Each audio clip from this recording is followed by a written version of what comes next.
It is Pearlo, and this is Rico and Pearlo's House of Exotic NHL Picks Frolic. And I'll tell you, if I'm going to be green today, it's going to be by the skin of my teeth. Oh, man. Having a few problems here. Got Granlund over shots, doesn't have a shot. We have Holloway over shot, he's got one. Who's out there? So I'm going to be, we got 14 games. I don't want to be score watching too much here, but I'm going to have to be watching a little bit. We got both teams to score first period in the Anaheim San Jose game, but we also had the over. And there's nothing going on in the second period as far as goals are concerned. Pace isn't bad. Could see it open up here in the final 10 minutes. Hopefully. Do have the draw in this game. Also have the draw in the LA game, St. Louis, but also have the over and St. Louis team total over, which isn't really working out too well at all. So it's, and the Colorado game, my free play was Colorado, second period, my puck line and -1. Nope. Remember last night when I was talking, I kept on saying, I'm just not sure if Colorado is going to be into this game. I kept saying it, and then I talked myself out of it, and that's the way it goes sometimes. But that's all right. We still got lots of time left in the game, and in the games. I also got Byfield over shots. He doesn't have a shot. So far, not looking too good. Dre says he's going to be in at about 10:30 or so Eastern time. So we're waiting for him to come in. Hopefully Rico will be in. I'm going to send the link over to him right now. I'll send the link over to him.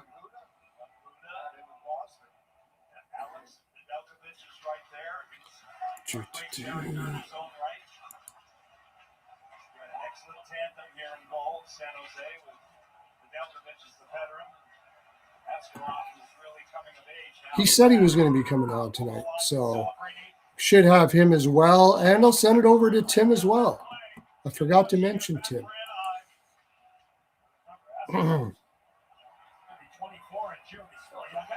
Swaggy, got to bring in the Swagmeister if he's willing to come in tonight. I think he has the evening, should be able to be on. Hopefully we get to see him as well.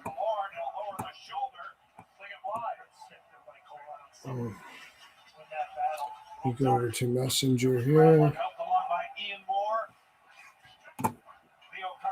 John Carlson, a winding shot wide. Moore will pick it up to the slot again off Granlund. Celebrini greeted there by John Carlson. Leo defended by Will Smith and Celebrini Rico. stays in though. There's the link. Under duress. Sam will take over. The Sharks are out, but they cough it up. I need Santos for more shots too. I need saves. I took the wrong saves by the looks of it. Should have had Askarov over saves. I mean, you're really sweating the San Jose saves the way it's looking right now. 10 saves, over half of the game gone already. I do have Anaheim to win the game. I have St. Louis to win that game as well. That would be good. It looks like LA's having a better second period than they did for the first, though.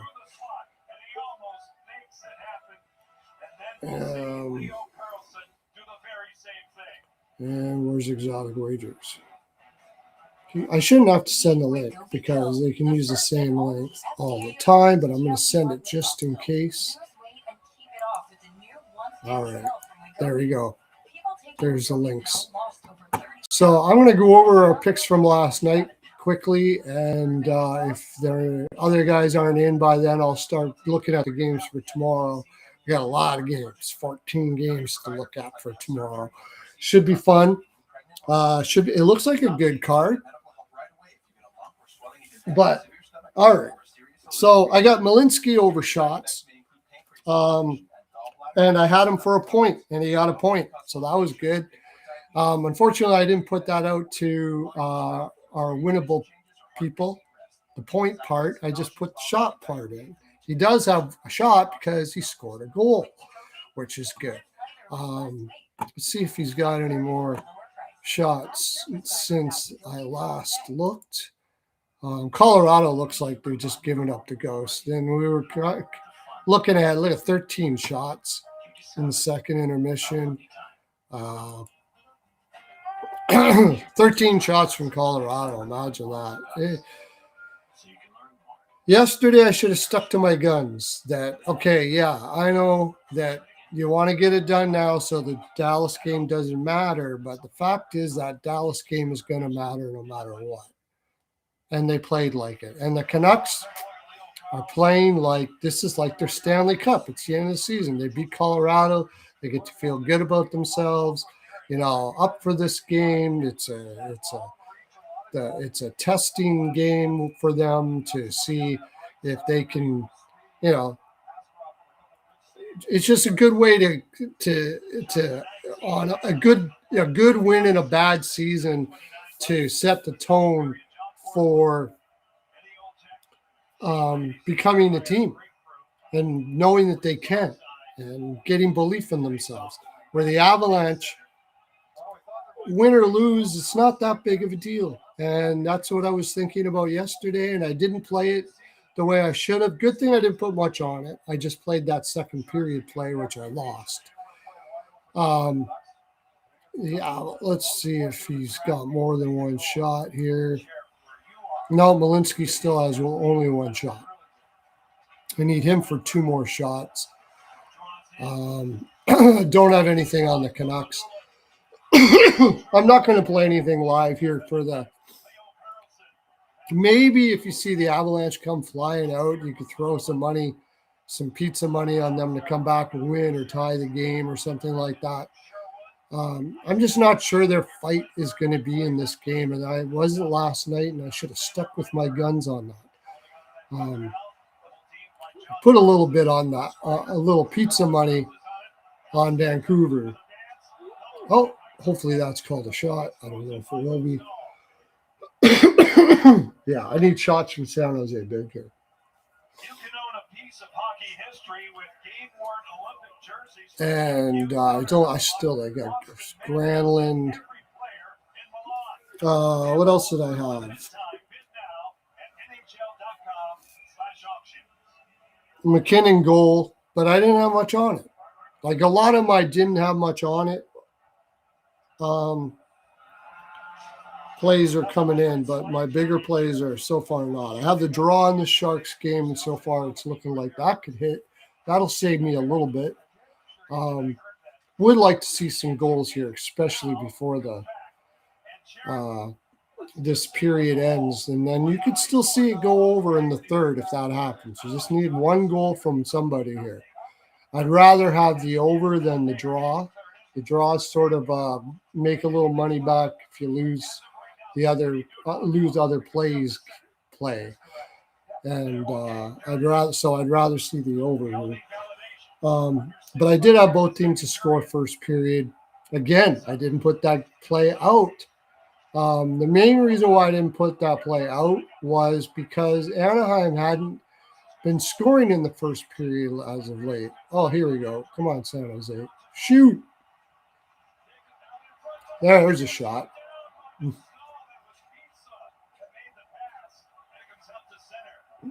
And Celebrini overshot, so I don't think he's got – I think he's got one shot so far. Something else you got to remember. When a team's got a game the next game, quite often they'll try to win a game with their lower lines and save their big guy for the game, especially when they got to play a game like against Nashville. Oh, the Ducks scored a goal. Ducks scored a goal. That's good. I'll take that. Now we could start seeing an over here. Sharks will start shooting more. I do have Anaheim to win the game, so that's good. Good. I wanted at least one goal before the end of this period. Maybe we'll get another one.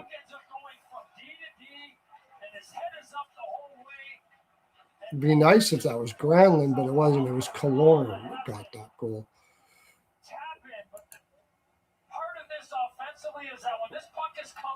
Yeah, Celebrini, one shot. So I need many more shots from him. The Blues-Kings game, I have the over 5.5. That ain't looking good. I got the draw and dog. I do have St. Louis to win. And I have the Blues team total over 2.5. That's not looking good. Holloway over shots. He's only got one so far. That's what I got in the game so far. See if anybody's popped in here. Well, there's a look at Alex Killorn's giving his team the lead up 2-1. A little earlier, the Sharks in sport battles. So far, nobody's popped in. Okay, I'm going to share this out.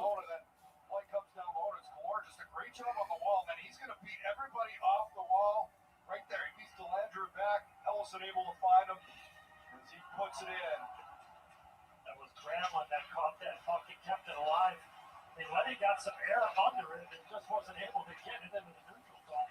Killorn is 13th, a pad save by Askarov on the shot taken by Trouba. Kraft, Celebrini charging through the middle. He'll step in, Kraft, for the shot kicked out. There's another shot. There we go. All right. Back out to center ice. Just might get that over 24.5. That would be a good savior for the day if I can get that over 24.5 saves for. Oh, let me get the chat open here. Hey everybody, sorry I didn't have the chat open. It is not on Hattie alert.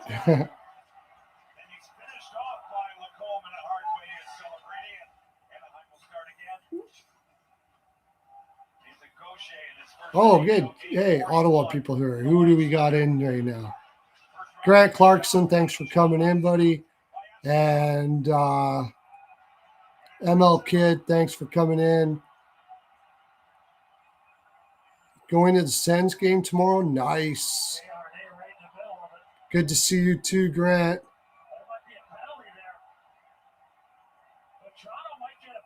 Yeah, Celebrini only one shot. And here's the thing about that.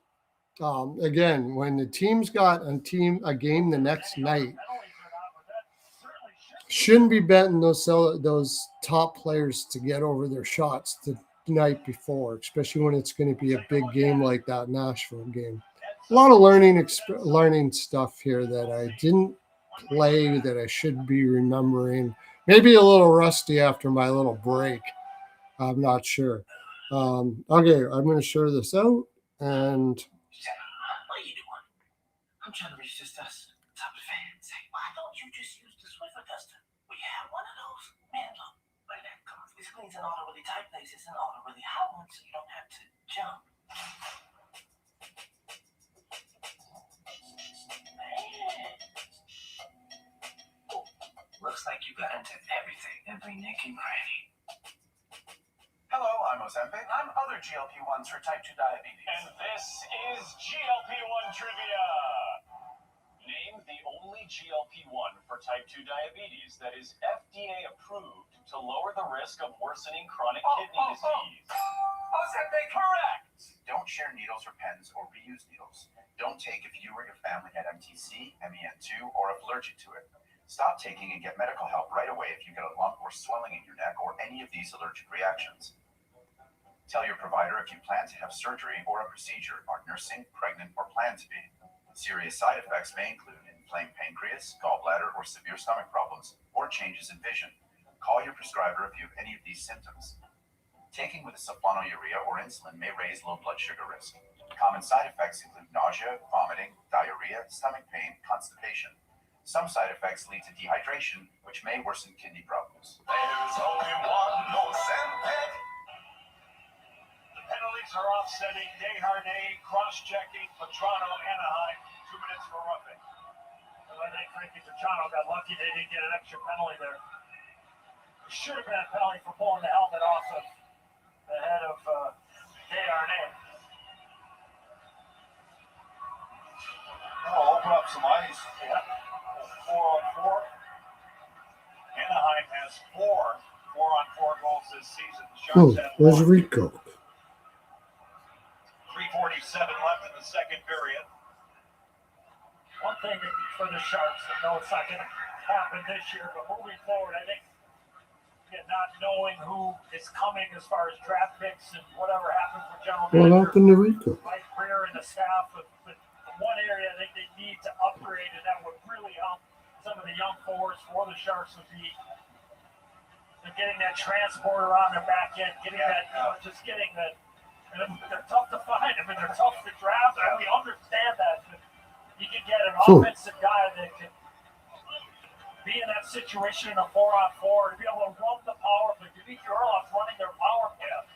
In the perfect world, he would be your second, not your first. And then just that, the upgrade of that would be outstanding. And I'm sure with the talent that they have, I know they have up front. Maybe you move one of your young players up front to bring in that offensive defenseman. If you're going to win in this league, you need somebody back there that can stir up the offense. Yeah, I know. Celebrating only one shot is just unbelievable to me too. Even though I just said was there a game before, he still only has one. We got in the third period, he should be shooting like crazy, especially if they're down one. I still think he probably will get it. Oh.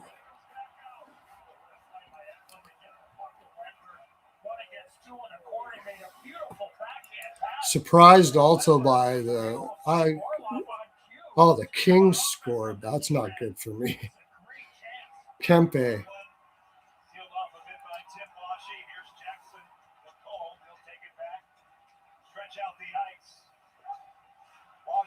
Crisscrossing with Druba. Will Smith is on it. As San Jose's goal thus far with 2:40 left in the second period. Ducks 22 shots. San Jose only has 14. Celebrini off the stick. Okay, Dre's going to be on in 10 minutes. Once Dre gets on, we'll start getting in the games for tomorrow. Still only one shot for Holloway. Good thing I didn't take Snuggerud. He doesn't have any.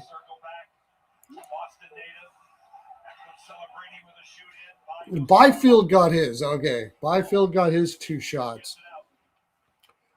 But I need Granlund to get 2 still. Because I had that as a parlay. Avalanche come back. That's what I should have played. Avalanche puck line. Now maybe if you want to put some pizza money on the Avalanche to come back here and win this one, why not? Let's do that.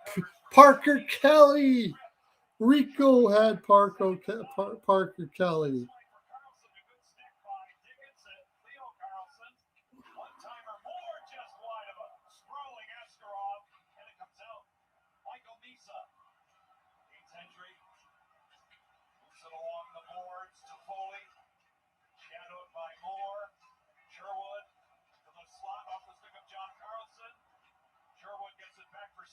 Parker Kelly.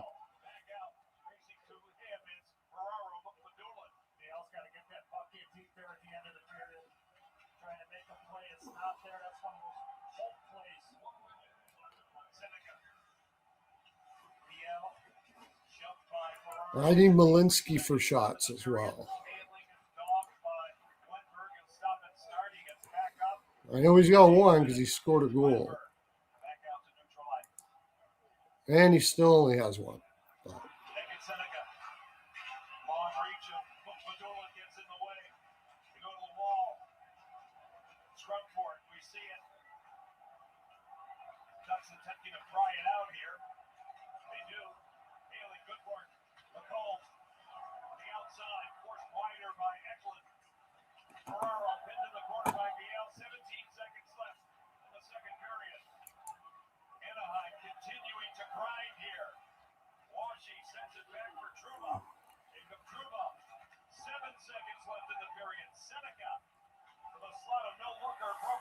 All right, on. You got Kreider, Snuggles, Zedu, and Holloway.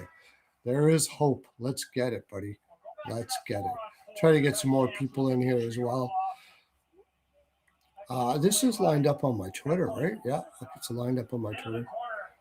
And Dre should be on here right away. I'll go over the games a little bit for tomorrow while we're waiting. Might as well get it started. We got a big card. Coming up, it's the Discover Intermission Report. Liam Hayes, Biz, and Moosh get after it. Big game tonight here in The Sabres Senators. That one is, I mean, with all that Allmark, I have a future on the Senators after the Olympic break, plus 250 to make the playoffs. And then Allmark has to do his stuff where he wanted a night off or basically took a night off or whatever the hell it was. I mean, the guy has been a problem now so many times that I don't know if they're going to be able to, he's going to be able to, I don't know. They can bounce back from this now. If he can get his head straight. Not looking at the price here, but it's really kind of hard not to take the Sabres here. And it's really kind of hard not to take the over. I was leaning towards Senators unders the way they were playing great shot suppression. Are they going to go back to Allmark? I mean, what do you got? You're going to play Reimer against his old team. He did play against the Sabres, but I mean, he played for the Sabres. I have a feeling that's what's going to happen, is that Reimer is going to play in that game. Huge game for the Senators. Sabres, of course, have an opportunity to put themselves in first in the East over Carolina. That would be something for them. So it's a pretty big game for them as well. Senators being at home after that debacle, they seem to have been able to bounce back not too bad from those things. That's going to be one hell of a game. Kind of lean into the over right now, but when we get everybody in here, we'll look more at what we're going to do with those games. Pittsburgh versus the Lightning. Just without looking at spots or anything right now, I mean, it's really hard to go against Pittsburgh right now. They just are finding ways. Team that's finding ways. And again, I would go with the over in this game. Pittsburgh is just a straight over team right now. Their defense doesn't look too good, but they just get it done. Their goaltending is kind of meh, but they get that extra goal. They find that extra way to get to put it away. Lightning have been playing well, though. It's going to be a big game for them as well. I don't know. It's always a big game when the Lightning and Penguins play. It's just always feels that way. One hell of a game. Going to be a great card. So for those two games, for sure. Panthers versus Bruins. Panthers beat Ottawa mostly because of the goaltending situation. But when the Panthers and Bruins play, you got playing Marchand's old team and all of the things that go with that. The Panthers now are in a position where even if they win this game, they're still in that bottom 10 spot to get that first round pick. I mean, what I'm trying to say is this is a game that I don't think they're going to fluff off. This is one where they're kind of highlighted it. And the Bruins are playing tough too. That's going to be a tough one to cap. Canadians versus Rangers. Got to go with the Canadians here. Just like the way they're rolling right now, playing in New York, going to be up. It's going to be huge up for this game. The Rangers haven't been playing too badly. They've been playing actually fairly well recently, but haven't looked at the price on that. But leaning on the Canadians. Red Wings Flyers seems like a draw spot to me. The Vladar had a not a great outing his last game out, if I remember correctly. Doesn't usually bounces back pretty well. Flyers in that both of them a desperation game, needing points, two different divisions. I could definitely see kind of a draw kind of game there. Hurricanes, Blue Jackets. I'm just afraid that the Blue Jackets are too beat up.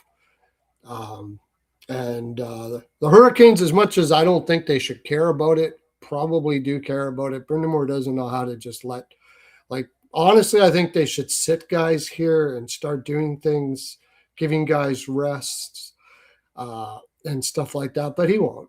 He won't. There's no doubt about it. They'll play. And the Hurricanes will probably take that game, but it'll probably be well juiced. Capitals versus Devils. It's that just seems like an over game to me. Two teams might as well go out and see what they can do. The Capitals, of course, are in desperation mode. They still have a chance, but they're going to have to win it, and they're going to have to win in regulation. So that seems like an over game to me. Jets versus Stars. Watch out for the Jets now. They're all of a sudden in not too far away from being able to be in a position to possibly make the playoffs. And the Stars, of course, this will be a look-ahead spot because they got Colorado next. I'm leaning the Jets in that game so far, off the top of my head. Canucks versus Wild. Canucks, if they win this game against Colorado, I think the Wild will put them away here. This was like their Stanley Cup. The letdown spot is enormous. I think the Wild put that one away. Blackhawks versus Oilers. The way Coffey's got them playing now, very simple in the neutral zone. That's the way they have to play it. Dickinson is putting his stamp on this team, and just I love that pickup. It is a bit of a letdown spot for the Oilers, though. They could be a breather spot. We'll talk about that more when more people come in. Do we have anybody in yet? No, we don't.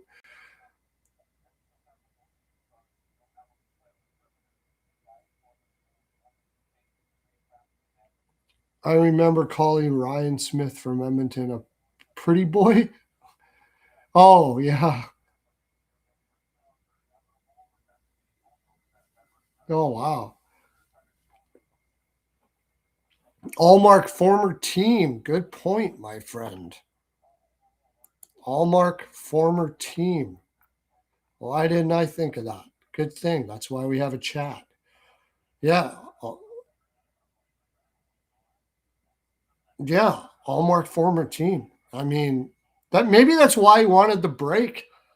He was so concerned about playing against his former team. That's it.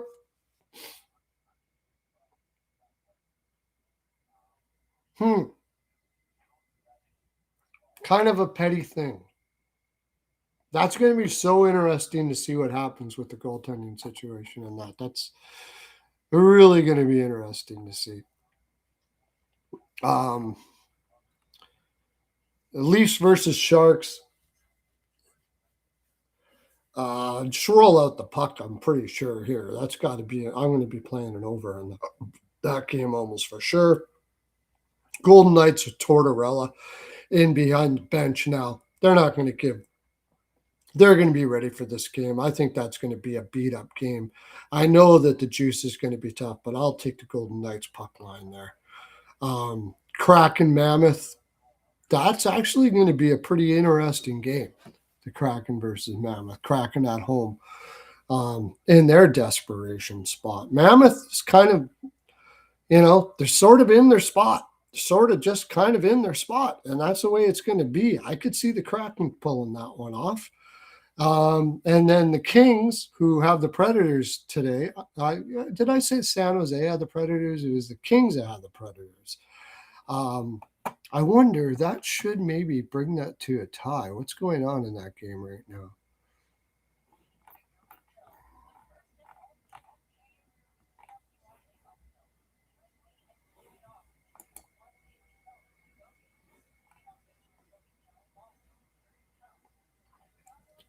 No, it's in the second period. It's 1-0 still.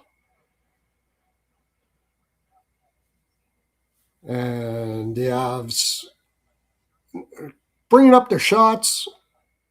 I'm going to throw some pizza money on the Avs to come back and win that game for the hell of it. What can I get on that? Just for something to do. Come back and win that game in the third. I should have had that third period puck line is what I should have had on that game, not the second period. But the thing was Vancouver hadn't won a second period in 10 straight. And it just seemed like if you were going to get value with the Avalanche, that was the place to get it. And it just didn't work out. Didn't hit it.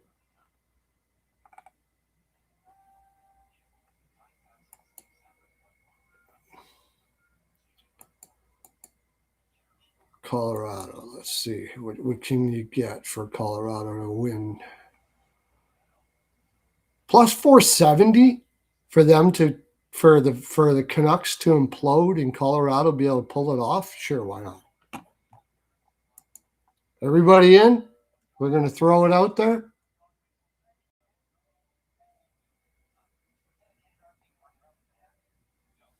Utah are terrible at home. Yeah, that's right. And they're at home. And yeah, I think it's a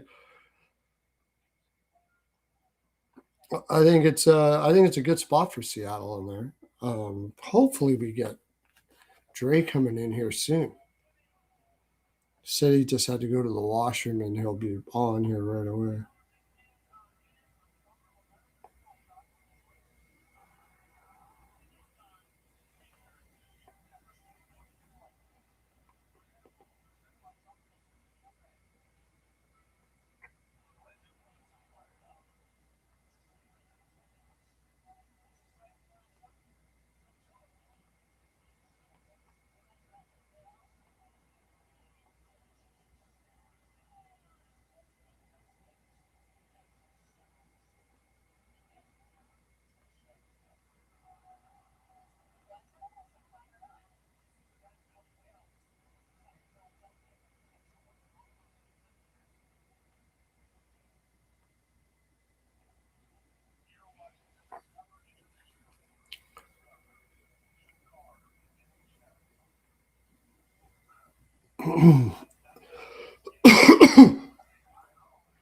And then there was a day I sat right beside the Ottawa bench and witnessed Erik Karlsson playing the Devils and asked my boss if he was old enough and tall enough to play.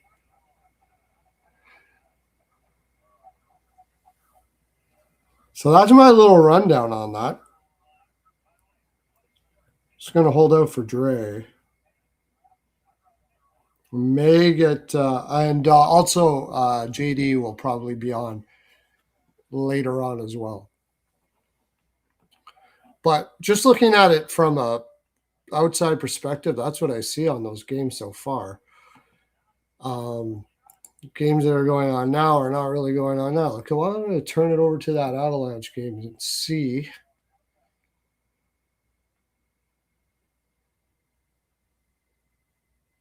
if I can, if the Avs can come back and actually pull something off here for the little pizza money I put on there.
Yeah, 8 minutes. see how much Colorado wants to win this game. Like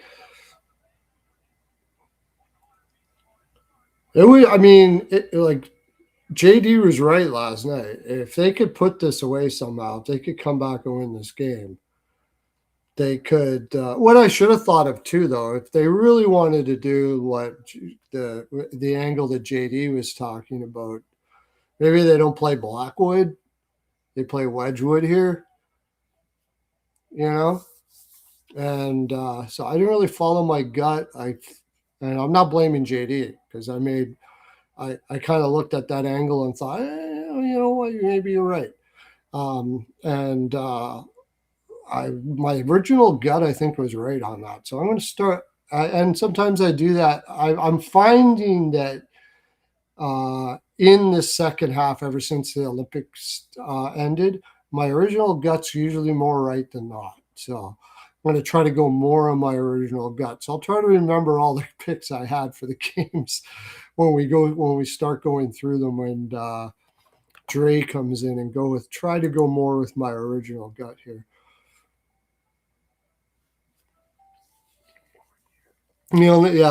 Brock can only score 3 goals. Brock just doesn't have the fight for 5-on-5. It's been something in his career. Like he's a great player, but he's just that missing, like that guy has a shot and ability to be able to score 40 every game, I think.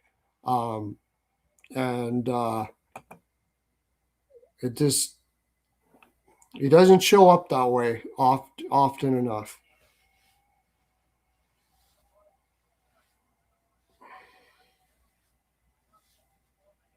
He doesn't show up that way often enough. When they signed him, I was like, I don't know. It kind of felt like a desperation move, and it looks like it was. There's not too much to his game besides if he's not scoring either, and that's the other thing. I'm not really a big fan of giving guys big money where, if they're not scoring, unless they're like, huge scorers. And Besser isn't that. He's a good complementary piece on a good team, and it's kind of a player that ends up on bad teams a lot, and now he's on a bad team, and he's part of the reason why the teams are bad, because his overall game is just not very good.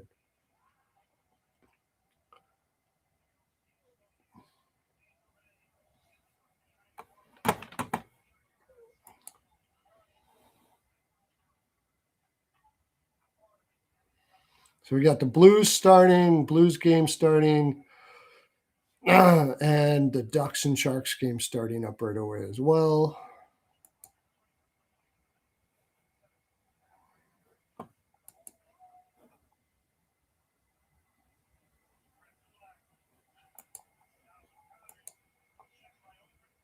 McKinnon, I didn't take him over shots. He's got 6. And Malinsky still has 1. It looks like that's what he'll end up with.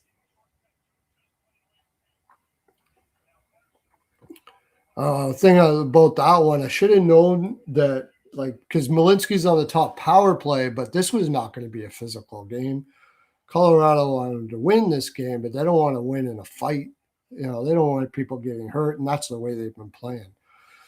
They've been playing loose. Over should have been the play on this one. Yeah, for sure. Mistakes made yesterday. But Colorado pulls one off. Jeez, I might get my money back live here. Burnsy pots one. Let's go. Plus 440.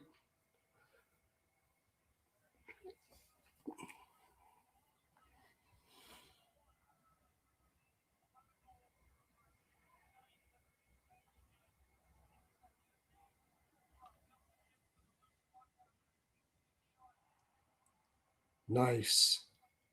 This would be very demoralizing for Vancouver if they actually lose this game.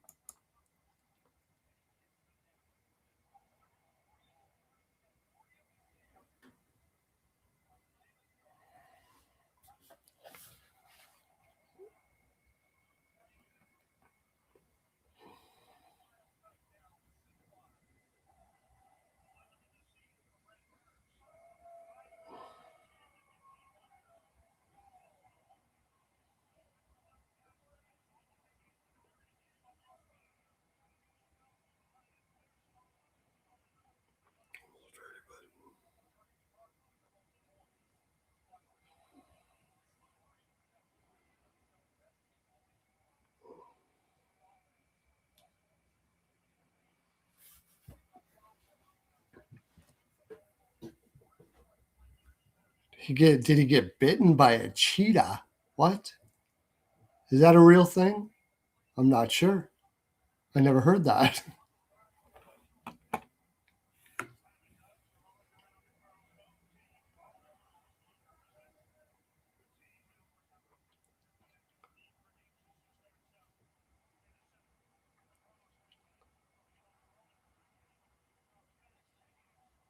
Oh,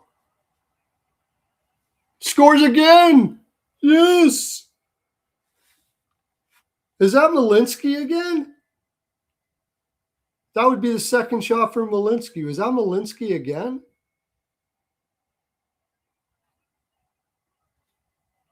It was. I need one more shot for Malinsky. I did take him for a point. Freaking watch him get a hat trick.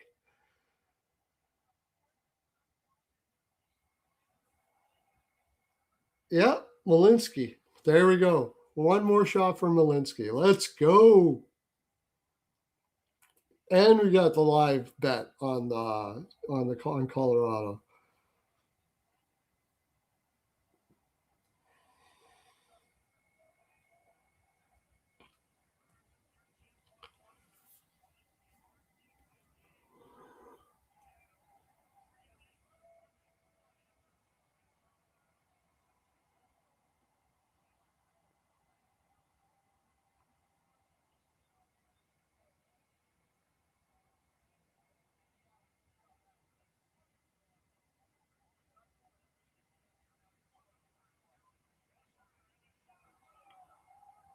Oh, shit. Vancouver comes back and scores. Son of a bitch.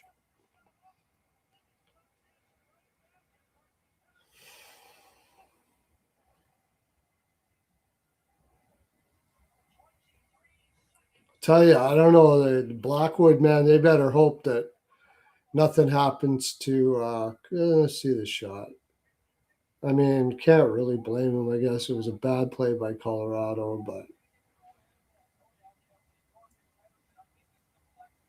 that was just bad play all around. But you need a save there, too.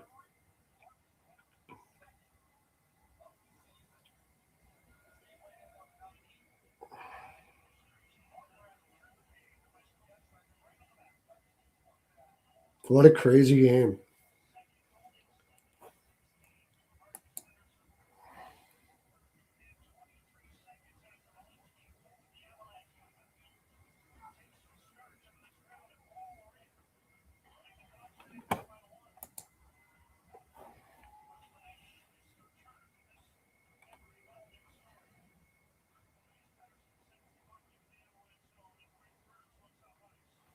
Sharks Ducks tied now.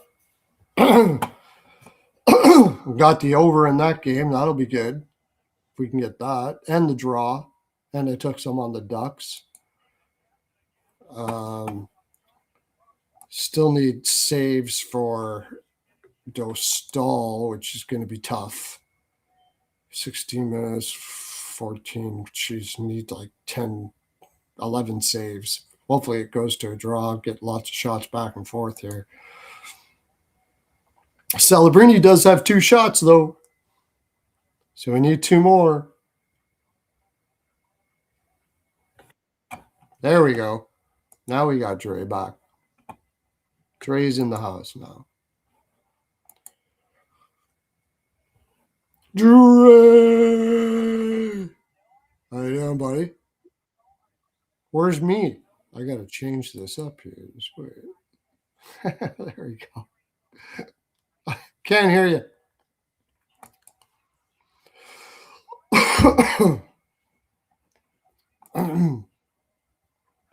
Not getting any audio, but How about now?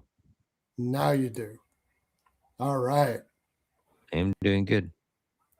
I'm doing good. I actually Everything's a sweaty day so far, my big guy. Holy crap.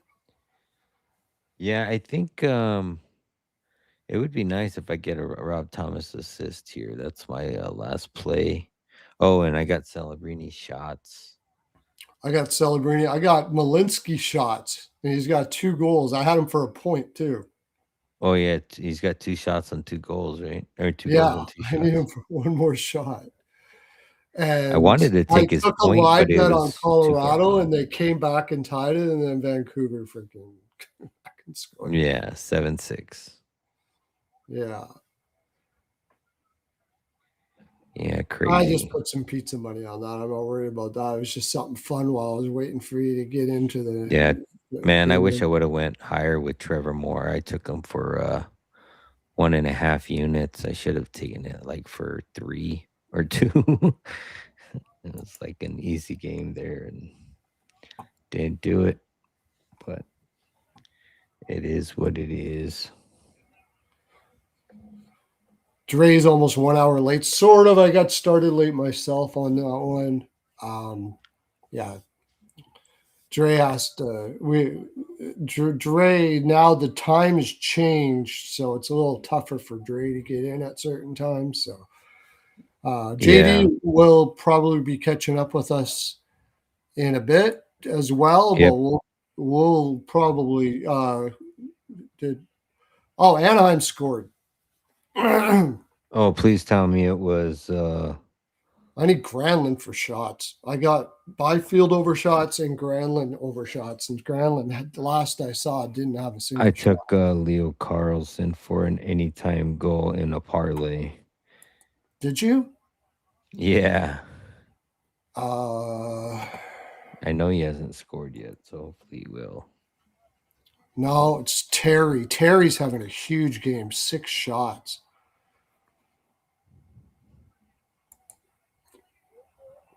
Carlson has 5 shots, but not a goal. Yeah. And yeah, we So still need. Lacomb's got a point.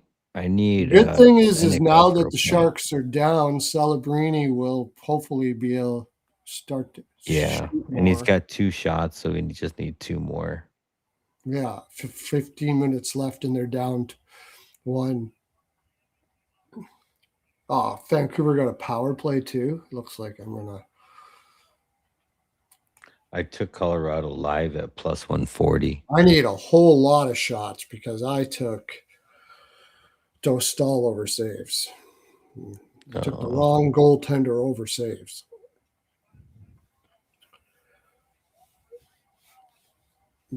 But they could get a ton of shots here as long as they can. Yeah, how many shots does Colorado have? 28.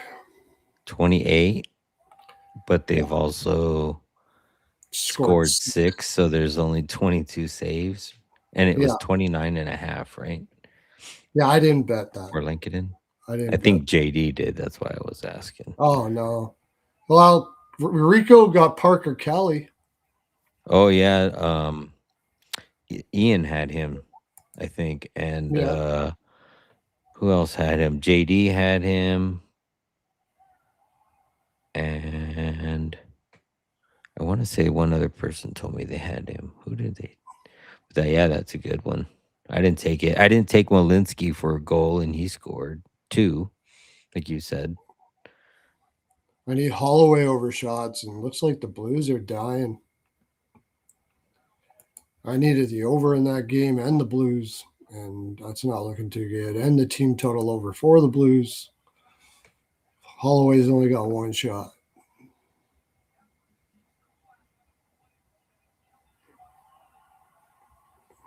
Or in the draw.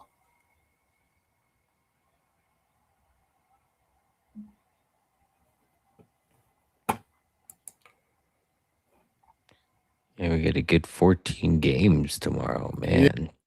Yeah. I kind of went over it a little bit, like on my leans before I lost back of it. Just the first game is going to be the most interesting one. I don't know. That's going to be an interesting game with Oh, all yeah, the the crap that's Detroit going Philly on. game. Granlund does have 1 shot.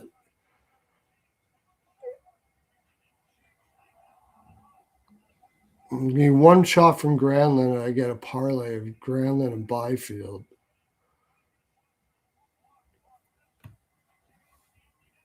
Let me share No, your. Vancouver hit the empty net. Shit.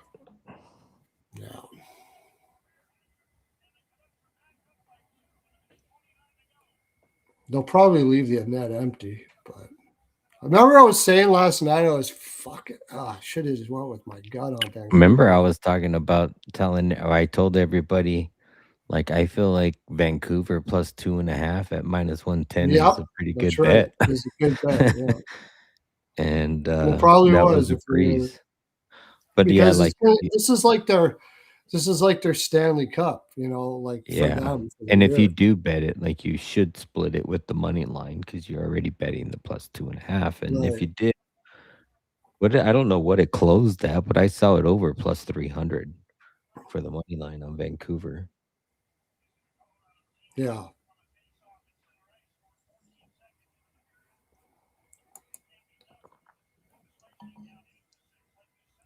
All right, I'm gonna turn it over to the Anaheim game.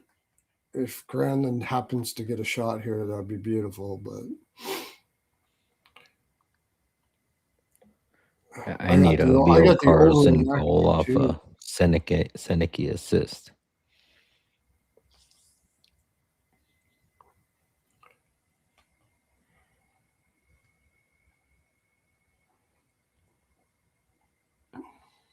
And a Rob Thomas assist. Yeah, we're not getting any. Yeah, it's that over saves is not looking good at all.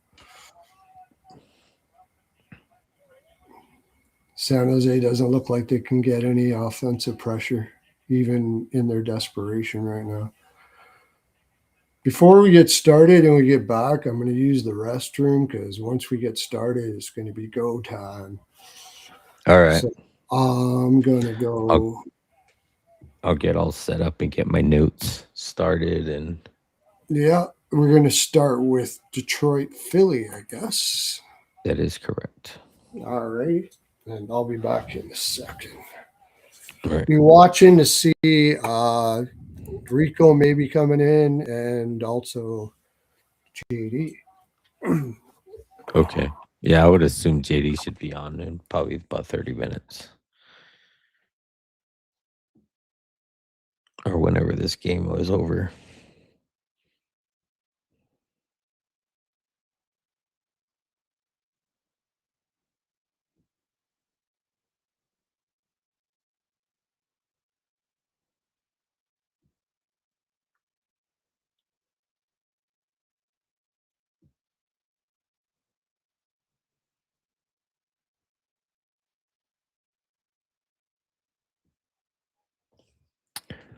Well, like I said, we have a huge 14 game slate. I'm going to go ahead and get set up and ready so I can start rolling through the lay of the land. We do have some good games. I did write down a whole bunch of milestone props, so I'm sure when JD comes in, he's probably got them all listed too. But I probably want to say I have at least a dozen of them. Bunch of players sitting on 19, 29. And got the 10-cent denominator, 10-cent, 10, 20, 30, 40. Everybody's sitting on 19s, all the 9s. So I pulled all of those. These for the players that, are good shooters like Kirill. I think Kirill's at 19.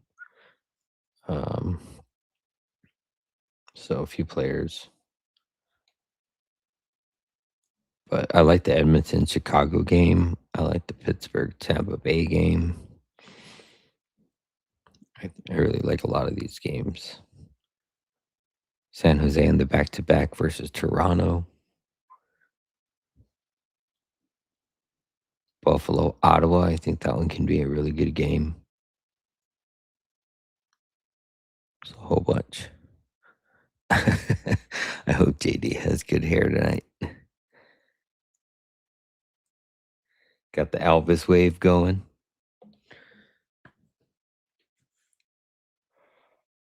All right, so it looks like we got about 11 minutes left in this Kings Blues game.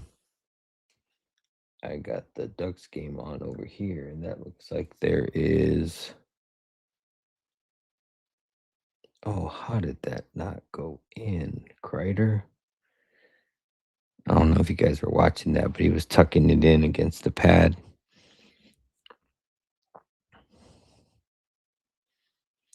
Yeah, so we got about 10 minutes left in both games, or 11 minutes left in both games. Ducks are 3-2 leading, and the Kings are still leading 1-0. And the final there over in Vancouver was 8-6. Well, I thought, that would have been a Rob Thomas goal. That wouldn't have helped my assist, but he almost scored there.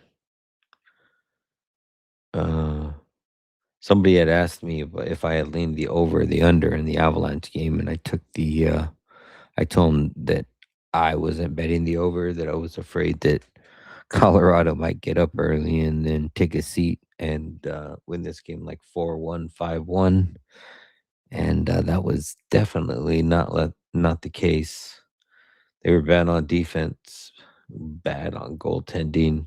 I think some of that was on Blackwood, but a lot of it was just saw a lot of breakaways, 2-on-1 breakaways, 3-on-2 breakaways, just a lot of defensive breakdowns that shouldn't be happening. So I don't know who in the hell, what the hell got into Colorado there, but they did not look good. So hopefully they can fix that before they head into the playoffs. Because if not, and Nate just went off. I don't know if he ever came back in. I didn't watch all of the game, but I know that he took a slashing on his hand and then he left the game and I never saw him come back. So that was another reason why it was kind of rough trying to live bet them, knowing that Marty wasn't out there, which is, he's usually on the same line as McCarr. And then you have, not McCarr, McKinnon. Then you have McCarr not playing tonight and, Malinsky sitting in for him. So um, definitely had some line switch ups around there and they just couldn't find the ground. They tried making a comeback, but ended up letting up a open netter there at the end, which pretty much solidified the game. So we'll move on. I'm sure Pearlo will be back any minute. Let me just run like Thursday, April 2nd. We have that, like Pearlo said, Detroit Philly in that first game. That's going to be an interesting game there. Montreal, New York. Yeah, Montreal. They're playing New York at home, minus 150. That's New York's been playing okay.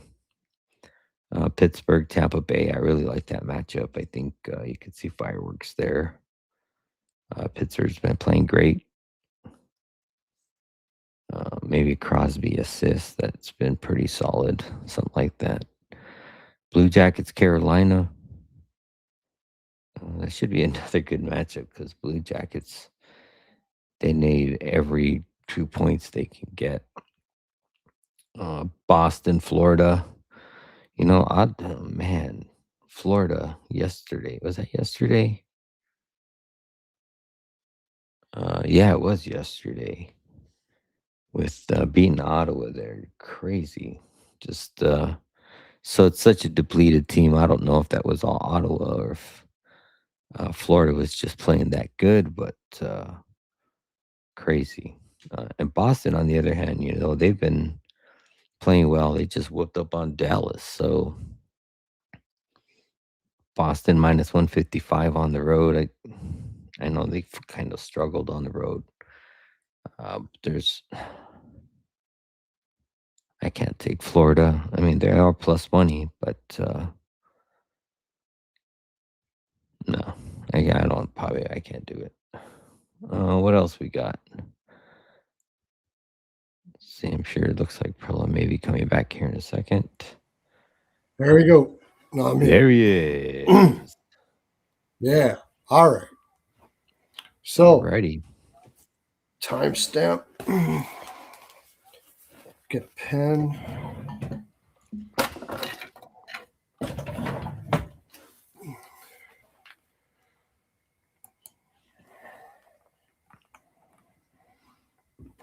Move to Philadelphia, Detroit. Two Yeah. huge games for both of these teams for sure. Uh, it's going to be a big one. Let's get the lay of the land. Yeah. Hold on just a second.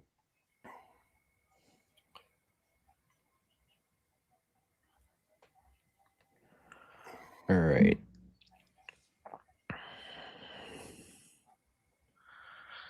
First game on the board, we have the Detroit Red Wings on the road minus 105. The Philadelphia Flyers at home minus 115. Over under is set at 5.5 minus 120. Detroit is 39, 27, and 8 on the season, 19, 13, and 5 on the road. Philadelphia is 37, 25, and 12 on the season, 17, 12, and 8 at home. Head to head between these two teams, the Flyers have won 7 of the last 10. 7 of those 10 have trended to the under. These two teams have seen each other just once this season in Detroit, where Philadelphia won 5-3 on March 28th, which was just a couple days ago. Detroit is 3-6-1 in their last 10. 4 of those 10 have went to the over.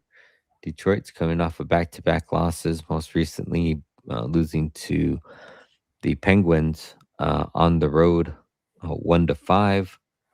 This is their second game of a 3-game road trip, and they will play again on Saturday when they head down to New York to take on the Rangers. Philadelphia is 7-2-0-1 in their last 10. 6 of those 10 have trended to the under. Philadelphia is coming in on a 4-6 loss versus Washington on the road. Philadelphia, this is their first and only home game, island game, and they will head back out on the road. This is also the front end of a back-to-back for them. They will head out on the road on Friday and take on the Islanders. Yeah.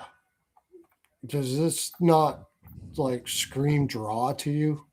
Mm-hmm. I like the draw here. Yeah. One of the last two is went to draw. I mean, both of these two teams are fighting for points. It's going to be close. If it gets close to the air, I could see them both settling for a point and trying to get that other one in OT.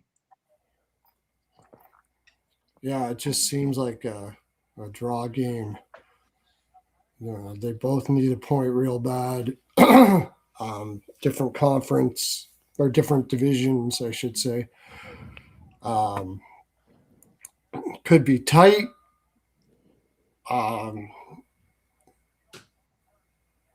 Should be Vladar. Vladar's coming off of a really bad game too, right? Let me look.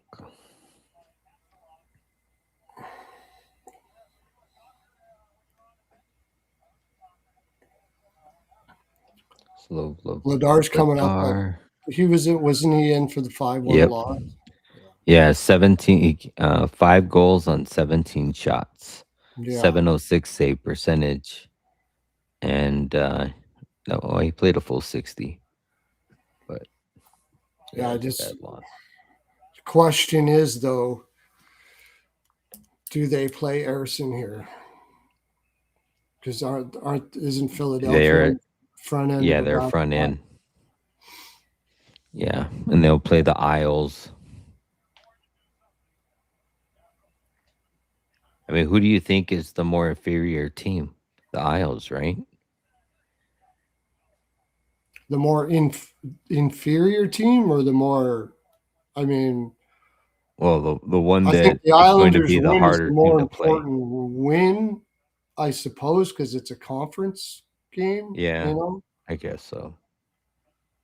I don't know. It depends on how they look at it. Like they just need every point anyways. So like maybe you just play Vladar here and just hope that Erison is able to do something. Yeah. And I guess you're even at the point too where you may make the decision to play Vladar back to back if you do win. I don't know because you've seen other teams, pull both the goalie to pull in both games because they really like Boston played Swayman back to back on back to back nights just the other night Yeah, I mean, instead of but playing Court. Vladar's been playing a hell of a lot here. Maybe I don't know. It's Mm-hmm.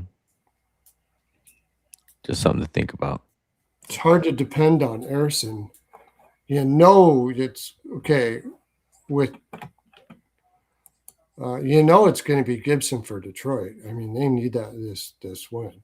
They, I would think. When's the last time they played Talbot? Maybe not.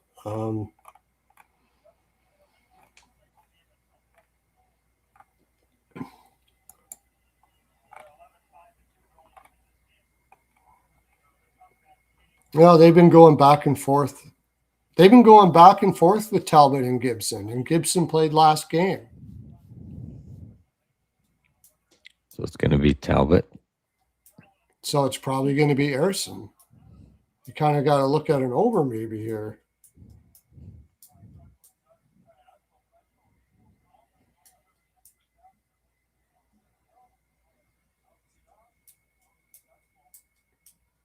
I mean, you don't want to look at an over because Yeah, of the both. situation that both teams need a point so much that maybe Yeah. and with their backups in they maybe play really tight.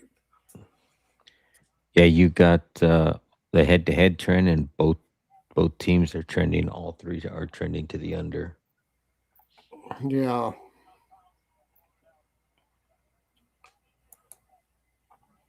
Head to head is under. Head to head, the last game was an over, and that was just a little while ago. And you know how that Yeah. usually goes: is if the one was an over, the next one is an under. But it's probably a 5.5. So Yeah, it's just crazy to see even how many times. I mean, Phillies in 2023 owned the shit out of the Wings, but out of the last 6 games, they are. Oh no, actually, yeah, they're 3-3. Phillies won 3 of the last 4, but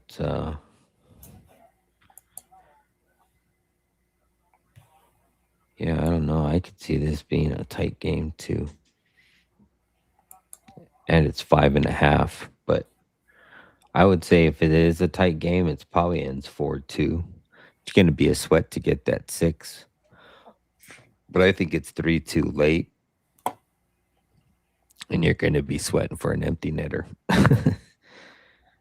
that's what it feels like. Yeah. That's what it feels like. That should be a good segue to what Hymes ad, because that's what it feels like. If they're sitting in net, I just have a really tough time back in Philadelphia in any way. Yeah, I get you. If Erson's going to be in net, I trust Talbot more.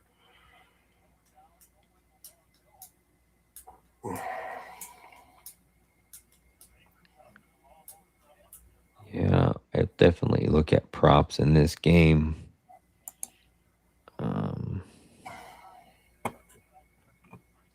Let me see. San Jose just doesn't have any legs at all. They haven't. I thought they'd get plenty of shots in the third period, down 1, and I think they've only had a couple shots this whole game. Hopefully, they're all from This whole Celebrini. period. No, You still sitting at 2? I think so. Yeah. Yeah.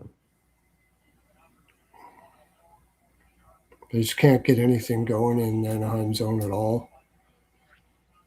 Man, we liked Will Smith last night. He freaking scored their first goal.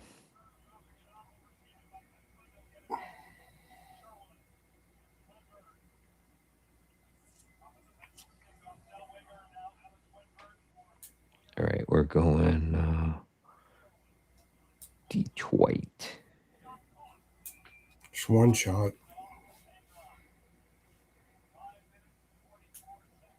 maybe.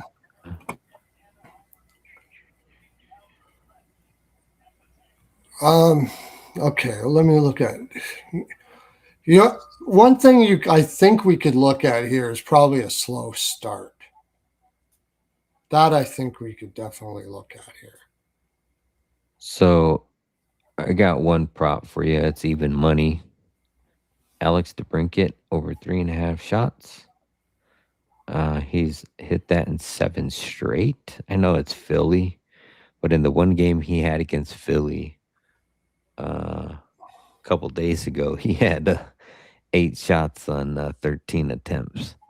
Oh, okay. So Well, then on the same note, they're going to be like, yeah, make sure we're watching DeBrincat. yeah, then you take Larkin. Larkin has gotten Yeah. 6. Then you take he's gotten 6 and 3 in his last 2 games versus Philly. And he's covered 7 of the last 10 overall. And on the road, well, he's actually better on his home splits. Definitely way better on his home splits.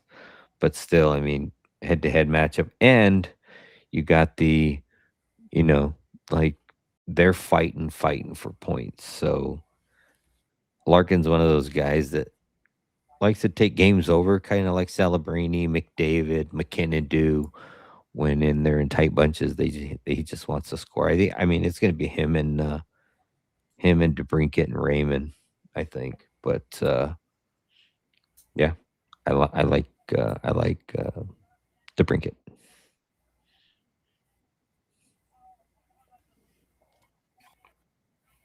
I think I go back to cider over shots. I mean, if I remember correctly, Philly gives up shots to defensemen almost more than any team in the league, and I mean everything goes through cider right now. Yeah. Also, DeBrinket, he's averaging almost 11 attempts per game right now. So he's Yeah, so definitely everything's got a going lot through of him as life. well, obviously. Yeah. You could maybe go to DK and dumb it down one for each and get it at plus money, Mm-hmm. where you get the Brinket over shots and cider over shots. Yeah. I like that.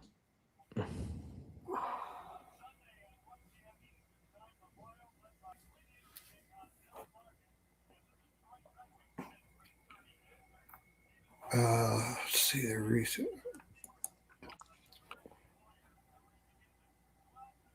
And recently, both of them.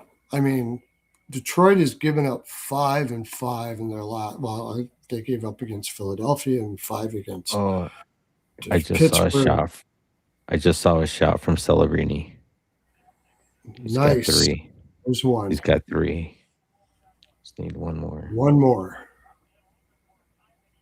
Oh, they better give me that one too, because it looks like it was going. Oh, I don't know if they're going to give it to us. Yeah, that was going in. They got to give it to you. And I've noticed that with this game, it looks like they're really Oh, being tight. who scored from the Blues? Oh, Oh, Rob Thomas scored. Fuck, I needed that's his all right. I got assist. the draw on that game, and that was actually Alex's best bet on the show. Is the draw in that game, Oh wow. and I got the Blues to win too. Maybe Holloway will actually start. I need 2 shots from Holloway. If it goes into overtime, I might be able to get that too. Oh, and it looks like the Kings are going on a power play. Oh shoot! 2 minutes and 6 seconds left. Kings power play. You're gonna sweat out the last 2 minutes on a power play. Fuck. And not get shots from Holloway. I said it today too. I'm like, I'm gonna fucking take his assist, and this fucker's gonna score today. Watch. I should have just took his goal. But I was hoping they were gonna be up 3-1, and he was gonna have 2 points, a goal and assist. I mean, it's still definitely possible. Somebody's got to score to win. just gonna have to be in overtime. Or in the Anaheim last. not sitting back at all in this game. Not at all. They're playing like they're not protecting a lead at all. It's a good mentality to have going into the playoffs. Oh, Tommy Granlund just got a shot. I think Granlund just got a shot.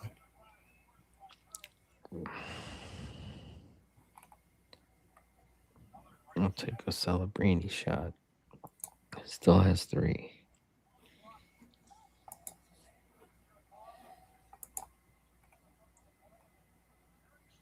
Nope, still only one. I need one shot for him to finish a parlay.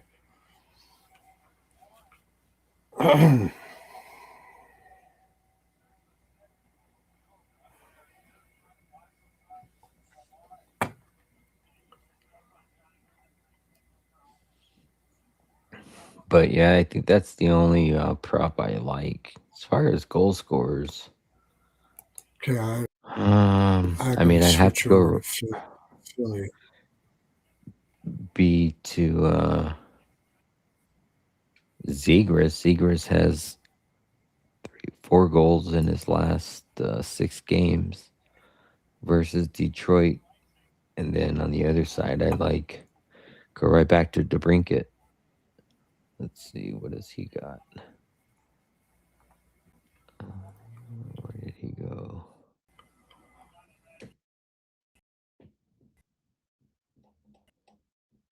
Am I blind or just It feels like a stoned? Detroit. Oh. So they got a book on the team. They're at home, right?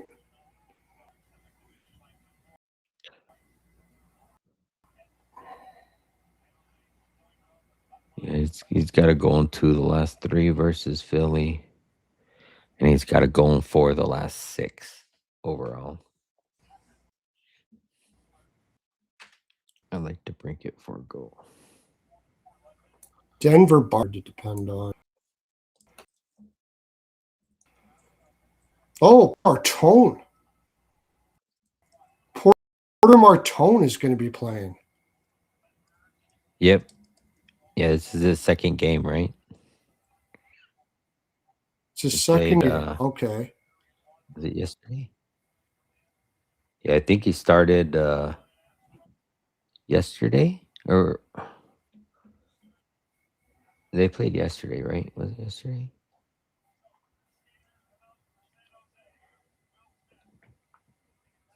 Let's see.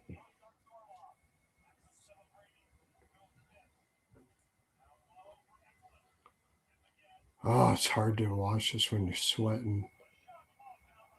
I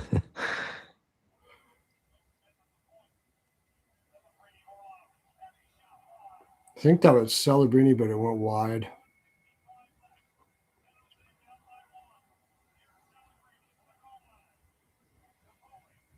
Yeah, he played in the Washington game.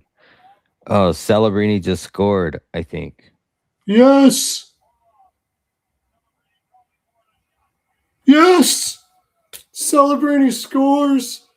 Yeah, That was my cashes the over that was my 3.5. premium play was Celebrini over shots. Woo! And the over in the game hits. Now I need Anaheim to win the game.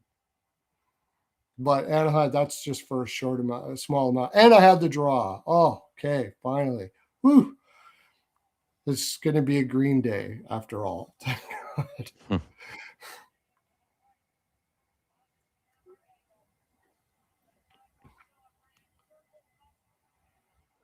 So in that game, I have Celebrini 2 points. I have Lacombe point, which he has. I have Troy Terry 2 shots, Celebrini 3 shots. That all's cashed. You know, the only thing that's left, it is a Leo Carlson goal and a Bennett Seneca assist. So I want that combination, and you want the Ducks to win. Yeah, So let's hope we cash all 3. yeah. But And Celebrini over shots helps a huge amount. yeah, I had his over And and the over. over helps a huge amount. Definitely green on this game now. That would be amazing if that parlay hits.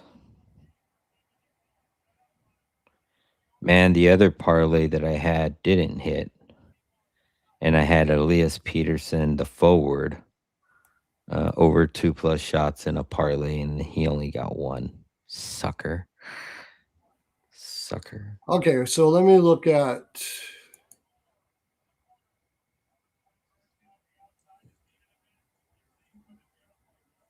Oh my God, San Jose just scored. Oh, we didn't get the draw. 31 seconds. Wow. Wenberg. Wenberg is a bargain bin and For who? bargain bin for Ian, and Rico had it.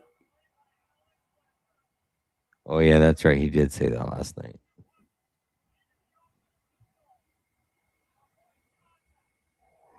Shit, I thought we'd get the draw. Oh my Lord. And I didn't get How did those they not stalls. score that? Oh, what a crazy play. Are you watching this Kings game? Oh no, the Kings scored. No. Oh, But Rob Thomas almost scored. Then okay. somebody almost scored off the rebound. Then somebody almost scored off of that rebound. And then Kempe went 1-0 all the way down, and fucking they blocked it, or the goalie blocked it, Oh, saved Byfield. it. Yeah, I got Byfield over shots, but that's right. I forgot. I needed Granlund for a shot. You Oh, got Snuggerud in.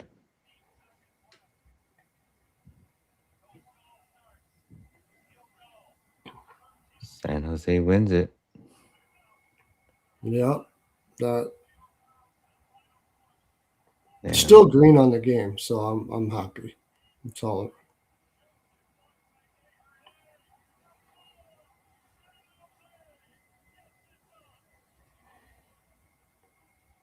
I want the Blues to win. No, here sort of because- green, a little bit green. Oh my God, Trevor Moore fucking just fucking bar downed one. Kings win. Kings win. Ah, shit.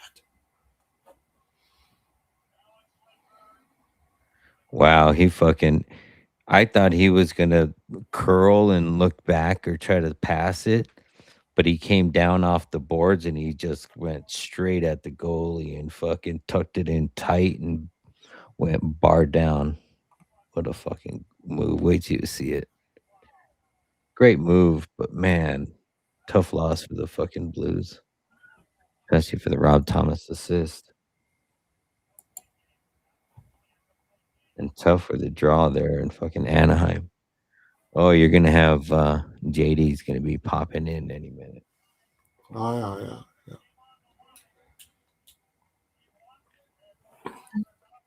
Just You know looking at my picks on winnable to see if I got. I don't think I'm looking green today. I gotta fix this brightness on the screen. My face looks really white. Let's see.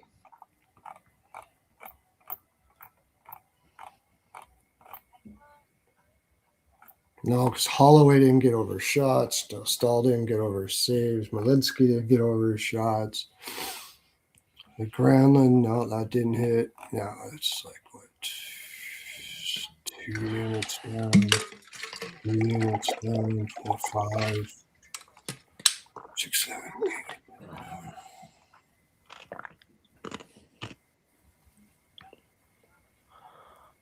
The Blues overtime, that brought it up a little bit. No.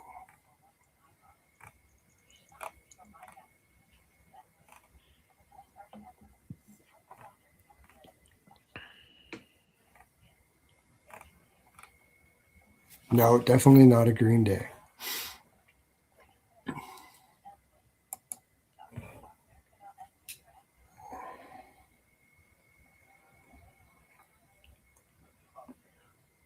But yeah, I think that it's all you can do with this game because Philadelphia is really like, okay, Detroit has been,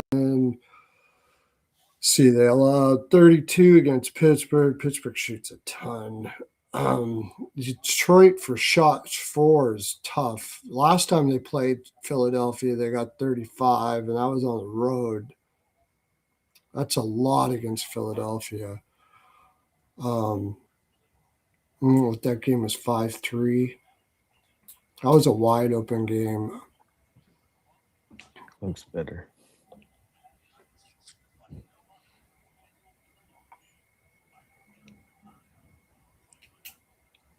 Yeah, that's probably all I'm gonna get behind is the Brinket there. I don't know. I mean, Philly's been playing good. Philly's been playing really well. Yeah. It's just that loss against Washington, and that was mostly for Ladar having a bad night. Mm-hmm.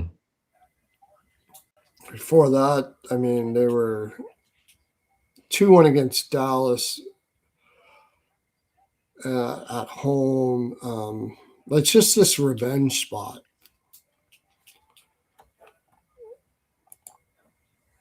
And the fact that, but I mean, Detroit's lost 4 of their last 5 games, and they've been against fairly good competition, and only won 3 of their last 10. It's kind of hard. Yeah.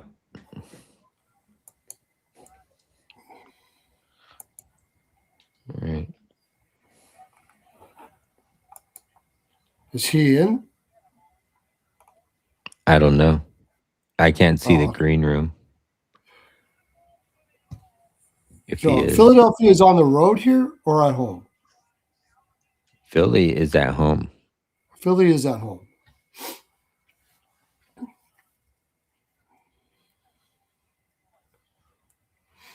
Detroit as a dog, Philadelphia at home.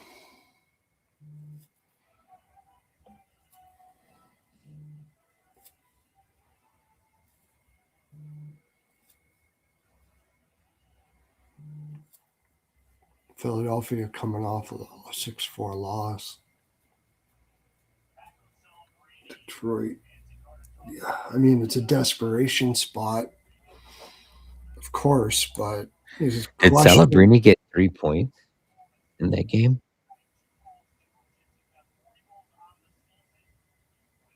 If he did, I'm gonna be pissed. Oh, he got 4 points. Fuck. Why? What did you have? Did you were No. gonna?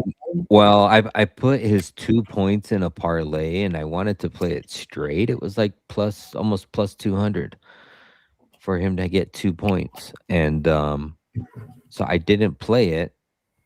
And I looked at the series history, and he's had back-to-back games with 3 points against Anaheim. So I was like, shit, I could ladder it to 3 if I wanted to play 3. And I ended up just putting the 2 in a parlay, and the parlay lost because Carlson didn't score. But I was like, fuck, I should have just took his 2 and 3, man. So get the where is this? Wait.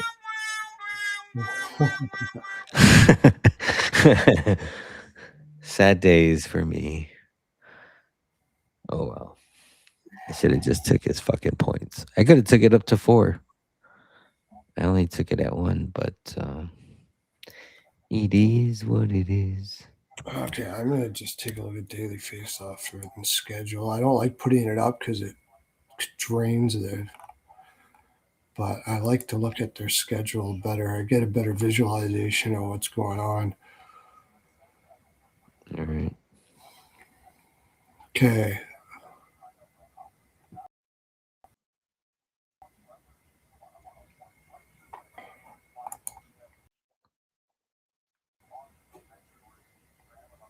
This week. I'm gonna start looking at this next one.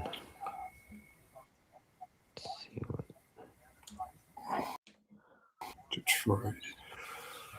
So they played Pittsburgh, lost 5-1. You really got to start just asking the question here: is Detroit just not good enough now down the stretch? You know, it's just that was a really demoralizing loss, and they lost 5-1.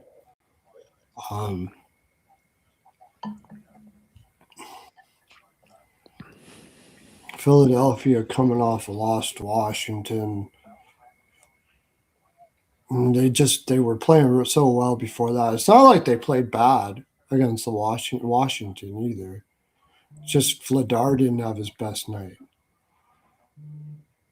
And the big thing here is probably going to be goaltending. I think you probably want to be checking out our Twitter for this game.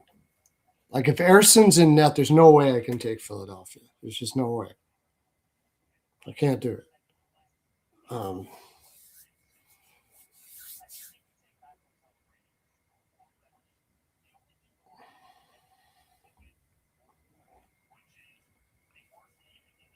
Yeah, I don't know what And I mean, there can't be any look aheads here. Detroit like absolutely needs this game. Philadelphia absolutely needs this game. I am going to definitely, probably pregame. I'm just going to be on the draw, and maybe like cider over shots, and like what we have here so far. And Yeah. I'm just going to kind of leave it at that right now. Yep. Because then Detroit then has the Rangers, and then home against Minnesota. And Philly after this has the Islanders the next night, right? Yep. The That is very next correct. night. At home, and then they got to go right on the road to play the Islanders. Vladar.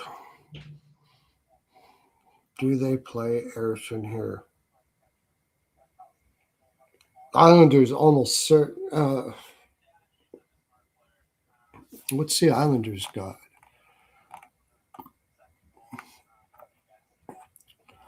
Oh, the Islanders haven't played since Buffalo. But they got Carolina right after that. So guess what? They're not likely going to play Rittich against Carolina. I don't think. So they're probably going to play Rittich against Philadelphia.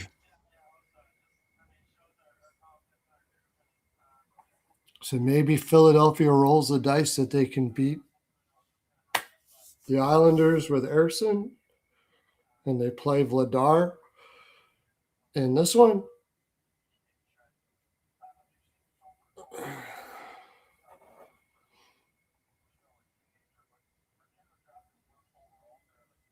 Let's see.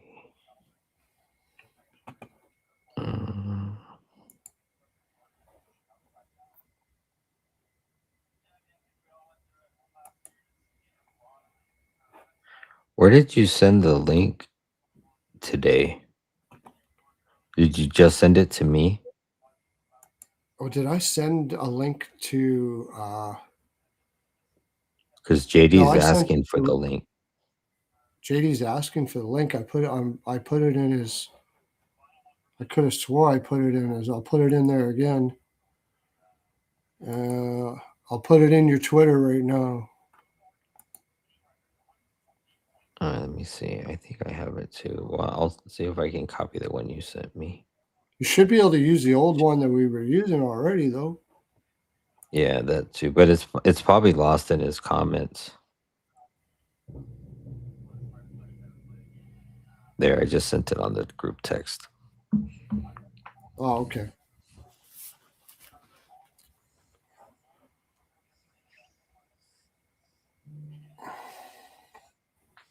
There he is. I'm ready to move on when you are. We got a long slate. Almost 2 Yeah, I hours know. in. We're 2 hours into that. We only got One game. Oh, where is he? I just heard the bloop bloop. Oh, maybe he hasn't come in yet.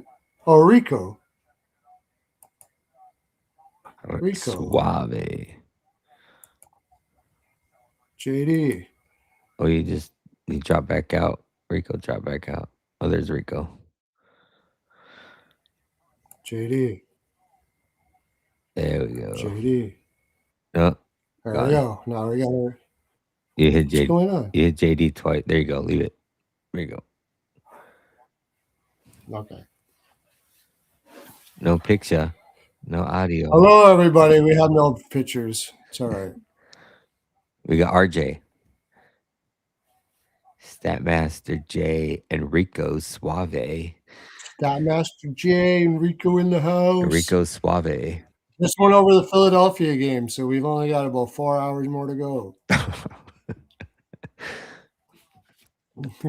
I'm gonna be like a Can we hear anybody?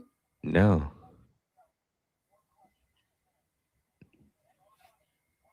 JD is joined. Add to the stream. I did add to the stream. They were both in. It's not. Okay, oh, there it is. There we go. Okay. Gotcha. It wouldn't. It wouldn't allow my camera to, or my. Nothing was working. And there's a box there that nobody's on. Seems like the same thing's happening with Rico. So wait, can you see me? Because I'm not. Yep.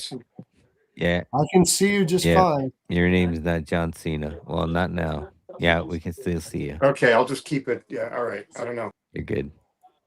Now we just need to get Rico. Okay, I'm going to shut off my daily face off here. That might be causing it a little bit of a problem. What a crazy turn of events there at the end of the game for the fucking draw there. Oh, JD. yeah. Yeah. In Anaheim? I mean, in San Jose? Yeah. Yeah, it wasn't a great night for me. But it was a tougher card. Good thing I got Celebrini over. So I thought the Ducks would win that game, or at least get the draw. But Celebrini's incredible, man. Yeah. So they're now 11-3. The Sharks on the front end of back-to-backs. Not as good on the back end, but that's what I told her. Exactly.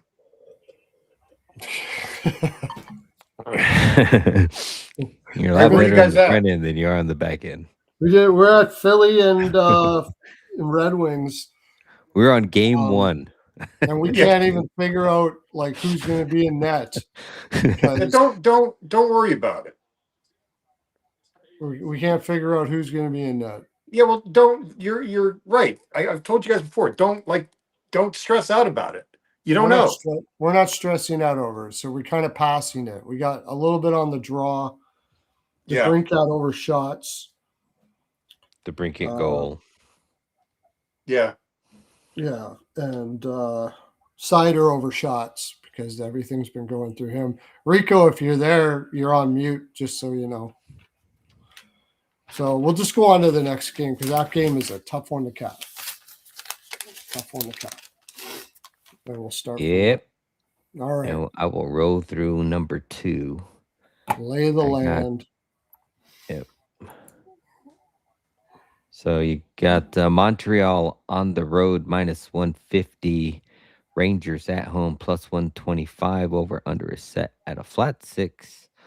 -118 to the over. Montreal is 43-21-10 on the season. 21-8-8 on the road. Rangers 31-35-9 on the season. 12-18-7 at home. Head to head between these two teams, the Rangers have won 7 of the last 10.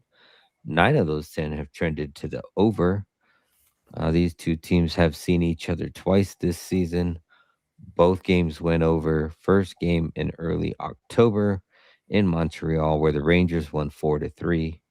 Also in mid-December in New York, where the Rangers won 5-4 in overtime. 2 of the last 3 have went to overtime. Montreal is 7-3 in their last 10. 7 of those 10 have trended to the under. Montreal is coming in on a 6-game winning streak, most recently beating Tampa Bay on the road 4-1. This is the 4th game of a 5-game road trip, and they will play again on Is that Friday? Yep, the 4th. Friday in New Jersey. You got the Rangers are 4-5-0-1 in their last 10. 4 of those 10 have trended to the over. Rangers coming in on a 3-game winning streak, most recently beating the Devils 4-1 at home.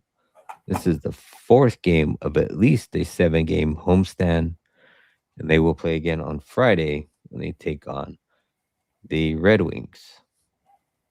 I know Slavkowski's on a milestone number of 29. Could be. I believe you. I think so. I looked that up earlier today. I just went down like the top 250 players. That's it. Yeah, that's it. Once I started seeing a whole bunch of single digit goals, I'm like, yep, I ain't going any lower than this. I like the over here. Flat 6. Also could be a good candidate for both teams to score too. I know we've asked a lot for the Rangers to do shit at home, but they've done it 4 straight games. At least got 3 goals. No reason why they Montreal can't hasn't allowed more than 2 goals in 5 games and hasn't allowed more than 1 in 4. Yeah, I'm concerned it's a letdown spot for the Canadians, to be honest with you. Like, it's hard. You beat Montreal, you beat Carolina, you beat Tampa Bay. Yeah, could definitely see that. Yeah. I mean, that's my only concern. Like, this should be a walkover game for them, and you're just coming off big wins. I like Mika shots in this game. That's one of my favorite plays.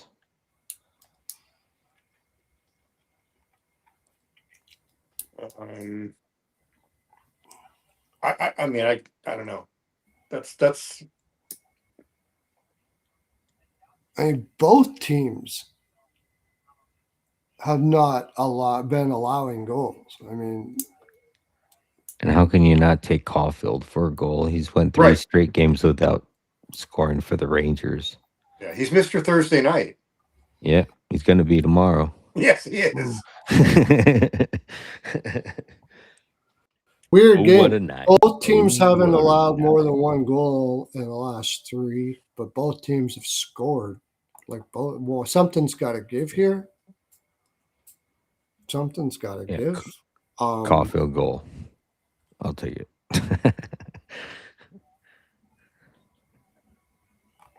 And like I said, Slavkowski's sent at 29.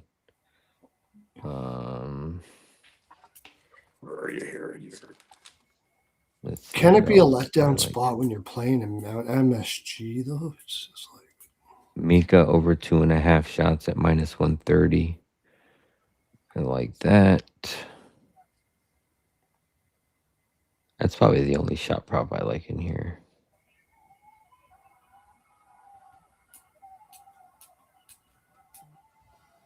Yeah.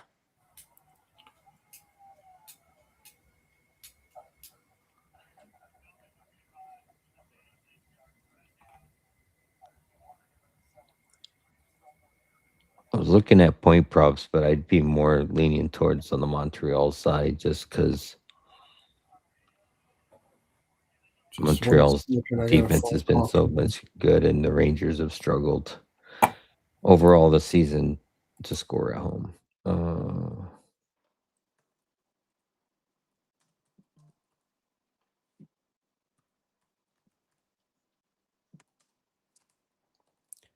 Maybe Demidov. Demidov's got 4 points in his last 3 games. Yeah. Got 8 points in his last 5.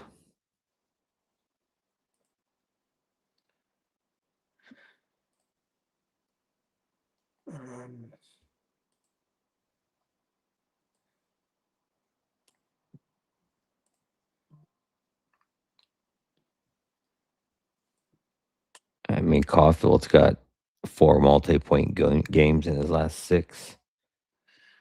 So the over's been the over history with these 2 teams. Holy crap! Wow. Yeah. I mean, they haven't had less. They've got nine consecutive games with 7 goals or more, Yeah, it's crazy. and 4 of the 9 have gone to overtime. Both teams to score 3. Well, I mean, that's going against the trend of Montreal, but still. Well, it would factor into the letdown, though. Yeah. Because then it's going to be a track meet.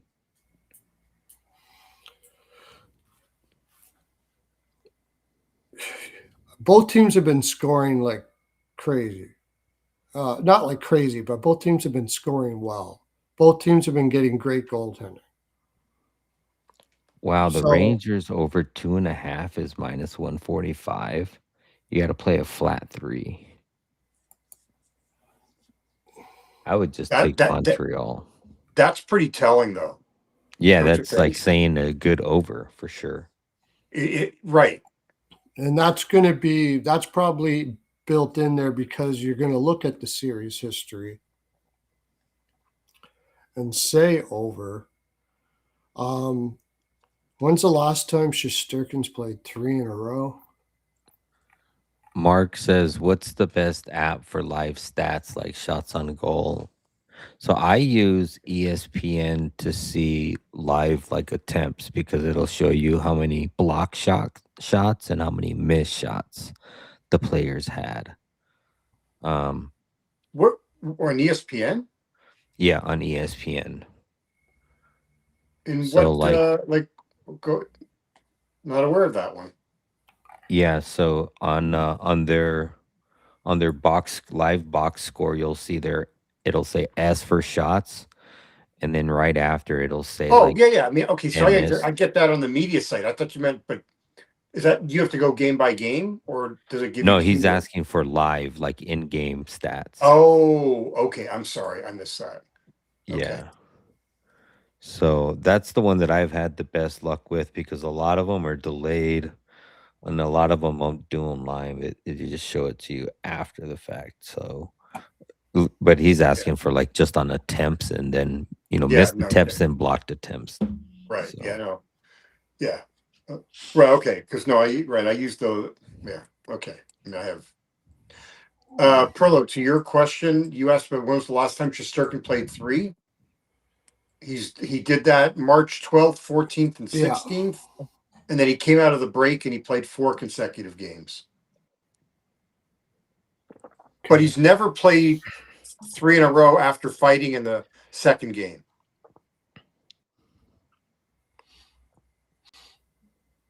Sorry. I think that one went right up here.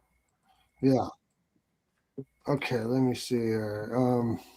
Yeah, I mean, wow, they've given up The just Montreal 1 goal. Rangers, and then they're back to back again. Then they're back to back against New Jersey, and they're coming off that big Tampa Bay win. Back to back against New Jersey. I didn't even notice that. Holy crap! A home and home. Yeah, after this, they're going to play New Jersey, and then they're going home to play New Jersey. Right. Two winnable games, like you said, that kind of feels like possible flat spot, maybe.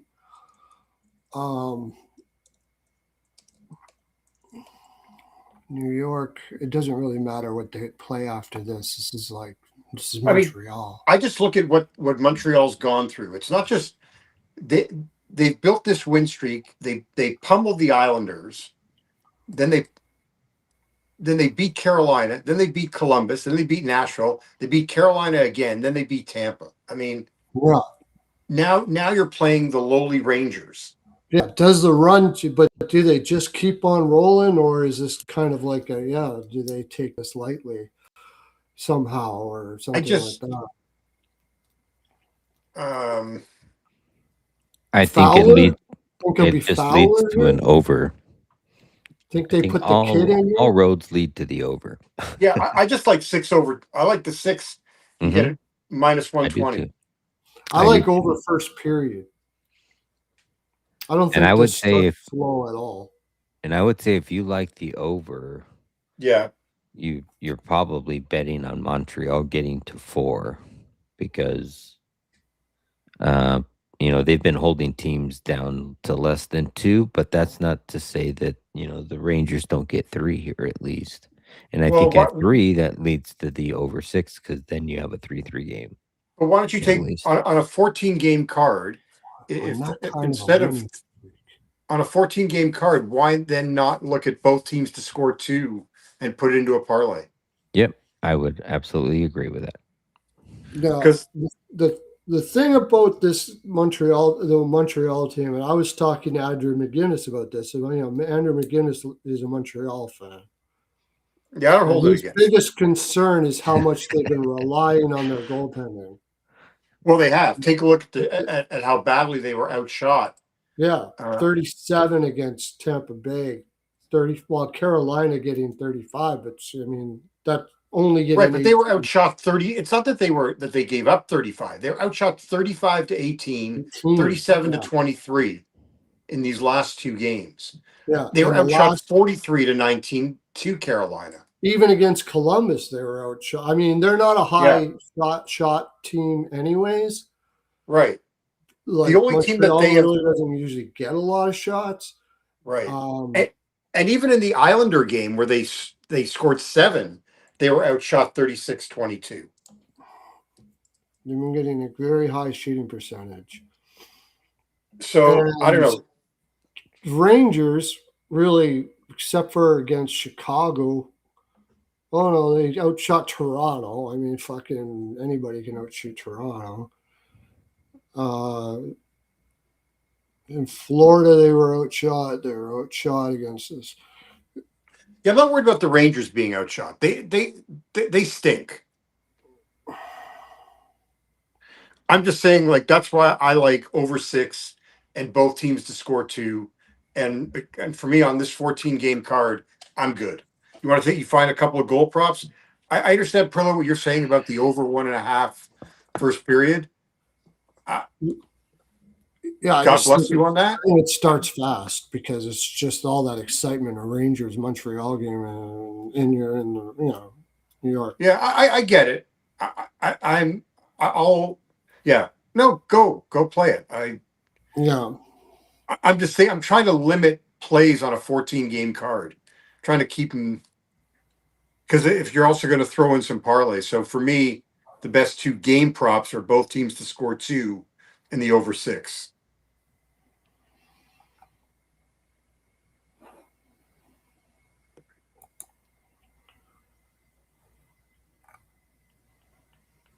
Montreal's minus 155 too, right? So it's yeah. All right. So especially when you take a look at how the Rangers they've beaten them twice this year. Granted, teams were in different spots, but wait, who you were talking about Mika earlier, right? Yeah. I could have sworn that, doesn't he have a good history against Montreal? He does. I know he's got a good shot history. Let me look at his.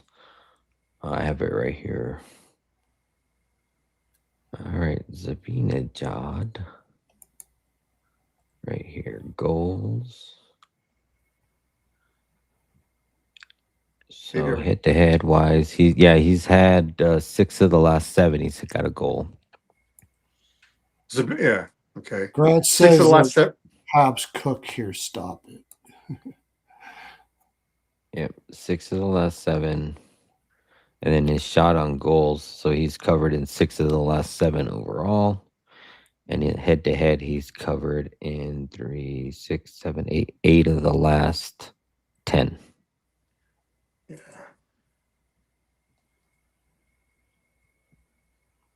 Head-to-head, minus 130.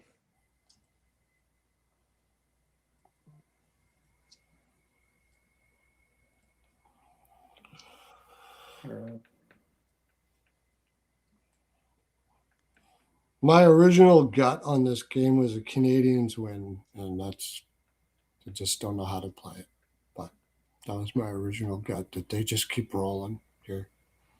I don't think it's, look, I totally get it. I'm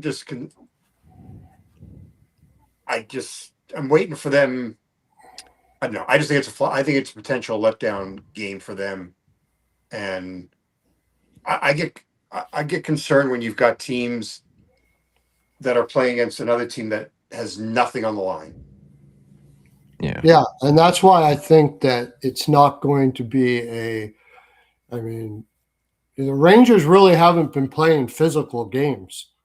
They've been playing, and I don't think this is going to be a physical game. So I guess the over is the best way to go about it. That to me, like I would rather play the over than the side. Yeah. Now, actually, I wouldn't mind going both goaltenders over saves. I don't think Yeah. like Rangers are going to be blocking a lot of shots.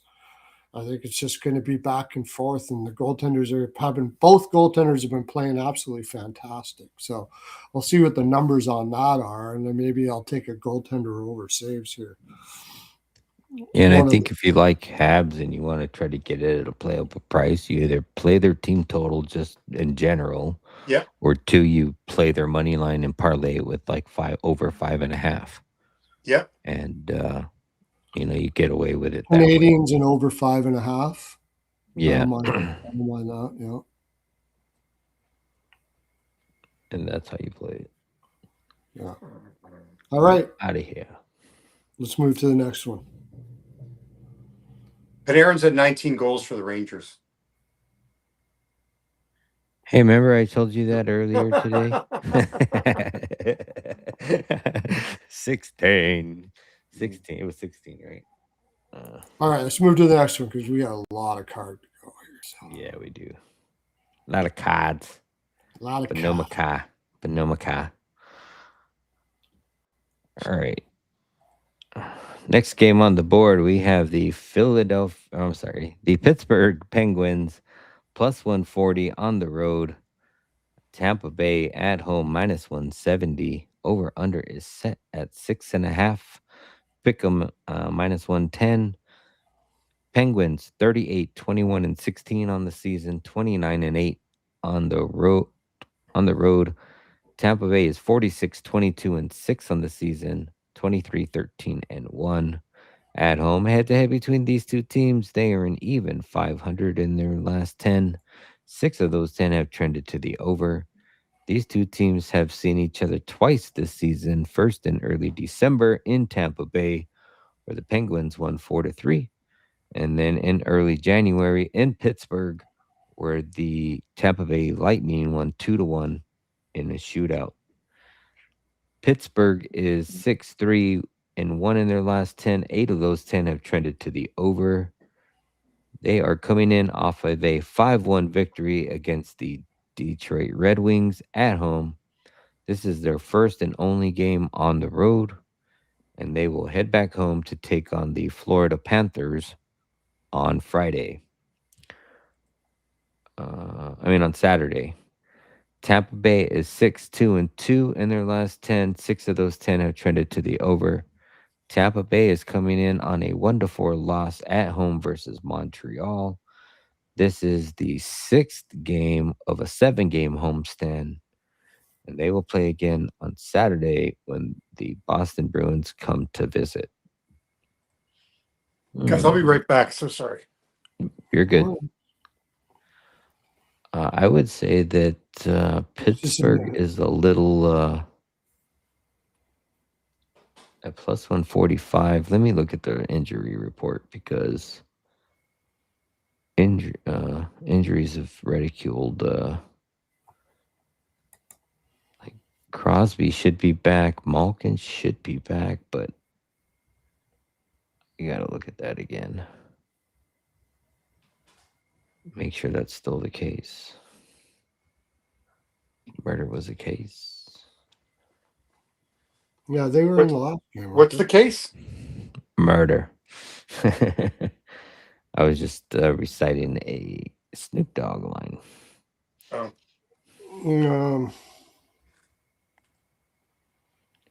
Wait, the total's 6.5, right?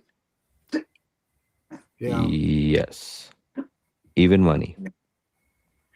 You can get Pittsburgh's team total over 2.5 at minus 140. Seems odd. Out of over 6.5. That means they think Tampa Bay is going to just absolutely obliterate them. But the So line would say, well, the line doesn't really say differently, does it? Hagel will be out, and Hedman will be out still. Hagel looks like he won't be returning at least for another 3 or 4 days at minimum. And somebody's already reporting that he is likely not going to play tomorrow. So I kind of get what they're doing. So I'm looking here at Tampa's most recent wins. 6, 7, 8. Their last 8 wins, they've only given up more than 2 once.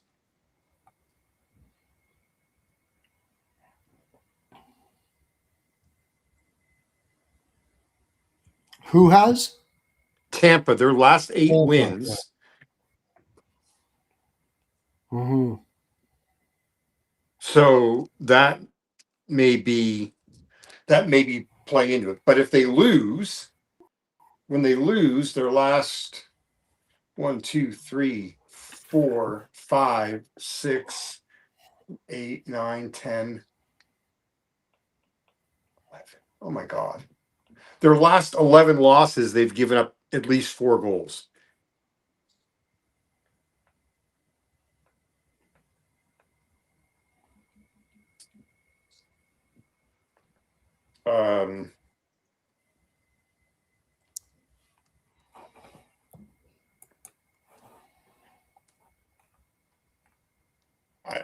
I mean, Tampa's got Boston next.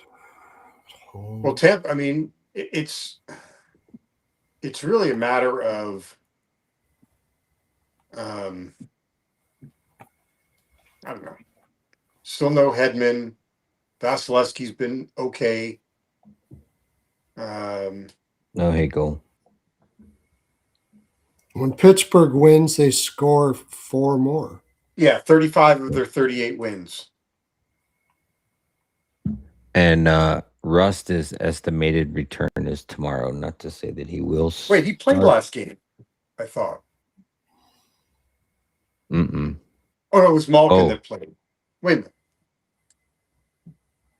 No, he was out and Raquel played. Okay. He was like Raquel was on the he was top a line. late scratch. He was Right. late Oh, that's scratch. right. We were lamenting that. Yeah. I see nothing but overs in Pittsburgh games. Yes. Yes. And that's just what I'm going to do here. Maybe Tampa Bay wins 5-2. Maybe I like both teams to score too. Yeah. Both teams to score 2, maybe, if you want to go that way. And is it Pittsburgh that has Florida 2 games at home after this? I can tell you. Pittsburgh. They do back-to-back games against Florida. Yeah, but what's your thought process about that? I'm just saying that is a thing. That's that they got Florida two games at home after this game, and they just went. They're at home. They're playing. Pearlo, they're fighting for a playoff spot. Yeah. Well, Pittsburgh. Yeah, I mean, I know they are, but they're hanging out in the Tonys. I don't think Detroit. See, I mean, they've been outplaying teams. Like, just it's not like they've been winning and just getting high shooting percentage. Although they against the Islanders, they had against Detroit, they just outplayed them. Period. They've been outplaying teams. Yeah, it's not like they've been winning by getting high shooting percentages from players and stuff like that. They've been just outplaying teams. I just think Tampa Bay. I think at this number, I think Pittsburgh is worth the shot, is all I'm saying. I think they're worth the shot. So plus 146. Let me go to Bet Rivers. Tampa Bay, they're coming off of a 4-1 loss to Montreal at home. They have not lost 2 in a row in a while. They're back to that not losing 2 in a row stuff again, though. When's the last time they lost 2 in a row? It's certainly not in the last 10. I don't know why they keep giving us a playable line, but Sidney Crosby over a half an assist. Yeah, I was about to check that. What is it? Plus 105. Sign me up. So 8 he's assists and 8 of 7 of the 11. last 10. And yeah. Definitely and play that. 6 of the last 10 versus Tampa Bay. And Yeah. he's huge Montreal. Like he's from Nova Scotia. Right? Yeah, but they're playing Tampa. So what does that got to do with it? Well, what does that have to do with anything? Right. What am I talking about? Playing Tampa. I don't know. Yeah, I mean, he's a Grunley definitely man. would play that anyway. If you think But okay, Pearlo, to answer your question about the last time they lost 2, it was March 8th and 10th. Yeah. And that was sandwiched around a win, but then they had lost 4 in a row. Like coming out of the break, they won their first game out of the break. They lost 4. They won 1. They lost 2, and that was the last time they lost 2 in a row. So,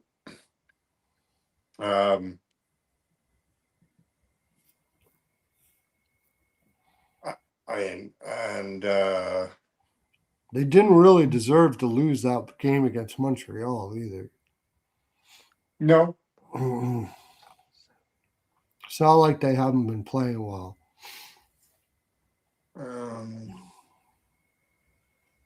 Pittsburgh.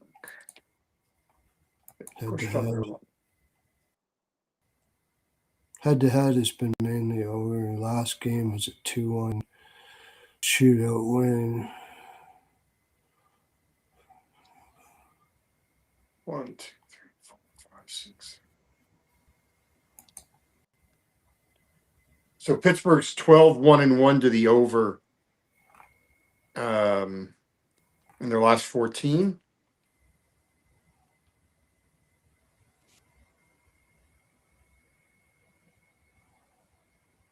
But I do like both teams to score 2. Hang on. Are we going to be on the Anthony Mantha train plus 300? I mean, how can you not, right? At the way he's going.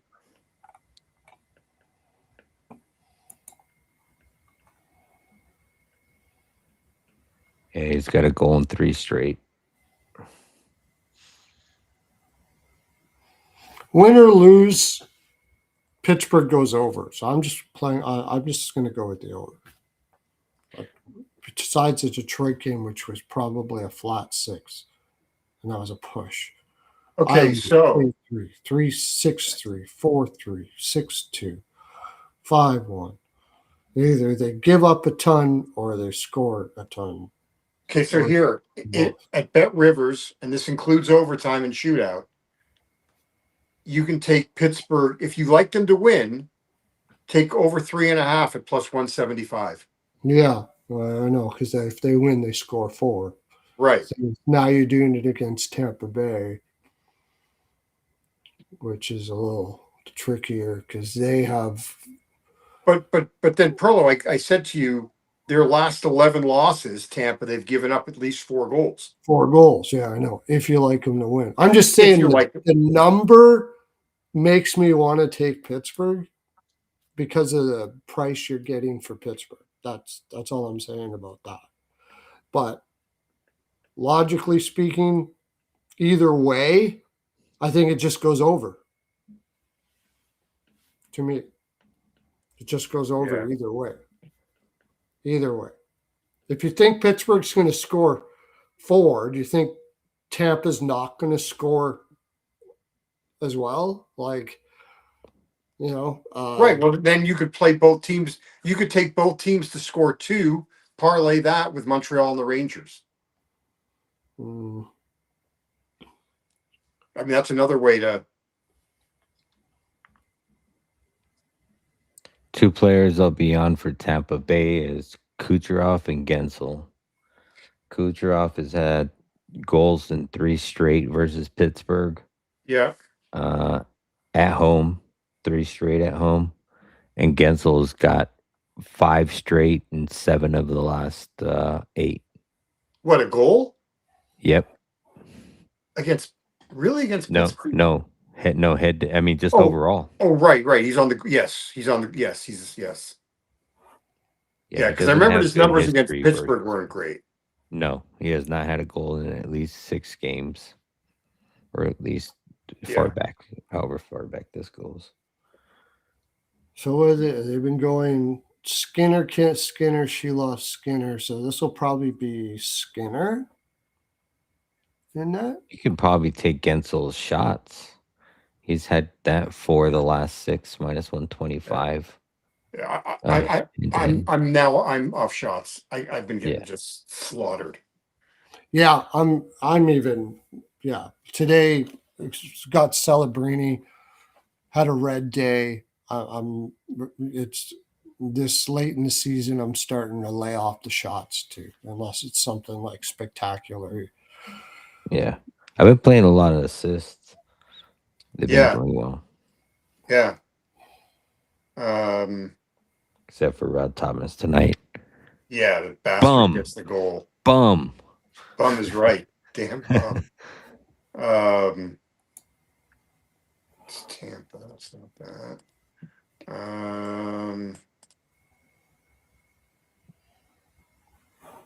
Okay. Yeah, I mean, I wrote down Crosby assist, Manta anytime goal, and I think I won't play the team total over 2.5 for Pittsburgh because I'll put them in that parlay the both teams to score 2. But I would consider over 3 and over 3.5 for Penguins. So, do you want to move on? Yeah. I'm like I said, I am gonna play over for this game. Yeah, full game over. And then that's both what I teams to wanted. score 2 and maybe put it. I'll just put an asterisk here. I'm not sure if I want to do it with that Rangers game or not. It might be, but I'll put an asterisk beside it. Yeah. Both I don't- teams to score 2 and Crosby for an assist. How's that? If you can get that as a parlay. It's like a massage parlor, man. I'm lining up some candidates. Jesus Christ. The hell do you have to go there for? Because my neck hurt. Okay. All right. I was trying to see if. Let me see. It's probably not playable. I was saying I looked at the flat 6, but it's minus 150. So you got minus 139 over on Bet Rivers. Oh, for the flat that- 6? Yep. If that floats your boat. It would that floats my boat. Does it give you any? It gives me Does whatever it you want. matter to anybody here that it is 3 games in 4 nights for Pittsburgh? A day off though. Road, yeah. Road, home, road, and then back home to Florida for 2. Tampa Bay. I think Tampa Bay's going to win this game, but either way, I think it's going to go over. So that's what. Yeah. I think, I don't care if they win as long as they contribute some goals to an over. Yeah. I'll be happy with that. And let it be All right. Coming from Crosby. I'm going to try to stay away from props a little bit because we got lots of games to go. Yeah. I'll be digging into props tomorrow. Go over to Winnable. You can get it's still up until playoff time. You get the promo code Hymes 12. You get $50 a year for the rest of your natural life. So you can, or you can get the premium for 80. Once playoffs start, that'll never happen again, and they'll have a playoff package. That'll never happen again. This is just an early opportunity for all those that follow me. All right, next game. Okay, we have the Columbus Blue Jackets on the road plus 150. The Carolina Hurricanes at home minus 185. Over under is set at a flat 6 minus 125 to the over. Blue Jackets 38, 25, and 12 on the season, 18, 15, and 4 on the road. Carolina 47, 21, and 6 on the season, 26, 10, and 2 at home. Head to head between these two teams, the Hurricanes have won 6 of the last 10. They're an even 500 on over unders. These two teams have seen each other 3 times this season. First was in early December in Carolina, where the Hurricanes won 4-1. Then in mid March in Columbus, where the Jackets won 5-1, and then again in late March, just yesterday, in Columbus, where the Hurricanes won 5-2. Columbus is 5-4-0-1 in their last 10. 6 of those 10 have trended to the under. Columbus is coming in on a 4-game losing streak. Like I said, just recently, just losing to the Hurricanes. They're 2-5. This is the first game, only game of a single Sorry, road guy. game. My back. Yep, I didn't know you even left. Yeah, I think you're good, unless you're. No, you're good. Yeah, they've lost 4 straight, and they play again on Saturday when they take on the Jets. Carolina is 6-4 in their last 10. 4 of those 10 have trended to the under. Carolina's coming in on a 5-2 win on the road versus the Blue Jackets.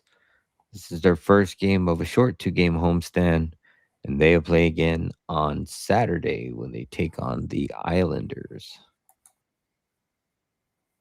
I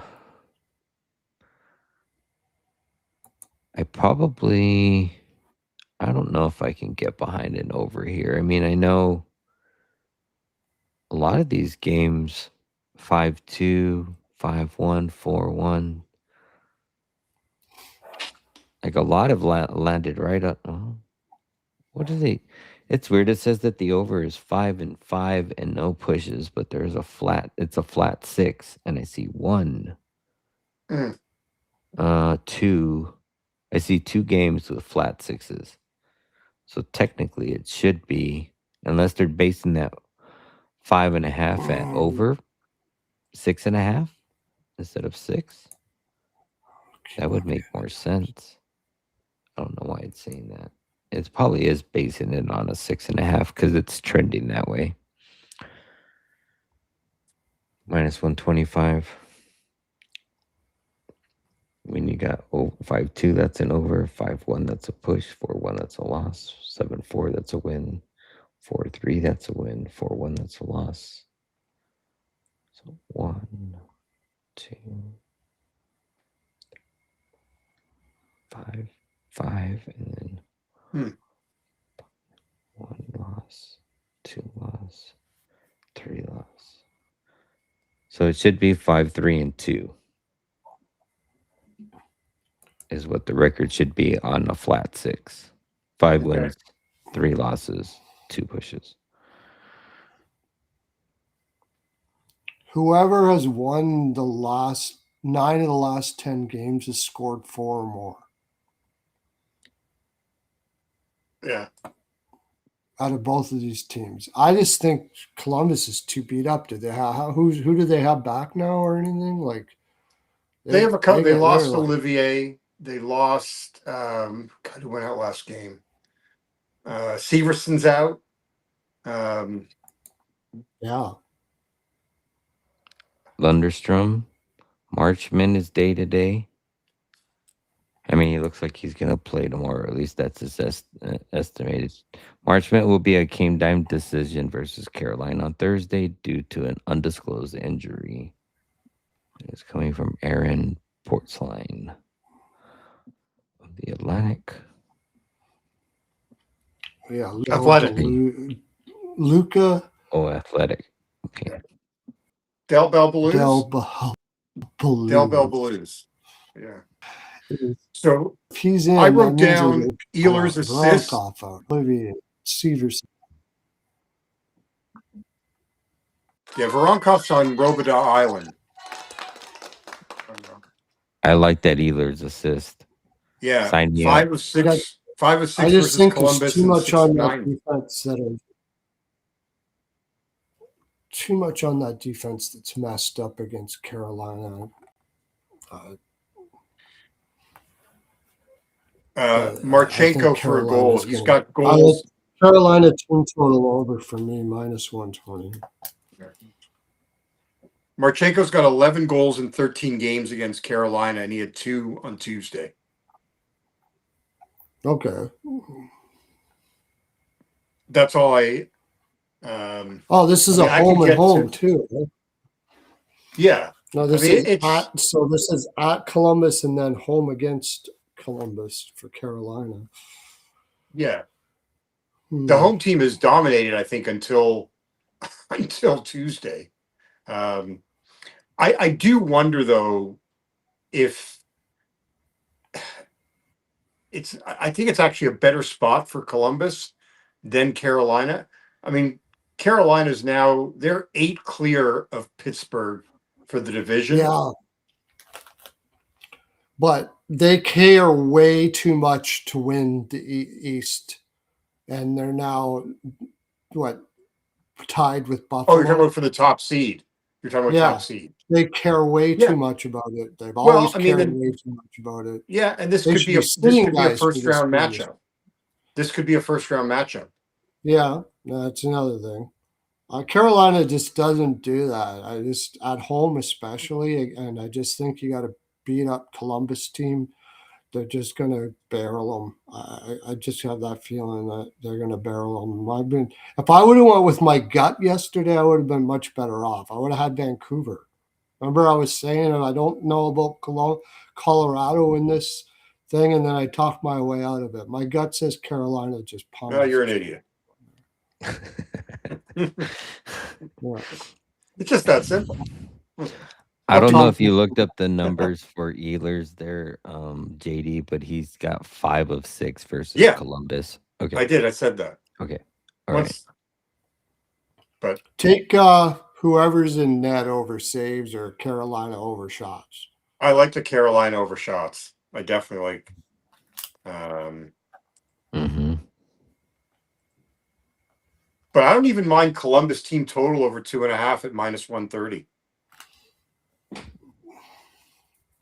Could be. Then just take the over for the game. Mm. Are you going to sprinkle Stall? Carolina's scoring in this game. There's no doubt about that, to my mind. Stall's Yeah, I'm at going to sprinkle on 19, right? Stall, Marchenko, and Ehlers are the 3 props I'm playing. Okay. Because Ehlers is like can you get plus sixes 130. anywhere? It's a -1.5 on the 6.5. I'll take the over. No, it was -139, right? Is that what I said? Is that what I found? Was that game? No. No, that was the Penguins game. Hold that pose. Hold that pose.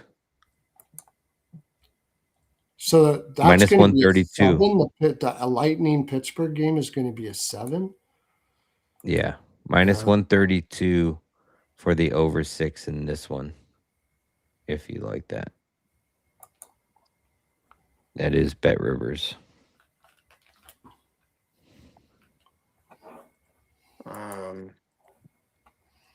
Yeah, Jordan Stahl plus 370 at Bet Rivers.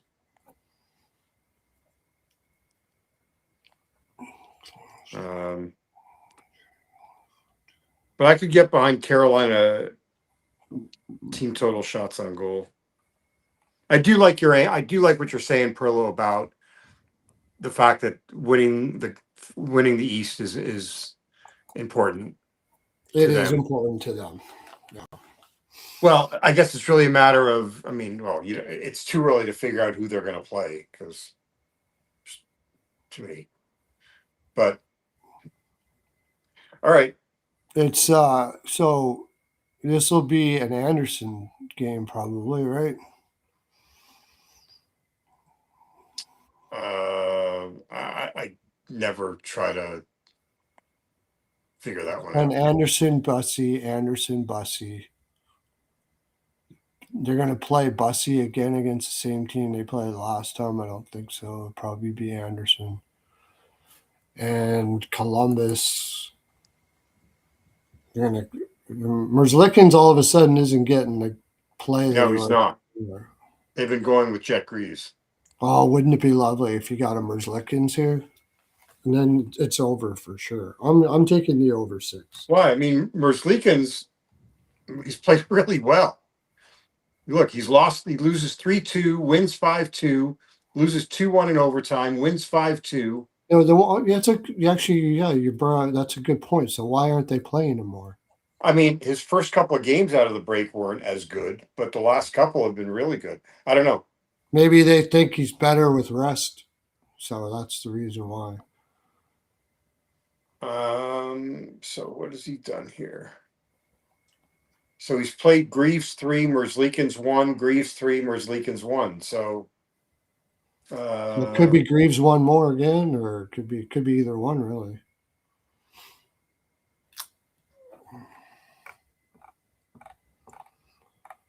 what do they have? Let me just see something. Oh, this is Columbus, right? You're talking about here.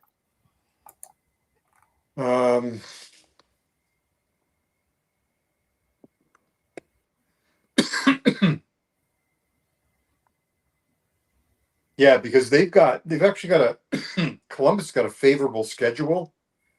After, they got a day off, they play Winnipeg. They got 2 days off. They play at Detroit. They don't have a back-to-back until the end of the year. Yeah. So,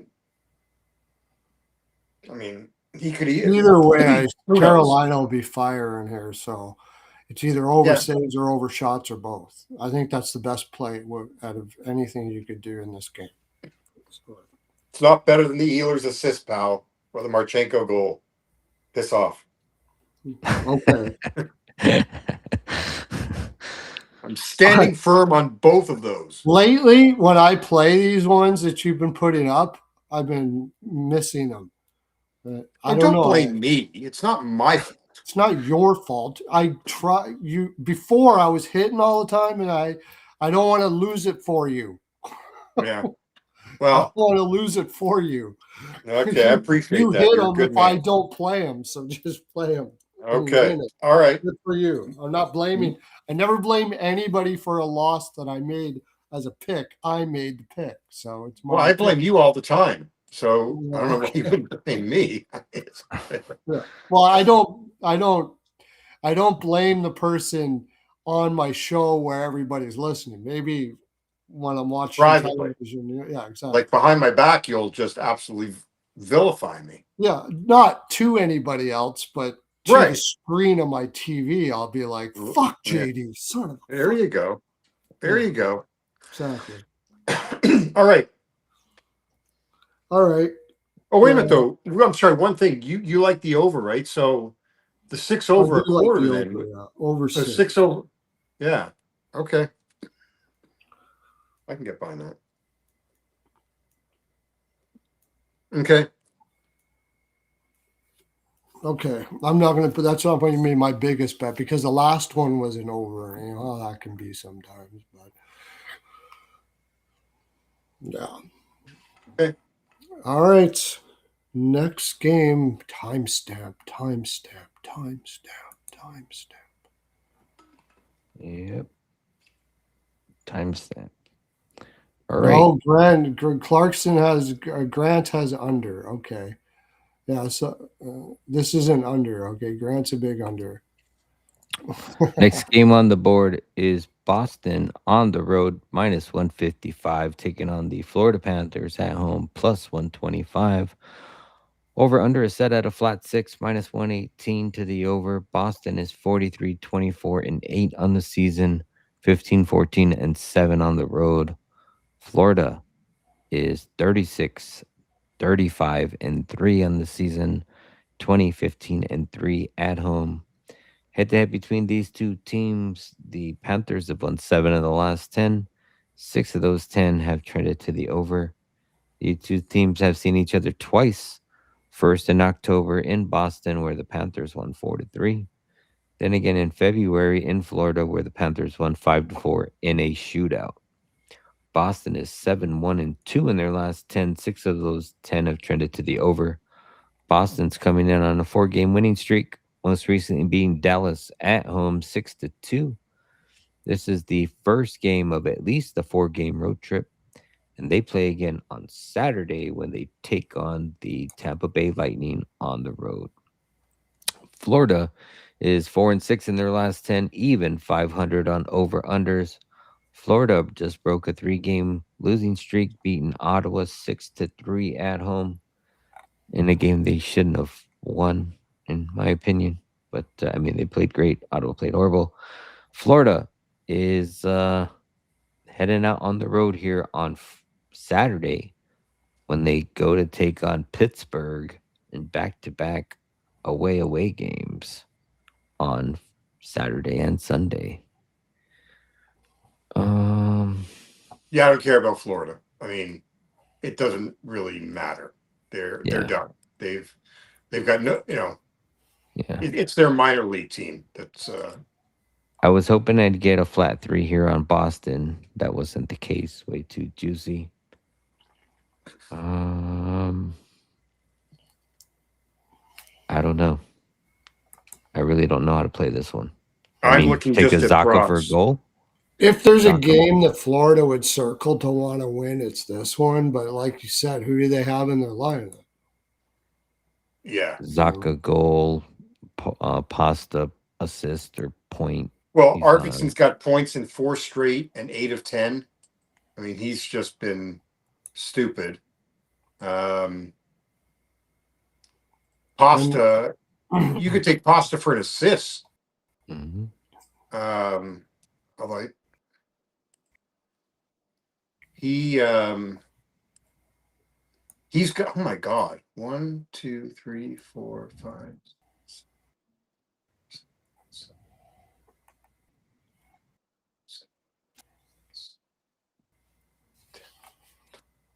He's got an assist in 10 of 12, 11 of 14. Yep. And Gustav Forsling, Seth Jones, Donovan Sabrango, Michael Benning, Tobias Bjornfort, Nicholas, whatever the hell that is. Yeah, I'll take the team total over, maybe even 3.5 Boston. They've been scoring just those guys don't even play with each other. Well, they do, I guess, in the minors. So over 3, maybe. I mean, over 3.5 at plus 107. It's rough. Okay, I don't want to take to Chuck for a goal, but I don't know if I'll get there. Plus 175's got a goal in 3 of the last 4. Yeah. Doesn't have that great numbers versus Boston, but he's been shooting. He's been covering his 2.5, getting about 4 shots per game. Yeah, I think it's just due to all the injuries. I like that because Kachuk will always do that no matter what the situation is. That's the way it is. So yeah, I agree. Just a player. There's no way in hell you can play the Panthers with that defense out there. Like, Jesus Christ, there's no way. That's just brutal. AJ Greer, Luosterainen, and Samasevich as your second line, and you're playing Luosterainen at center, and he's not, well, I mean, at one time he was a natural center, but there's a reason why they don't play him at center when they have a full lineup, because he's not good at it. So this is Boston all day, I would have to say. If Florida wins, then great. Over 1.5 shots. He's covered that in 7 of the last 8 versus Florida. What's the number? Give it minus 130. He had a 4 and a 5. Like you said, they beat Ottawa by accident, pretty much. They beat Ottawa by accident. It was like, yeah. Ottawa had a coming off of those back-to-back problem games in the room with their goaltender. Do you think Allmark's going to play against his old team? Are they going to let him after all of that shit? No, sorry. What am I talking about? This is Boston. So, yeah, who are they going to play here? Are they going to play? No, it's a Wanna play, Swayman right? start. I would anticipate.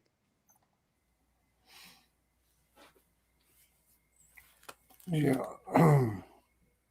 Yeah, because they got a back to back after this.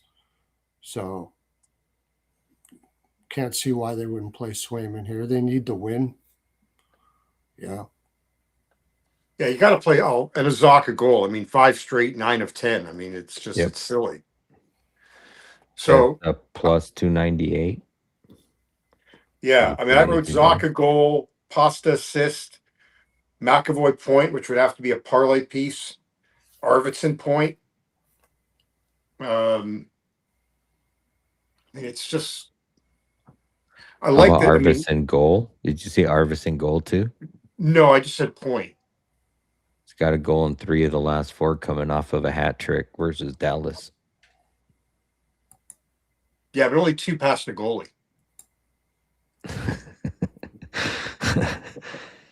That third one doesn't count. You're right. Wait, goals in 3 of 4. oh right, goals in 3 or 4. When's the Yeah. last time Florida won 2 in a row? That would be a while ago, too. I think Nixon was president. 30, 31. Yeah, I like that Zaka. That might be one of my Florida won back.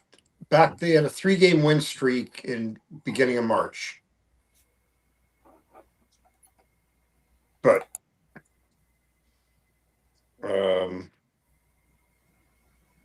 so let's see player props. So what do we got here? Bruins team total over split. So Arvidsson is 250 for a goal at Bet Rivers.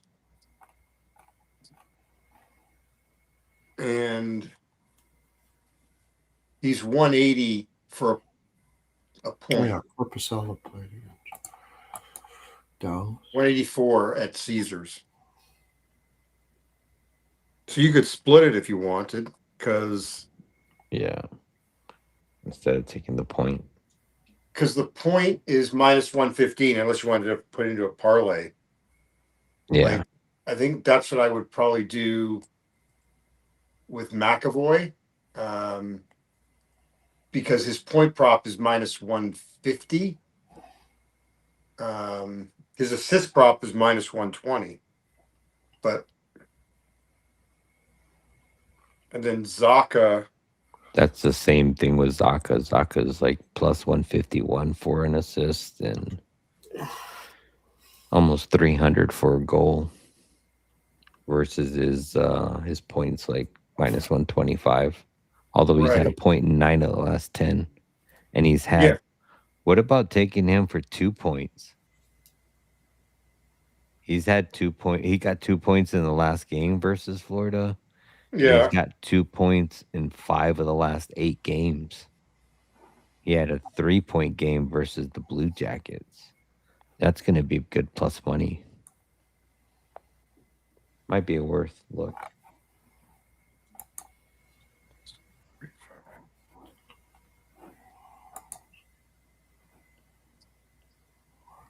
Yeah. I mean, that's not bad. Against a team that shouldn't care. But yeah, I mean, Matthew, Chuck, and them care.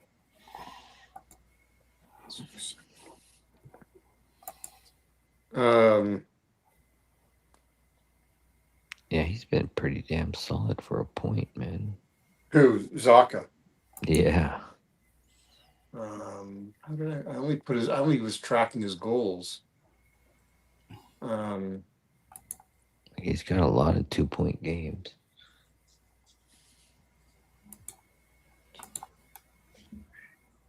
Just overall, he's got good numbers too.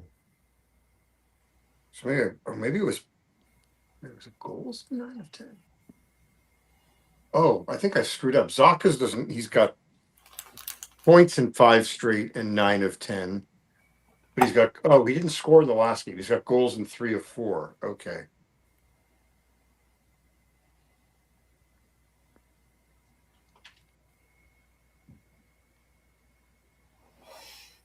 Yeah. Good enough for me. Has Yeah. Florida even been shooting like they used to? They don't have any bodies to shoot. 2021. Yeah, I Let them know. bodies hit the I'm just floor. saying. They did have 40 against the Rangers, 50 against the freaking Minnesota. Pasta's assist is minus 165. Holy What? crap. I'd take it for 2.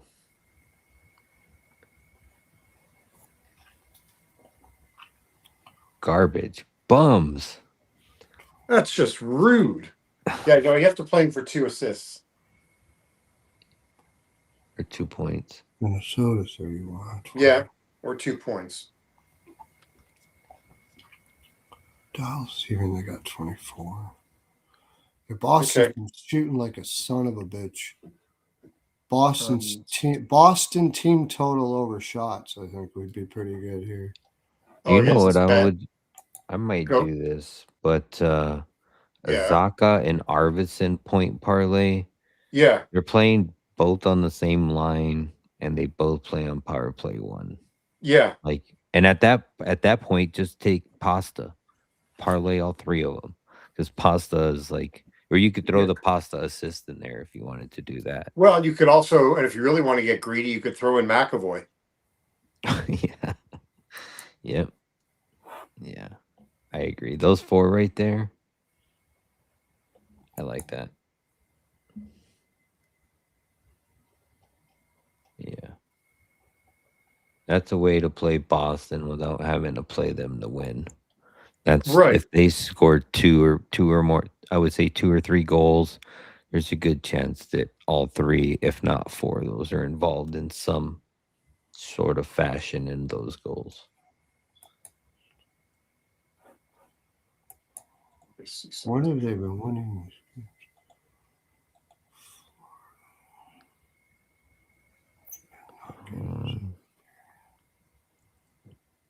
Yeah, I'm just taking. I like Bruins team total over 3.5, and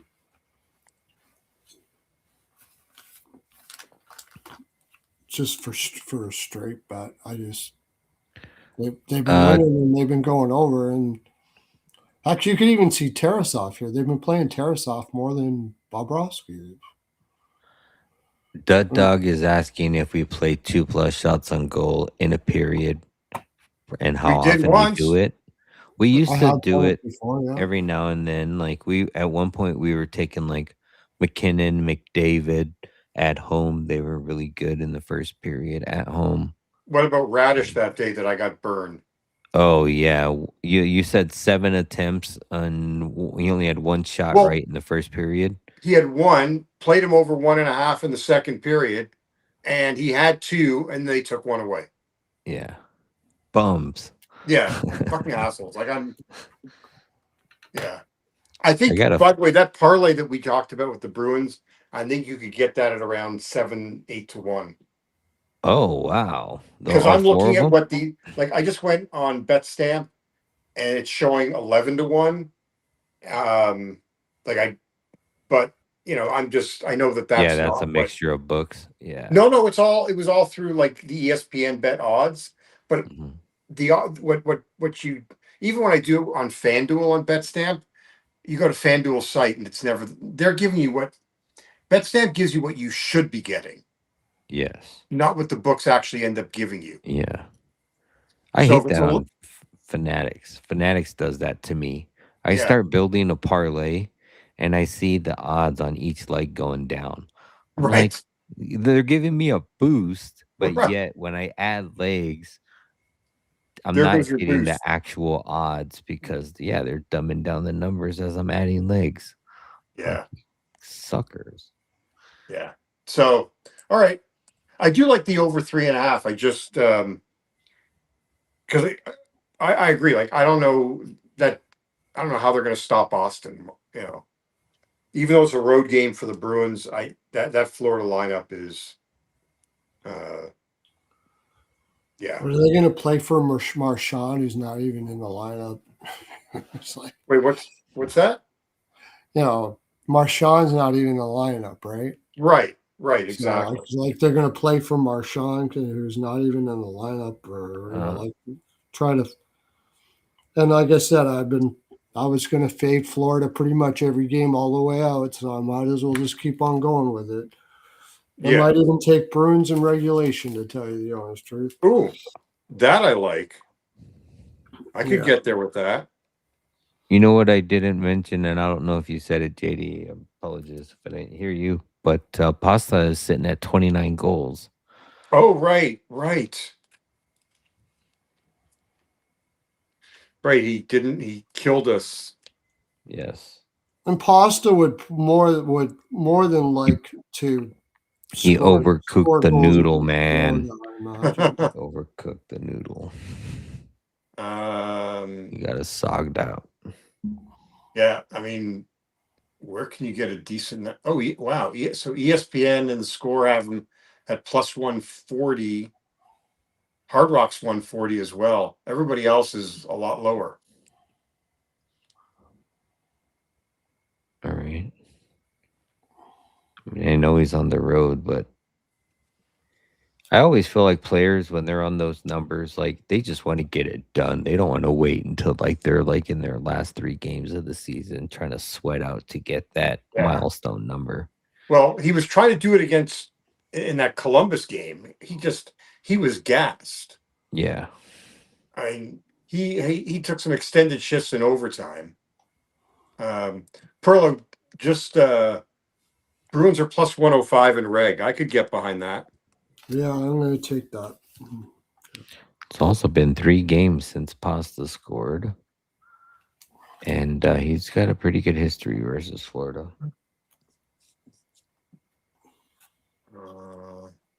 Played lots of games versus Florida. Probably played a few in his career. Yeah.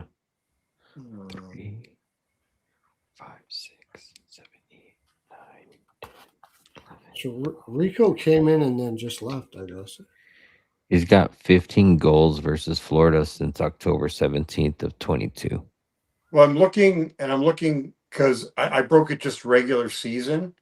In the regular season, he has scored in 3 of the last 4 regular season games against Florida. When you take out regular season, I mean, it's 2 of the last 4.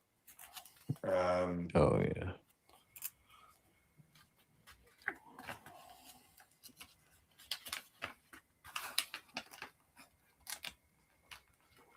But I think actually the Bruins and reg at plus 105 would be.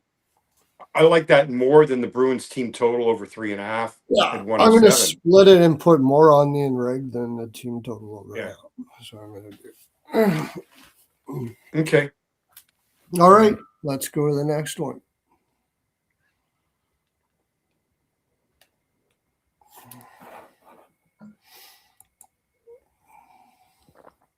All right, I'm going to do the lay of the land and I'm going to go get some drink because I'm running on low. All right, next game on the board. Oh, man, I kind of like this one. Should be a good one. Buffalo on the road as a dog. Minus 102, JD. I'm going to want those numbers as a road dog. Ottawa at home as a favorite. Minus 118. Over under is set at 6.5. Slightly juiced to the under at minus 115. Buffalo is 46, 21, and 8 on the season. 22, 11, and 4 on the road. They're just as good on the road as they are at home. Ottawa, 38, 26, and 10 on the season. 18, 11, and 6 at home. Head to head between these two teams. Buffalo has won 8 of the last 10, even 500 on over-unders. Buffalo has won 6 straight versus Ottawa. That minus 102 number scares me. Fishy, fishy, fishy. These two teams have seen each other twice this season. First in middle of October in Buffalo. Buffalo won very 8-4. What an ass whooping there. Then a couple days before Christmas in Ottawa, where Buffalo won that one 3-2 in overtime. Buffalo is 6-2-2 in their last 10. 6 of those 10 have trended to the under. Buffalo is coming in on a 4-3 win at home versus the Isles. This is their first game of a short 2-game road trip, and they play again on Saturday when they take on the Capitals in Washington. Ottawa is 6-3-0-1 in their last 10. 4 of those 10 have trended to the over. Ottawa's coming in on 3 back-to-back losses. I mean, not back-to-back days, but just 3 consecutive losses. 2 on the road. Last one there being against Florida, 3-6. This is their first game home off of a short 2-game road trip. They play again at home on Saturday when they take on the Wild. It's a really weird line. It is. It is very weird because I would be all over Buffalo here. But you know what it is? It's a situation for Ottawa. Not that they're going to win, but I think you're going to get lots of effort from them. They may play. They have not played a shutdown defense like they were playing. Well, they're missing You their know, D. yeah, and that's the other thing too. That's the But problem. I mean, how does how do you not take Buffalo here on the road? My feeling is that when we wake up tomorrow, it's going to be minus 110 both ways. I Yeah. wouldn't be surprised. Yeah, I wouldn't even be I wouldn't be surprised if Buffalo ends up being a little small favorite. Well, right. I'm just saying. I think that I'm surprised it opened like this. Yeah. It does give me pause. Now, Mhm. Buffalo has gone to overtime in 3 of their last 5. So I can, if you want to make the case about maybe why, but it's not like, Buffalo has slowed down. So what they had the 4-3 win against the Islanders. I mean, really 4-2, I guess. Or it's still 1-goal game regardless. But you had a 1-goal, you battled back to beat Seattle in a shootout. You lost to Detroit, you lost to the Bruins in overtime. Although we've talked about this, that was a bad spot for them. That was just coming out of the road trip. Yeah. So Yeah. I was gonna say, looking at Sanderson and Matejchuk, both of them are listed day to day with projected return Not dates for Matejchuk. tomorrow. Somebody else. It's not Yaremchuk Yaremchuk, I'm sorry, is that what it is? or Yakimchuk. I'm sorry, it's Yakimchuk. Yakimchuk, yes, Yeah. both Yeah. defensemen for Ottawa. Both of them are listed as day to day with projected return dates as tomorrow. So they may be getting a little D-back, and maybe that's why we're getting a better number, but that still wouldn't pull me off of Buffalo here. Like to me, it's just going to be a tighter game. The question is how are they gonna? There was obvious drama that happened in Ottawa. How are they going to bounce back with that drama? Yeah, that's what I'm saying. You're going to get max effort, even though that's the thing. Who's going to be in this game? Yeah, is Allmark going to show up or take the day off? Who's going to play for Buffalo? This could be the classic. Those two players come back and they still lose. Yeah.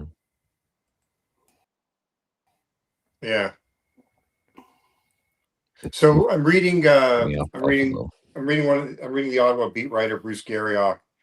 He's saying that Green had no update on Yakimchuk's status, but it's doubtful we'll see him during this homestand if you judge by what we witnessed when he left the game.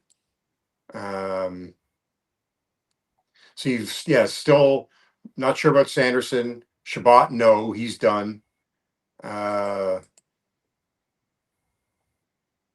Sanderson resumed skating with the Senators in Florida wearing a non-contact jersey.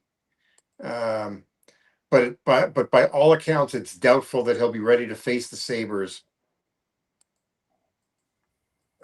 More likely to return against Minnesota on the Saturday. Okay. and he wore a yellow jersey at Tuesday's practice, which means I'm assuming that means he is not not ready to go. He's the banana of the bunch.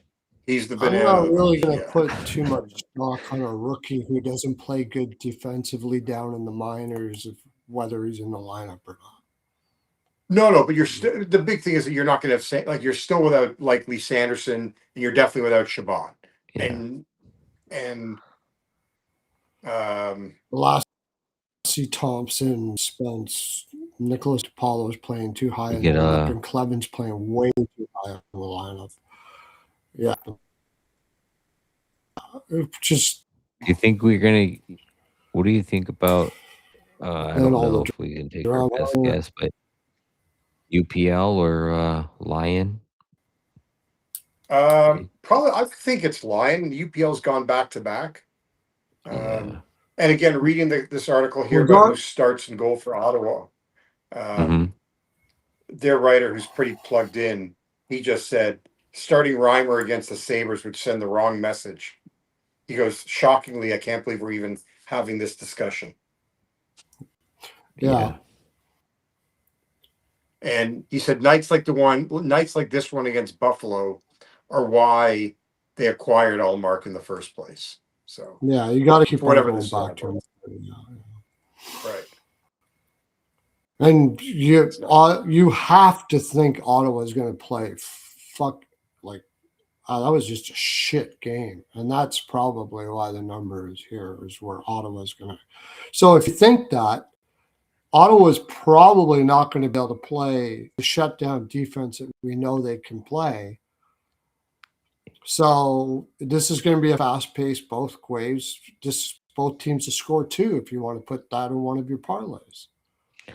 I would say both teams to score 2. Thompson's got eight goals in the last 14 games versus Ottawa. If you want to go that route, we got 4 in the last 7 on the road, and Tuck's at 29. Yeah, Dylan Cousins going against his old team, of course. Norris.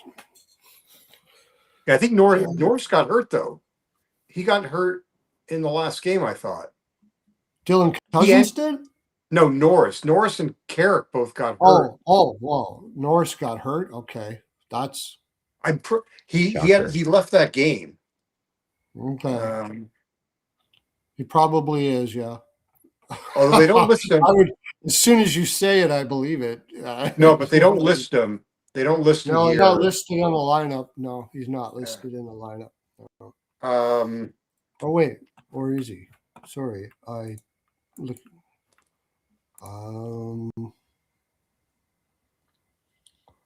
What have you done for me lately? But here's what I could get to. We've been playing this the last couple of times. Is Buffalo's shots on goal total over? Because with the injuries, that shot suppression team. No, Norris is in a lineup on Puckpedia. No star beside his game or anything. But he's playing I agree on the there, JD. third line. Pearlo. We were also talking about Buffalo's team total shots over. Because Ottawa's been letting up a lot of shots, but they're still really not adjusting. Yep. Yeah. So 29, 27, 40, and 35 in their last 4 games. And you still get kind of a low number. That they've given up, Ottawa has? Holy shit. Yeah. They've lost their D.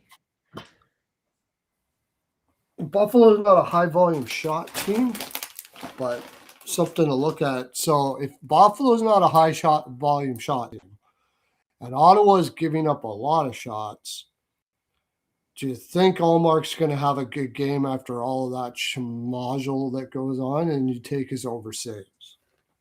I don't know. That's where you asked me before if you would take over shots or over saves. I'm taking over shots. You might get a really low number on Allmark's over saves in this one. He could but my concern is that if he craps his pants again, he ain't going to get to that number. They'll pull him. Yeah, that's true. So That's Buffalo true. shots on goal lately 33, 36, 30, 25, 29, 33. Yeah. Oh, okay. I'm That's the shots on goal. Okay. What's Ottawa's shots against? 29, 27, 40, 35. Okay.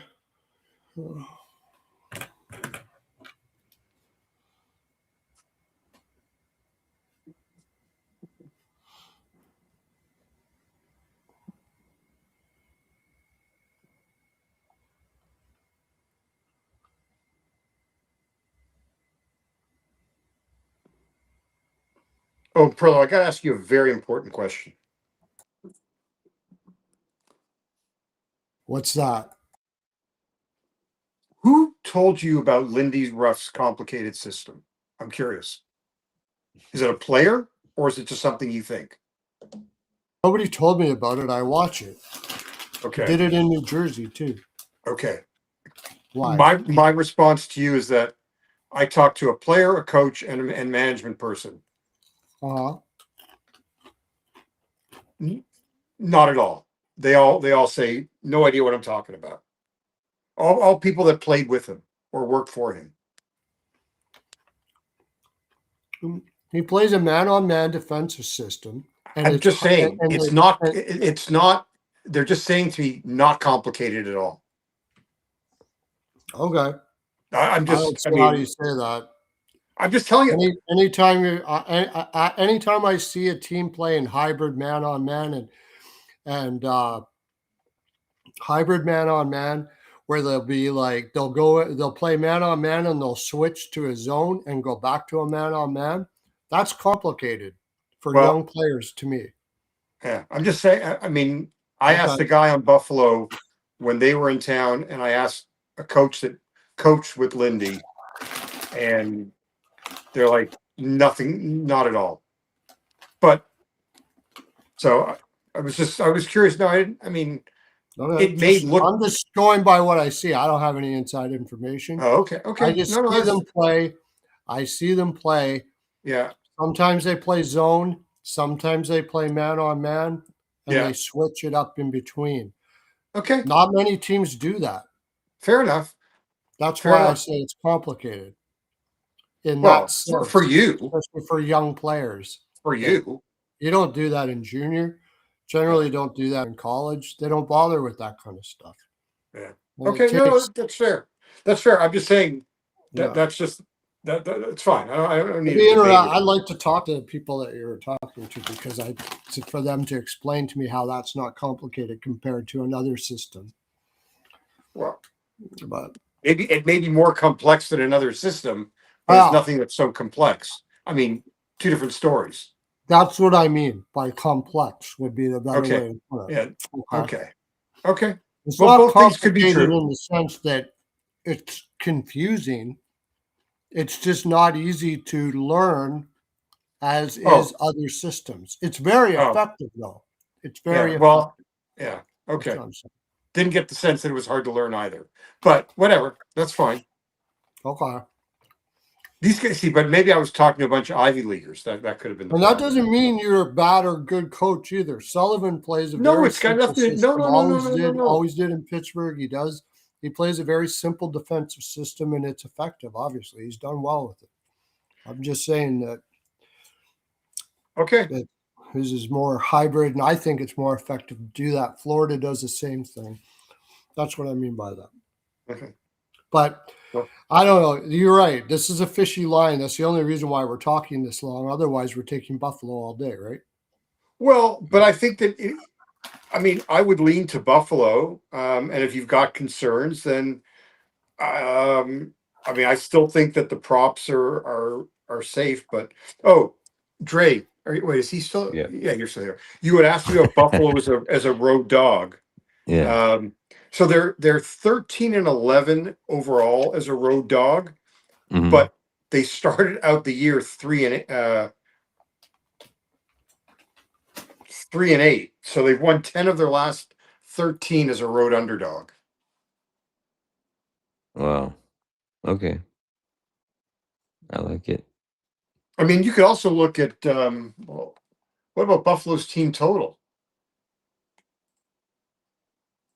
Yeah. I mean, I looked to see if there was a flat 3, but I think it's 3.5. No, 3 at Bet Rivers, minus 118. Oh, you know what? I was looking at Buffalo. I'm Boston. I'm sorry. Yeah, I mean, you can.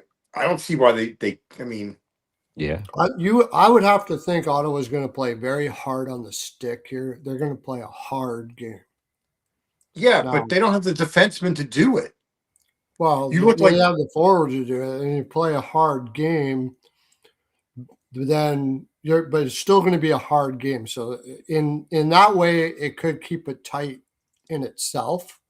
Doesn't mean they're going to win, but I don't think like Buffalo is going to blow them out of the water or anything in this game. It's going to be they're gonna play hard. They're gonna play really hard Ottawa here after that game that they just played. Simple as I think that is for sure. Doesn't mean Buffalo's going to, or doesn't mean that well. Ottawa's going to win the game, but they're going to play a very hard game. And I think Buffalo, ultimately it's all up to Allmark. I mean, you know, maybe that's being Captain Obvious, but it's just wondering why Allmark would Allmark might be kind of frustrated because of the fact that they're missing defensemen and you've got young kids missing assignments, Yakmachuk and stuff like that. That might have been where the frustration is coming from. well, it ain't going to get any better tomorrow. No, So, and if they try to play like some sort of defensive shutdown game, Buffalo wins this game for sure. So yeah. I would say, yeah. Okay. Wow. Okay. Is there is it a I'm just trying to piece together what you guys are thinking about the price a little bit. Well, I mean, I just think that if you like Buffalo, you take them now because it's not going to get better. Like you're not going to get. It's not going to go to plus 110, or I don't even think it's going to go to plus 105. Like Home. so, I just think if Play you like against Buffalo, I would Buffalo. grab them. Play against Washington. Home, Buffalo. Play And against Ottawa. Play against I do like Jordan Spence props for Ottawa, though.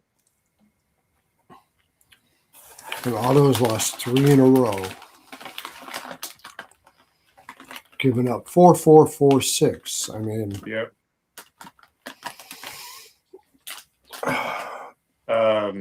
But Spence is on. I mean, he's their guy. Scored last game.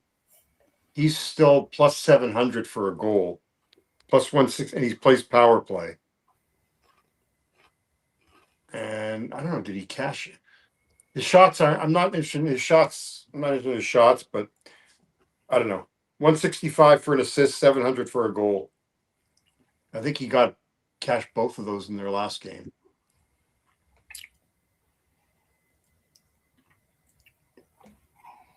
So, moving on. yeah, people think it's tense in here, JD. Not tense. There's no tensity at all. You haven't seen nothing yet. All right. I got my lemonade. I'm good. Yeah. So what do I have here? I have Sabres over shots and Allmark over saves, and I have both teams to score first period because they're both good over teams. And I'm probably going to end up putting money on the Sabres.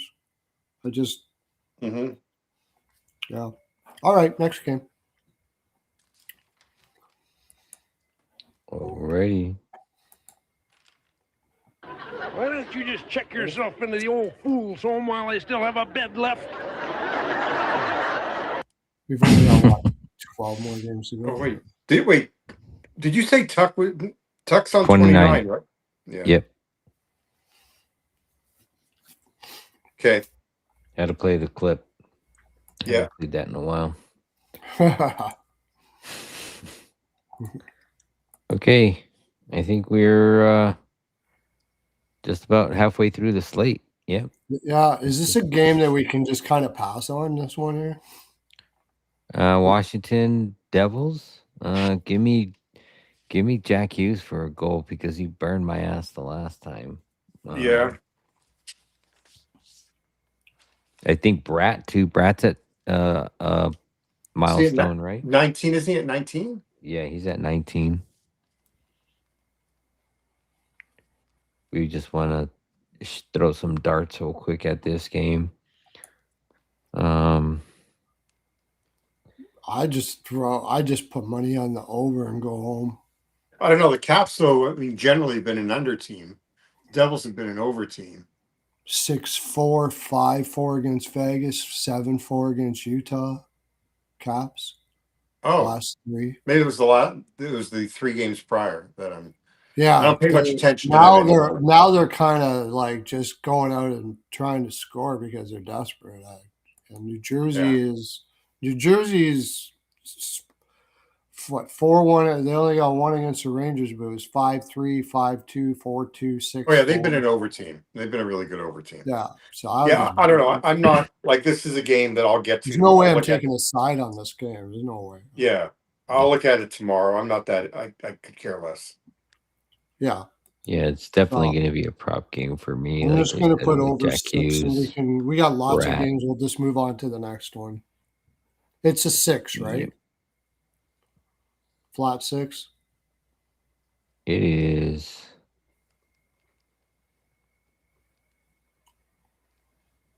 Yes, a flat 6, trending to 6.5. We'll probably get that plus in money right. on 6.5. Get it in right away then. I think this is an over. Said. Exactly. I mean, Ovi's got goals in 3 of 4 and 4 of 6 against New Jersey. Oh, Pinto's at 19. I forgot about that one. In the last game. Yeah.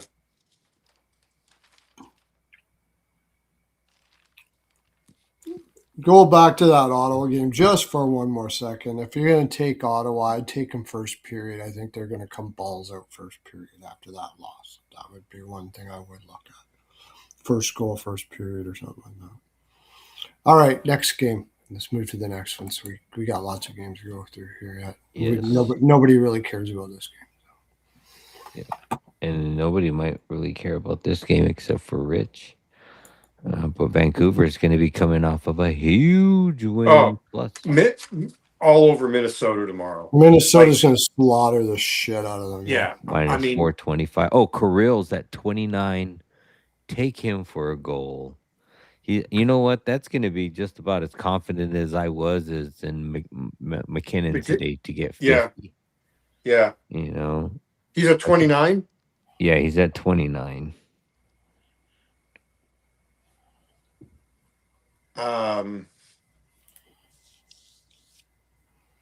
Let me see if I got props for that, but coming off of that game just recently, I don't know if I'll have. I mean, I know. Look, you've got you've got Quinn Hughes against his former team.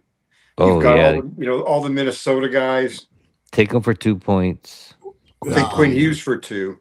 Yes. The number's probably outrageous in this game. It's not as bad as today. It's as high as minus 435. I'm seeing. Yeah. At Bet Rivers. Plus 158 for over 1.5 points for Quinn. Oh, really? Where's that at?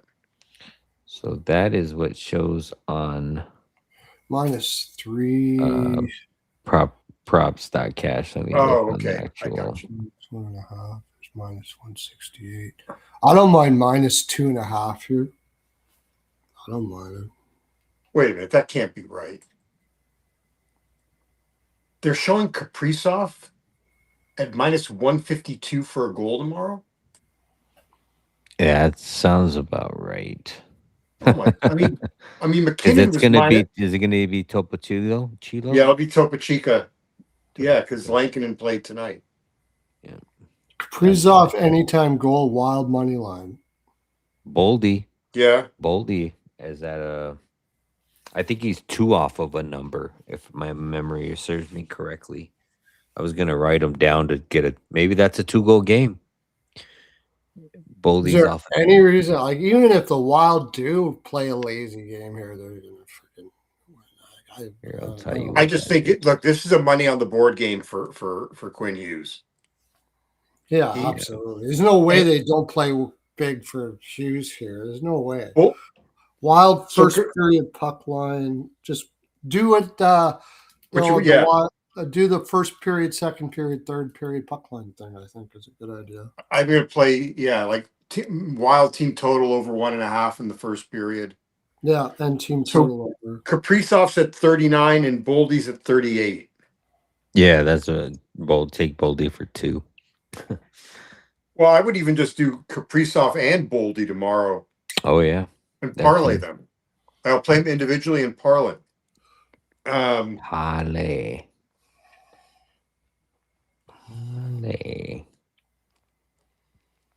Yeah, Wild first period over 1.5. If you want to go crazy, take Z Bouillon to score a goal. I know. Well, Bouillon, Marco Rossi. Rossi, yeah. I just don't know how they have legs left after today's game. And not only that, it's just such a huge. It's like they just won their cup. It's like, Yeah. no, you're gonna have such an emotional game.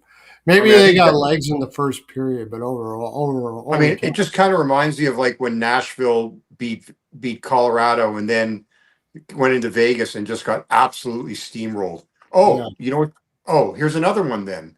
If you can get a line on it, either like Minnesota shots or Topo Chico saves, because he ain't coming out tomorrow. Oh yeah, you're right. So it's a matter of can he stop anything, but you could look at both of those. Yeah. You could also probably look at his goals allowed if he's look not at going to get or yanked. look at first period saves. As long as he doesn't get like lit Well, up like completely in the first period. That's my only concern is that he gets lit up. Either that, then you have concern for his saves anyways. But he'll probably be able to hold the fort at least for the first period. I think Yeah. the Canucks will come out hard. The difference between the game you're talking about is this one does have emotion and passion for Vancouver too. They want to prove Sure. something. Well, they've got So they've they got might be able to hold on for the first period, and Minnesota will outshoot them like 14-5 or something like that. And he might save enough to do that. Yeah, but I mean, I'll be blown away if the Wild don't just ruin this game. I don't even team total over ladder. well, that's what I was looking to do for sure. You got to go back to DeBrusque. Why do I keep doing this? Quinn Hughes' last goal. No, first Mm. goal or something like that. DeBrusque has got goals in 3 straight and 4 of the last 5.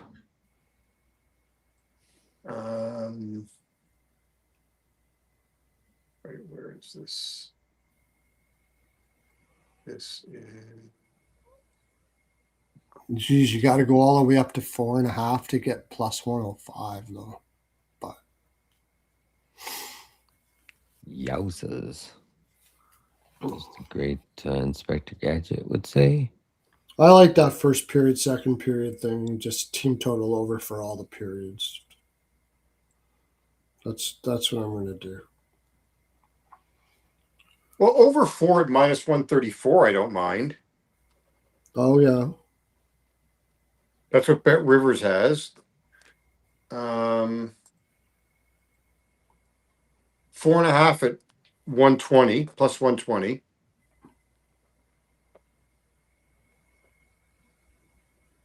Yeah, because I don't think they're going to take it easy on him. No, not after everything that happened And- there. Over 5 at 215.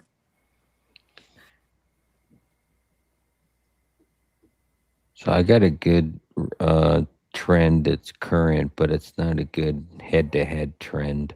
Okay. But Ryan Hartman has had 4 shots on goal in 5 of the last 7 games, and his line is 2.5 at plus 105. But head-to-head, he has not covered that in But 9 but straight tomorrow, games. but tomorrow's as good an opportunity as Yes, exactly. Rich right. says how many Quinn Hughes points. I mean, I don't mind if you playing 3 points for Quinn Hughes for something if you want. I mean, Yeah. 2 He's assists, averaging almost 7 attempts per 1 game goal, 1 assist last 10. parlay, stuff like Wait, that. what? He's averaging 6.5 attempts in his last 10, but he's covered in 5 of the last 7. And there's 5 of those, or 6 of the last 7, but 5 of those 7, he's had 4 or more shots. All right. I'm going to stick with Capri. I mean, the big guns. How about this one? Who had Chris Otto did this tonight in the Colorado game? Wild to score in every period. Who has that? Do you know what Oh, site has? yeah. I Oh, yeah, talked that's a about that good last one. night, remember? I Yeah. said Colorado to score a goal in every period. Without Yeah. if I was ever going to bet a game, Right. that was going to be it. Who has that prop? Do you know? You can find that I think at 365, but the problem is it's never the night before. It's Okay. hinged upon goalie confirmations. And that's why we couldn't look it up last night, because I said you're probably going to get it at plus money. That's the only site that you're aware of. Yeah, and I want to Okay. say maybe DraftKings or FanDuel. Probably DraftKings if I had to guess. Okay. Yeah, I think someone did mention DraftKings.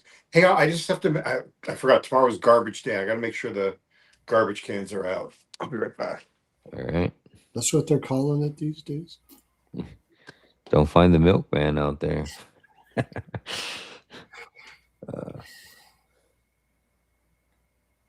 Yeah, you know what? Trash is for me tomorrow too, I think.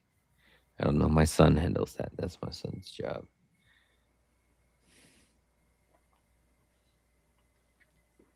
So this is an 8 p.m. Eastern game. Yeah, I mean, you could parlay a whole bunch of shit on that one for sure. Okay. My neighbor must have taken them out. Okay. Nice. Yeah, because it's late. All and I right. don't- That's pretty much the meat of that game. We'll go on to the next one. So we're Yeah. done before 4 in the morning. We're trying to be. Yep. Mm. All right. Oh, I forgot to timestamp the last, I don't know how many games here. Jesus Christ. Oh, yeah, the Capitals game I can figure out. And this one, Yeah. This next one's going to be pretty good. It's going to be a tough. Oh man, Dallas at home minus 170. Okay, we got the Winnipeg Jets on the road plus 140. The Dallas Stars at home minus 170. Over under is set at 5.5, minus 120 to the over. Winnipeg is 32, 30, and 12 on the season, 14, 16, and 6 on the road. Dallas is 44, 19, and 12 on the season, 22, 10, and 4 at home. Head to head between these two teams, the Stars have won 7 of the last 10. 6 of those 10 have trended to the under. These two teams have seen each other 3 times this season. First 2 times in Winnipeg, last time in Dallas. All 3 games were won by Dallas. Last one resulting in a 4-3 overtime win in Dallas. Winnipeg is 6-2, 0-2 in their last 10, even 500 on over-unders. Winnipeg's coming in on a 2-game winning streak, both games on the road, beating Colorado 4-2, beating Chicago 4-3 in overtime. Almost lost that one.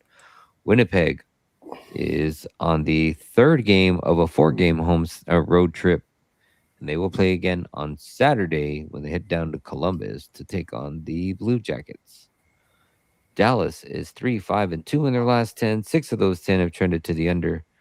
Dallas coming in off of back-to-back losses, most recently losing to Boston 3-5 on the road. This is their first game home off of a 4-game road trip, and they will play again on Saturday when they take on the Avalanche. This is a lot of moving pieces in the next couple of days between Winnipeg, Dallas, and Colorado. Yeah. Um, I like Winnipeg. I'm taking the Jets. I was just gonna say. Yeah, I think it's, you know, So look ahead spot for Dallas. Yeah. Dallas doesn't Yeah. care about the points all that much. yeah, It's just Winnipeg's playing won 4 of the last 5. Just keep on going with it. yeah. Might as well. Especially I out with the agree with price you, you probably Grant. get in Might here. probably go back to Wyatt. Yeah. But,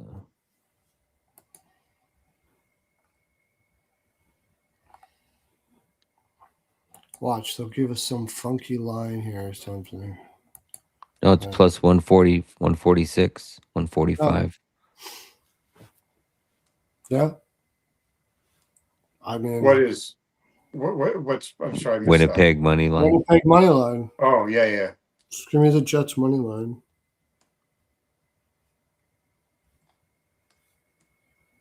You could take draw too, I guess, but I mean, I don't know. Just take Jets money line. I don't see how you don't. Dallas is Yeah. going to. Kyle Connor's Dallas got is a gonna goal in overtake 3 of you. his last 4 games, too.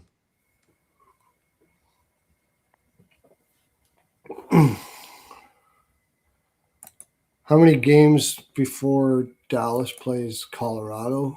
1 after this. 1. Yeah.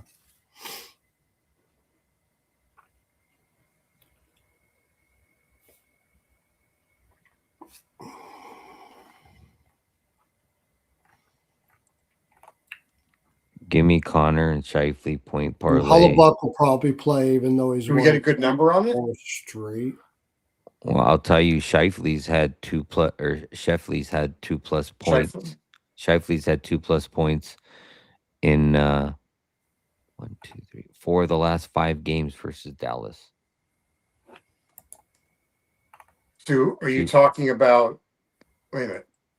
I know that, like, I like Shifley and Connor, Yeah. but I'm just saying, are you talking about 2+ points or? Yep.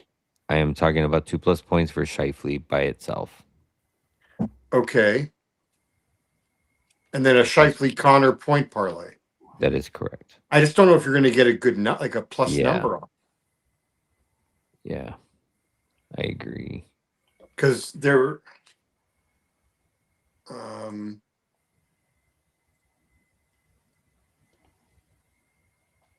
Yeah, they're probably both north of like 300 or around 300, 275 to 300. I bet you.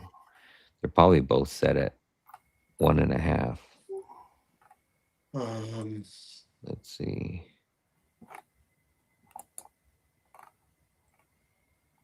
So Shifley's, 1.5. That's what BetStamp is showing at plus 180. Yeah, it's usually, it looks like it's about around minus 270 for a single point. But the only thing that would have me is just Hellebuck's played so many games in a row, but he's done that before. So Yeah, but he may not play. I mean, yeah, he has. I just think I agree with you guys. I think it's a look ahead for Dallas, and yeah. I mean, must win doesn't mean will win, but I can't believe I'm actually betting on the Jets. But Yeah, I don't. It's just a spot where you just kind of have to. If you lose, you lose. Right. Just kind of have to. Is this Dallas's get right spot? Like they're set in their spot. Fact that they lost, they had a bad road trip. Like if they had a bad road trip like this and it was the middle of the season, yeah, okay, it's different. But they're set in their spot. They got Colorado coming up.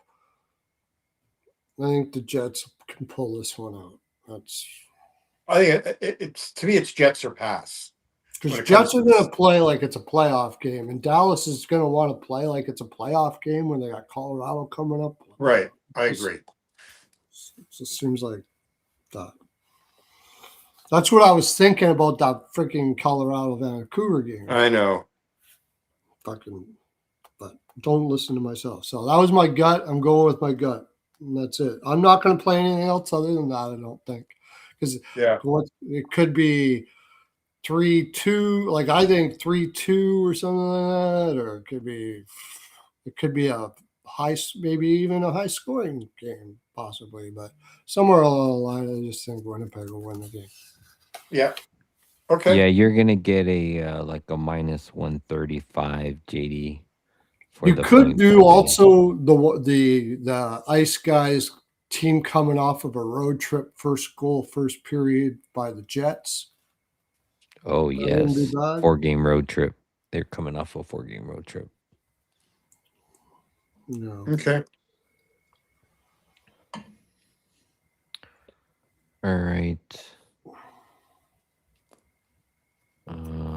I think if you're gonna look for goal scorers on Dallas' side, it's kind of hard to avoid either Wyatt or Robo. Yeah. I think those have been their two most solid goal scorers. I don't know about Rantanen, but definitely those other two for sure.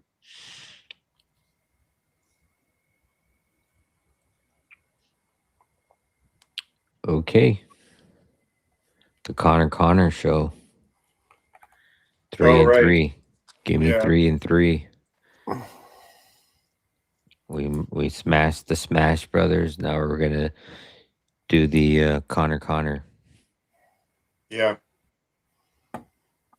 What was that? What was that movie? The Dylan contest. That was with Michelle Pfeiffer. She was a school teacher. And she had them kids. They were bad. I think that was the one that had the Coolio soundtrack for Gangsta's Paradise. Was that the name of the movie? I don't know. Either who. All right. Chicago on the road plus 200. Edmonton minus 250 at home. Hit over under is set at 6.5. Minus 110 on both sides of the number. Chicago 27-34 and 14 on the season. 14-18 and 6 on the road. Edmonton 38-28 and 9 on the season. 20-13 and 4 at home. Head to head between these two teams, the Oilers have won 9 of the last 10, even 500 on over-unders. Oilers have won 4 straight versus Chicago. These two teams have seen each other twice this season. November 1st in Edmonton, 3-2 overtime winner there for the Oilers. January 12th in Chicago, 4-1 in regulation win there for the Oilers. Chicago is 2-5-3 in their last 10. 6 of those 10 have trended to the over. Chicago's coming in on a 4-game losing streak, most recently losing to Winnipeg 3-4 in overtime at home. This is the first game of a 3-game road trip, and they will play again on Saturday when they head down to Seattle to take on the Squids. Edmonton is 6-3-1 in their last 10, even 500 on over-unders. Edmonton finally picking up some back-to-back wins, winning 4 straight. Most recently shutting out the Kraken 3-0 at home. This is their 3rd game of a 4-game homestand. And they'll be playing Vegas on Saturday at home. Maybe a small look ahead to them. I know it's, I don't know. I think Chicago might have a shot to at least keep it maybe a little bit close. Who's going to be in net? Knight? Soderblom? Yeah. I think you're going to see Jari here. Oh, yes. Can't play him every day. I like the McDavid and Bedard. You know what I'd like is give me McDavid 3 shots, Bedard 3 shots, McDavid point, Bedard point. Maybe. I think maybe. What do you guys think about Chicago's team total? You think can net 3 here against Edmonton? Yep. Jari in net? Absolutely. Absolutely not.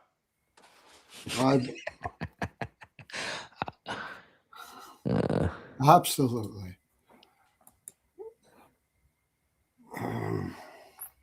Chicago team total shots under.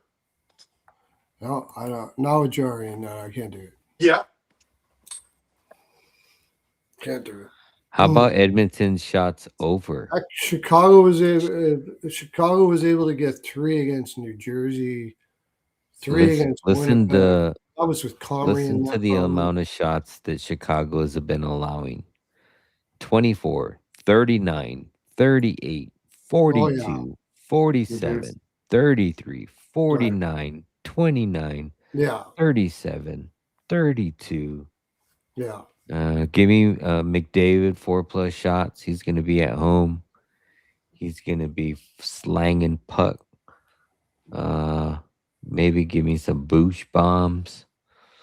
Who else shoots? Hyman. Dickinson for a goal. Yeah. How about Connor Murphy? No. No. How about Robo Murphy? Murphy. Just over for the game. I don't see anybody. I mean, I guess unless Edmonton wants to go keep on practicing this defense against Chicago and try to play a boring game against them, maybe they could do that. Jari and net, they could do that. Give me both teams to score 2 and Edmonton win the game. Parlay. I think Chicago will get 2 here. See, okay, in their wins, Edmonton still has been allowing quite a lot of shots. It's just that Ingram has been playing well. Like allowing 27 shots against Seattle is a lot. 33 against Anaheim, they get a lot of anyways, but Vegas got 29. They only shut down Utah. Everybody shot. If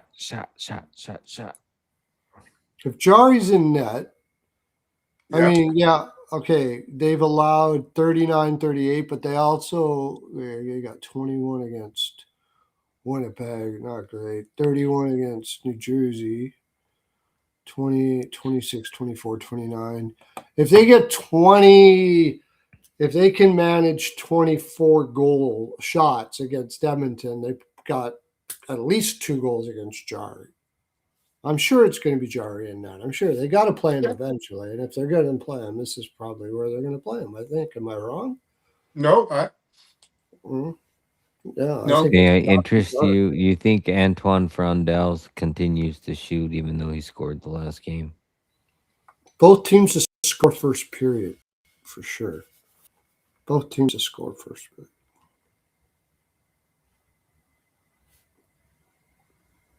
I like that. That would be some plus money on that. What did you say? Sorry? Well, I said, do you think Antoine Frondel continues to score? I mean, continues to shoot even though he scored the last game against Winnipeg? Oh, he's plus money for 3. Line's 1.5, but oh, that's right. Okay. Rich was saying that they protected the fuck out of Jari in Utah. They did. 18 shots they gave up. They blocked 24 that night.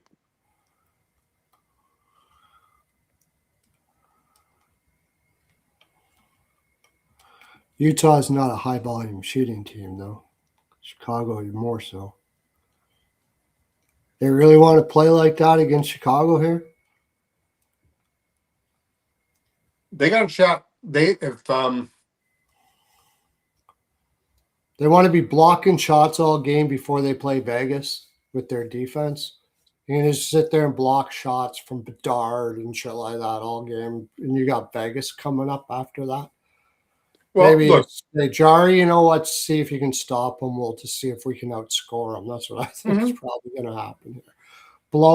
You can outscore Chicago, so why not just go out and fucking outscore them instead of sitting there blocking shots for Jari when you got Vegas coming up right after.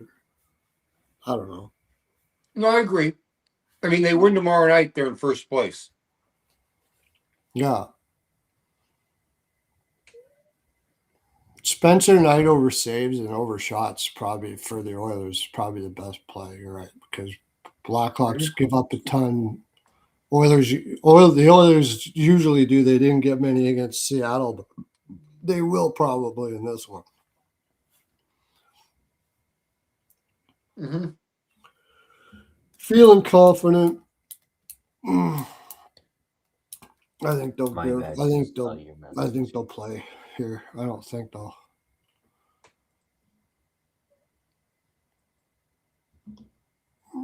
I don't love it because of the Vegas game. I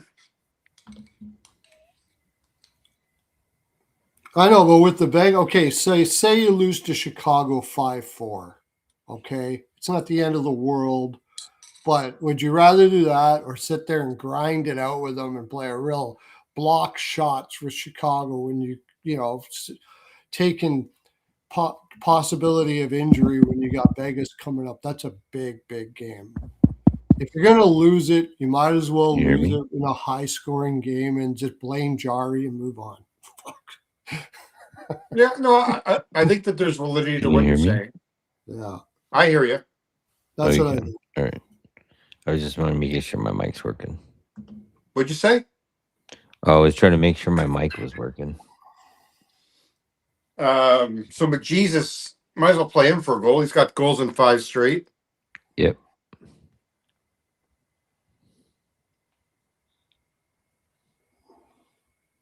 McDavid over points and stuff is always, I think, would be good. Yeah. I mean, I'd also be interested in taking Connor McDavid for a goal. Hasn't had a goal in 3 games, but he's been pretty consistent over He his last stinks. 20 games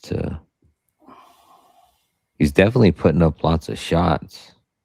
Had a 0 spot in that last game, but expect him to bounce back.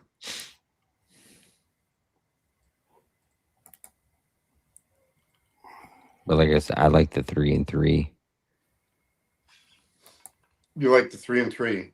What's that? 3 shots and 3 shots for both Connors. Parlay.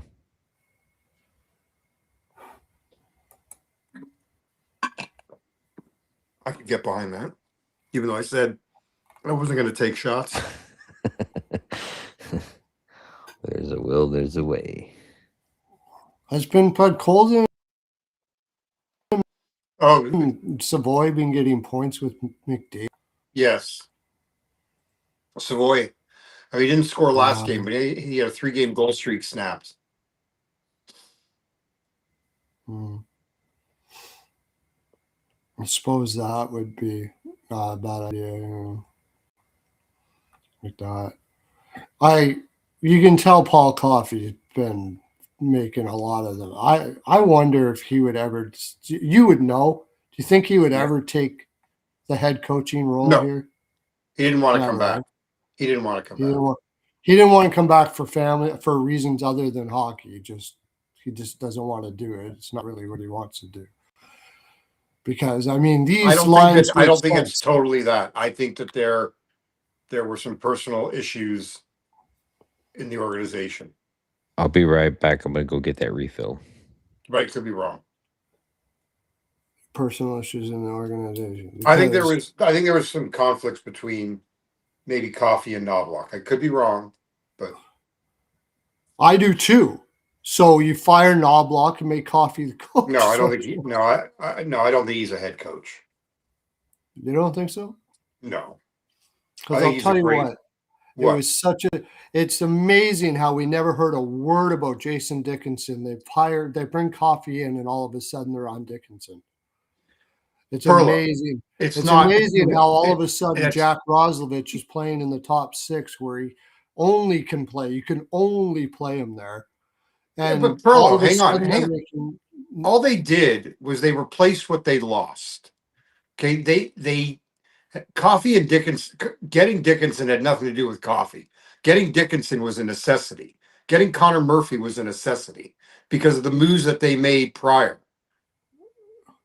Right. Okay. I understand that getting a center was, but I never heard anything about. There was no talk of Jason Dickinson, and then all of a sudden there was.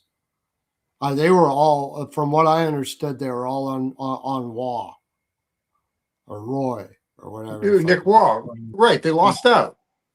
I think they changed tunes. And he said, "That's not who No. you want," because he's a smart guy. All of a sudden, they're playing neutral zone. Like guys that can't play the puck in the neutral zone are actually just chipping it in instead of trying to do it. And all these kind of things that should have been happening already. I mean, that's just what he's a smart guy. I think he's just a really smart guy. All that neutral zone stuff I was talking about is getting cleaned up now. And and getting Murphy also allowed Wallman to play on his right side. that helps out a little bit. I mean, it does. That helps out a little bit. Yeah. They had guys and make a save. Kapanen's playing with Dickinson. That's beautiful, really nice, excellent spot. Kapanen's a really good, strong three-way zone defense. He's actually been probably one of the biggest jumps in performance out of everybody. If he could just stay healthy, that's his problem. Staying healthy. Well, getting 14 goals out of Savoy, I mean, that's a huge boost for them. It is. They were like, people were talking that he was going to be a 50, 60 point player, and that was just unrealistic. It's nothing wrong with a kid getting 31 points at 22 years old. There's nothing wrong with that. It's good. Yeah, it's all right. But anyways, the way the lineup is and stuff, and the way I think things are rolling here, I know it's a look ahead spot, but I think I don't think they want to have a fight in Chicago, so they'll just try to outscore them. Yeah, I could see that. I think that, I mean, I definitely, I agree with you. Yeah, I agree with you. I mean, I think it's more likely that it's, I don't know. You think it could be a blowout for Edmonton? Because you were originally saying Chicago team total under. No, I'm saying shots under. Oh, shots under. Oh, yeah. Okay. Shots under. Oh. I mean, I don't know. Edmonton's just, there's definitely a different commitment to their game right now. I mean, yeah. I just think this will be more of a, okay, guys, we got our defense down. That's fine. Let's just go out and, sort of the way Colorado played today. If you watch Colorado play, they weren't trying to hit. They were trying to stay away from contact. They weren't trying to be aggressive physically. I don't think Edmonton's going to either. They want to get this win, yes, but they'd also want to make sure they're set for that Vegas game. And I think I could see an over in the game. Yeah. It's a 6.5 though, and it's shall we? 6.5. Yep. I'm good with that. All right. Got 4 games left. Okay. Next game on the board is my Utah Mammoth on the road, where they've played like shit. Well, I take that back. They're about the same now, but they're on the road. They were playing good at home there early in the season. Minus 135 on the road. Seattle plus 110 at home. Over under is set at a flat 6, minus 118 to the over. Utah 38-30 and 6 on the season, 19-16 and 3 on the road. Seattle 32-30 and 11 on the season, 17-14 and 5 at home. Head to head between these two teams. The Utah, or I should say this team as the Utah Mammoth, have won 3 of the last 5. 4 of those 5 have trended to the over. These two teams have seen each other twice this season. Both of these games were flying over 5-3 in Utah in early December. The Utah won that one. And then in middle of January in Utah again, Utah won that one 6-3. Utah is 4-5-1 in their last 10. 6 of those 10 have trended to the over. Utah's coming in on a 6-2 win on the road versus LA. This is the second game of a 3-game road trip, and they will play again on Saturday when they head down to Vancouver to take on the Canucks. Seattle is 3-5-0-2 in their last 10. 6 of those 10 have trended to the over. Seattle's coming in on back-to-back losses, losing 6 of the last 7. Most recently getting shut out by Edmonton 0-3 on the road. This is their first game back at home after a long 6-game road trip. They play again on Saturday when they take on the Blackhawks. Can I interest anybody in a Utah first goal, first period, and maybe even a Dylan Gunther first goal or goal in the first period? You could. I mean, for me, I'm paying. I'll rely on you guys. I have little interest in this game. Okay. I don't mean to be like Debbie Downer here, but Your first name's Debbie. yeah. I'm not going to go over it too much, but I'll just take a look at something like. I mean, Gunther's got a goal in 3 straight versus Seattle. He also had a hat trick there at the end of the season last year versus them. And he's also got 3 goals in his last 2 games. I don't know if those metrics are somewhere in your wheelhouse there, JD. Just wondering how many times Dylan has scored the first goal of the game. I can tell you that. I want to say I've been hearing his name quite often early.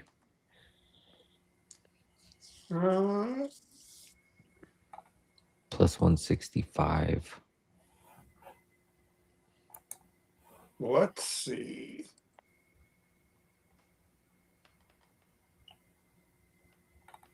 Dun, dun, dun.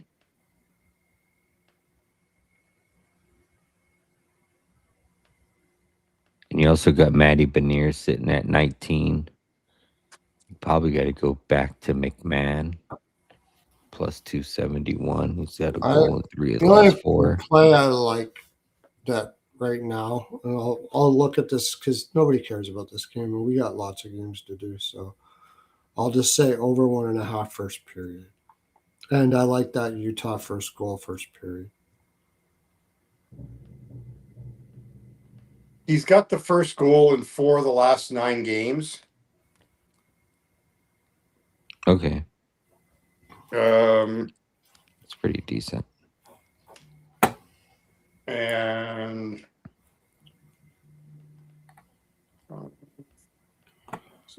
ain't anybody got time for this? Anybody got time for that? Nobody got time for that.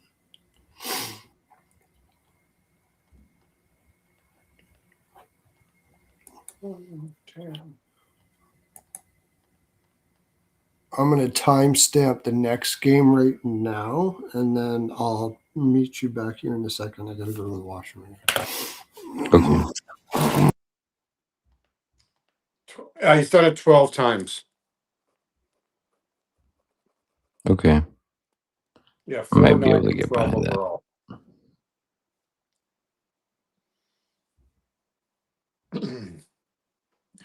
Yeah. Oh my God, I'm dying. I'm so tired. Fuck. I'm not looking forward to writing tomorrow. I don't know. I gotta probably just pick like 2 or 3 games. Yep. Yeah, there's so much that I guess if there's any good looks in some meaningful games, which seems like there's quite a bit tomorrow. Well, I think I'm gonna I would take the Canucks game. I'll write about the Canucks game just because I like just the situation for Minnesota and similar angle to the Colorado game.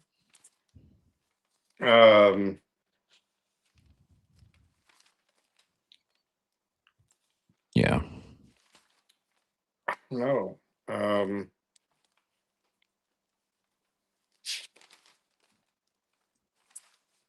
don't know what else.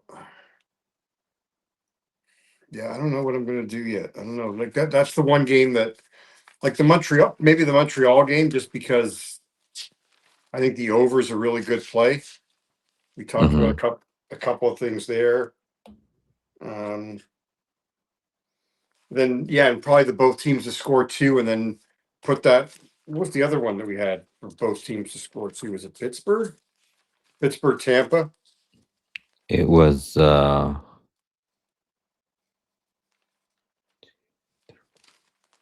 think it the was. third game. Yeah, Yeah, Pittsburgh, Pittsburgh, Tampa. Tampa. Yeah. Yeah, and then maybe also put in the Boston, Ottawa, just because I think we had talked about. I like that Boston in regulation. I think that's one of my favorite plays.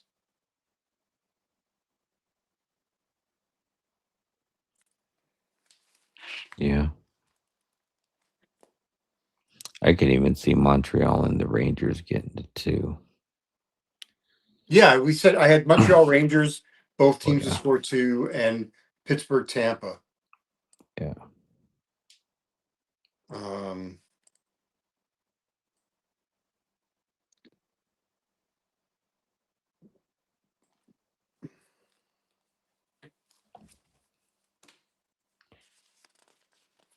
God, there's a lot of 10 p.m. games. I know.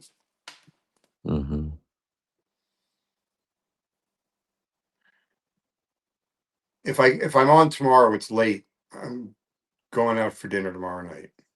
Okay. Well, what's tomorrow? Tomorrow's Thursday? Oh, yeah. Yeah. Thursday. Yeah, I'll be on. I probably won't be on Friday because I'm gonna. Well, I might pop in. Well, I thought we were going to do Saturday morning. Are we going to do Saturday? We are, morning? but Pearlo's still gonna do his show Oh, Friday right, night. right. I might pop in, but I think I'd be better off just focusing on trying to get some props for Saturday morning. And yeah, I think I'm going to try to. Yeah.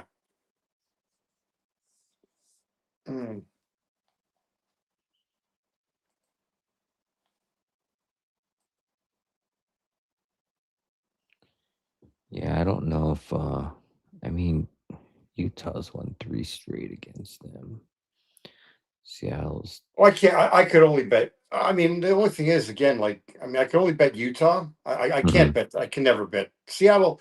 I probably won't touch it just because Seattle screws me every which way possible. Whenever I bet them, I mean, I would say more times than not, I lose that game. Whatever the bet is, team total, side, whatever.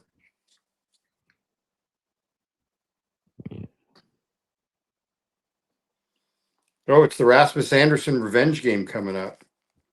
Oh yeah.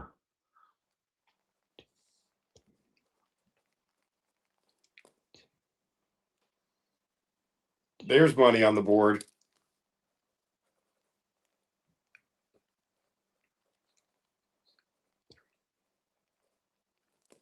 What's that line? That's how bad it was. I don't even have lines. Like I usually have all the lines written down already. So 7 of the last 10 wins by Utah have been by the puck line. Wait, against Seattle or overall? Overall. Okay.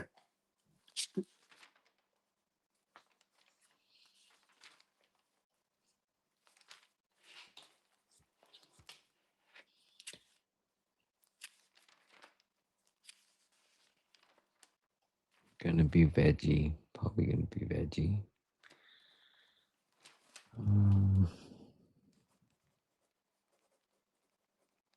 Yeah, I mean, if I'm gonna play Utah, I'm just gonna play the puck line. Like I know they've plus 180. Like that's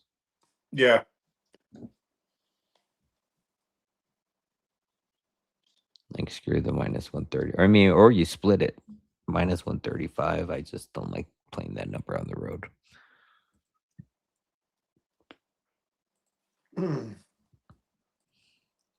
I got to make it up to Utah. Probably not this season, but next season for sure. Well, next season's the outdoor game. Oh, yeah. You know what? I need to go to that. Yeah. I definitely. So I'm planning on going to a Utah game in Utah, and I want to go to a Utah game against the Knights in Vegas in T-Mobile. Okay. So I plan on doing both of those games next season Okay. sometime. Yeah. I have lots of MGM points I need to use. Mm. I'll save that up. I think I have like $300 or $400 worth of points. So I'll save that Just because I stay could over just at Park stay at MGM. Park or New York. Well, Park MGM is they did a really nice. They redid that place. Yeah, I went just after COVID, like in 07. I mean, in what year was it? Well, Like 2021 or 2021, maybe, or yeah. 22. Yeah, I went. There was a huge golf tournament that we had every year here. And that Mm. very last year that they were having it, they did it at the Revere in Yeah. Vegas. Yeah. And all the rooms were at the Park MGM, and I think that was during Usher's residency there. But yeah, it's really nice because Yeah. that used to be the old Monte Carlo, right? Yeah. Yeah. They did a really nice job with redoing that place. I'll be. I really want to go when the Hard Rock's done. Oh. Check that place out. They're building it right now. They're building it right where the volcano used to be. Where the Mirage was? Yep. Yeah, the guitar hotel. Yeah. Well, because Virgin took over the old Hard Rock, wasn't it? Is that Yeah, that's the it's not the Link, or it's not the no, Planet Hollywood. Planet Hollywood? No, Virgin took over. I think they took over the Hard Rock like years ago. I don't know. There was the Link. I think the Link is disgusting. Yeah. I saw Chris Angel over at Planet Hollywood. That was pretty cool. The show. Yeah. All right. Moving on to move on. Yeah. 3 games left. Next game on the board, we have the Calgary Flames on the road, plus 200. Vegas at home, minus 250. Over under is set at a flat 6, minus 110 on both sides of that number. Calgary's 31, 35, and 8 on the season, 10, 23, and 3 on the road. Vegas, 33, 26, and 16 on the season, 17, 12, and 9 at home. Head-to-head between these two teams, the Knights have won 6 of the last 10, even 500 on over-unders. These two teams have seen each other 3 times this season. First time on October 14th in Calgary. Vegas won that one 4-2. Then again on October 18th in Vegas. Vegas won that one 6-1. And then in December 20th in Calgary. Calgary won that one 6-3. Calgary is 6-3-1 in their last 10, even 500 on the last 10 over-unders. Calgary's coming in on a 2-9 ass weapon from the Colorado Avalanche.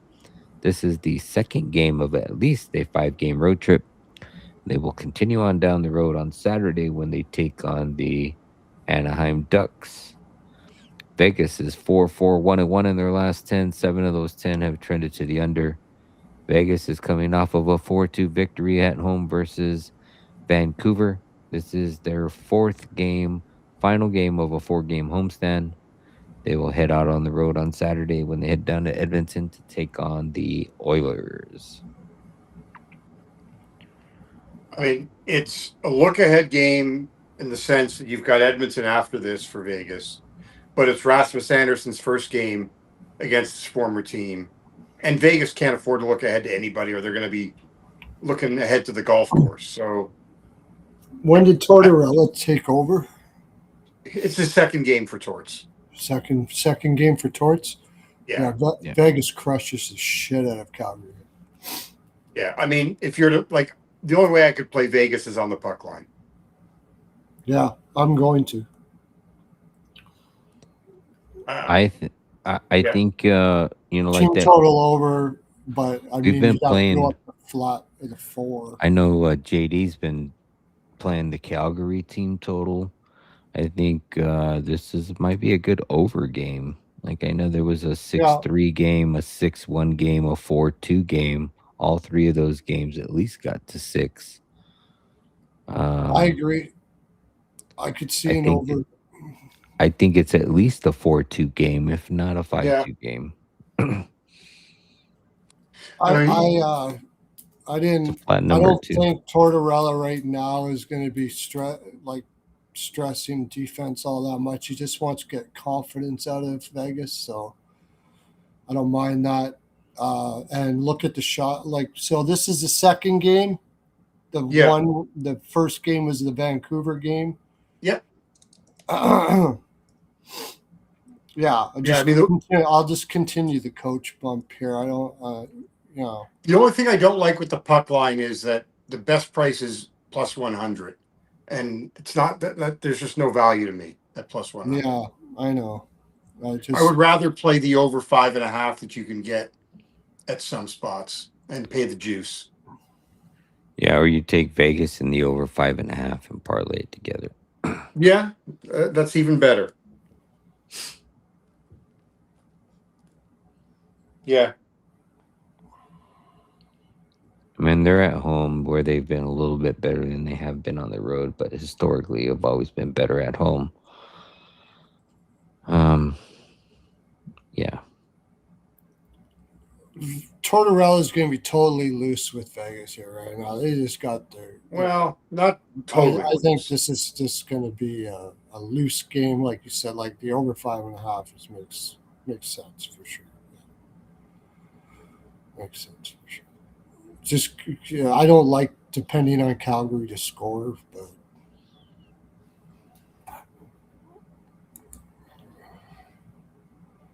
And Calgary's coming off a 9-2 loss. It's Colorado too, so. But I'm gonna keep on going with the coach bump. How am I gonna do it? Yeah, I mean, I'll play a Rasmus Anderson goal.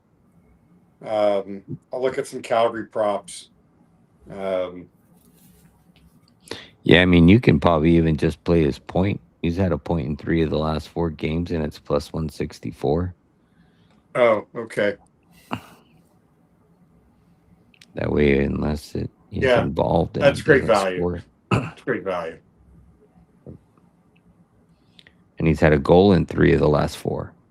So I know. Well, that's the thing. I mean, he's been. And he's plus 725. Look at Calgary's shots against. Yowzas. 34 against Vancouver, 49 against Colorado, 33. Was it they've given up, you're saying? Vegas over. I just don't think they have the manpower to do much. Like their defense is really bad. Vegas is driven here with the new coach, with the bump and everything. At the very least, Vegas over shots.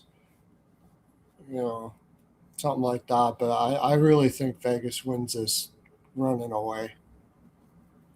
And I really think that that 725 number is going to be like closer to 600 tomorrow. Yeah, you got to grab it. Yeah, it's going to get bet down. Yeah. Every show after this show and tomorrow, we'll talk about the revenge angle for Anderson. Yeah. Vegas. How about Vegas? Reg. Something else.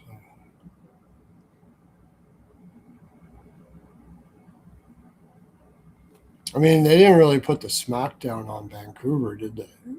No, they looked. They were much better in the second period. But no, they ultimately they looked a little at times out of sorts. They'll have their first practice. They had their first practice today under Torts. He talked about changing some things about playing, but try to play more of a North game and not. He got sick and tired of the D-to-D passes they kept making. Yeah. So I think Vegas shots over is a good look too. I think lots of shots is what he's going to be looking for here. Yeah, That's a Tortorella game, like polar opposite coaches. Cassidy, like you mentioned, is the possession all over the ice, and I mean it's not like Tortorella doesn't want possession, but you got to shoot. yeah, So I think you're going to see lots of shots from Vegas in this game, and they're going yeah. to win like 5-2, something like that. I think they're going to win pretty handily here. So yeah, Vegas money line and over 5.5 is not bad. They're out of sorts with Wow. Torts. Sorts. Mitch Marner's got 4 consecutive multi-point games against Calgary. Wowzers. It's going to be really interesting to see how Torts does with this Vegas team. I'm one of the few that am a big Torts fan. He's one of my favorite coaches ever. I love him. So Yeah, I got no issues. yeah, I like him a lot. So I think he's gonna do well. But I like Vegas in some way, shape, or form. Whether it's, I think Calgary's a terrible second period team, so I'll put some on the Vegas.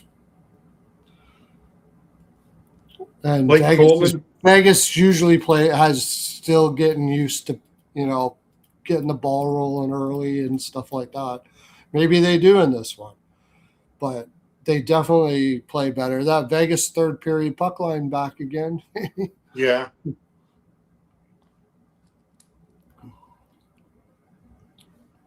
Alrighty. Yeah, we can go. We can move We on. can go. Yeah. All right.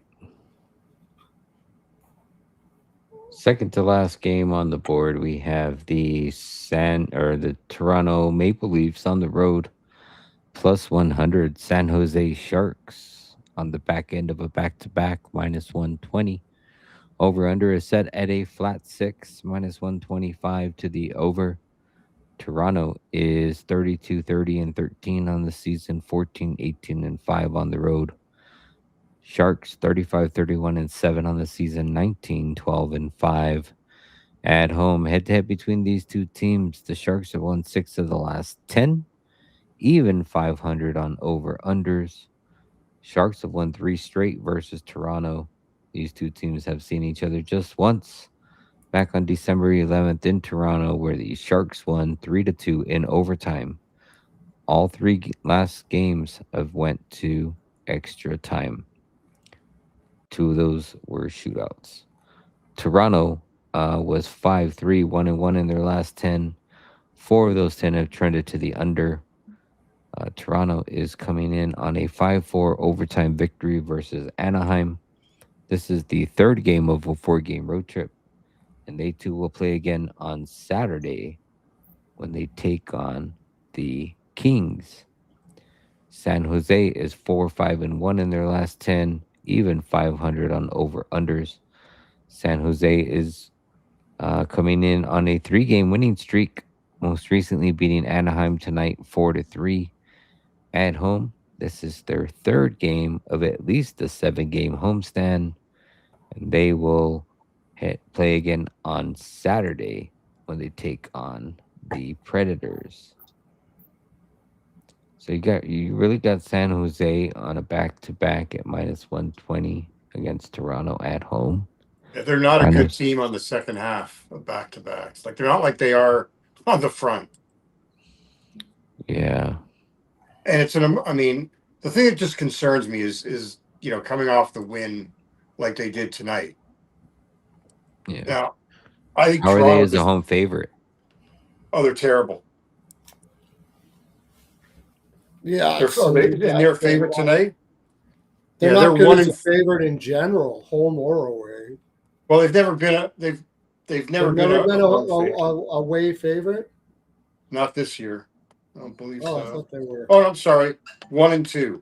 No, they have. So 1 and 5 home favorite, 1 and 2 road favorite. It's just that it's not. But for the Leafs, like they just played the game that meant something. The Anaheim game for them. Like both these teams are coming off playing Anaheim, and both like that was Toronto's game to beat the shit out of Gudis, and they did it, and they won. I don't know how much they care about this game, and now you're San Jose, and you just came off this emotional win. It was emotional, but I think it's kind of I like to take teams that come back late in thirds and win for the next game. Yeah. But like you said, San Jose's back-to-back record isn't very good. Toronto's being ridiculous. The firing of their general managers, like mass confusion here. Who knows? You got Graf sitting at 19. He's a milestone candidate. Yeah.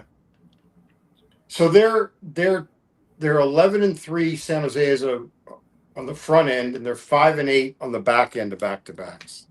Yeah.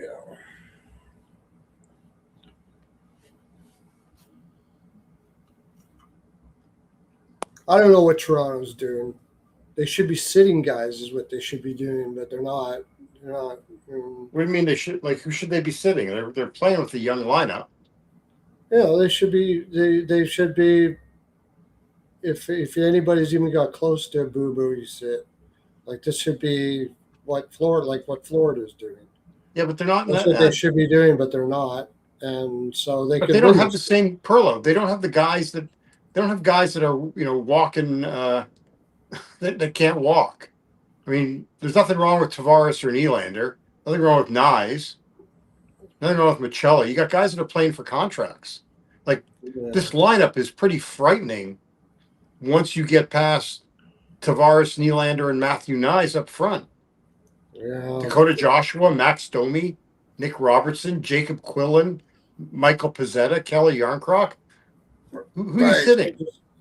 Go win games, I guess.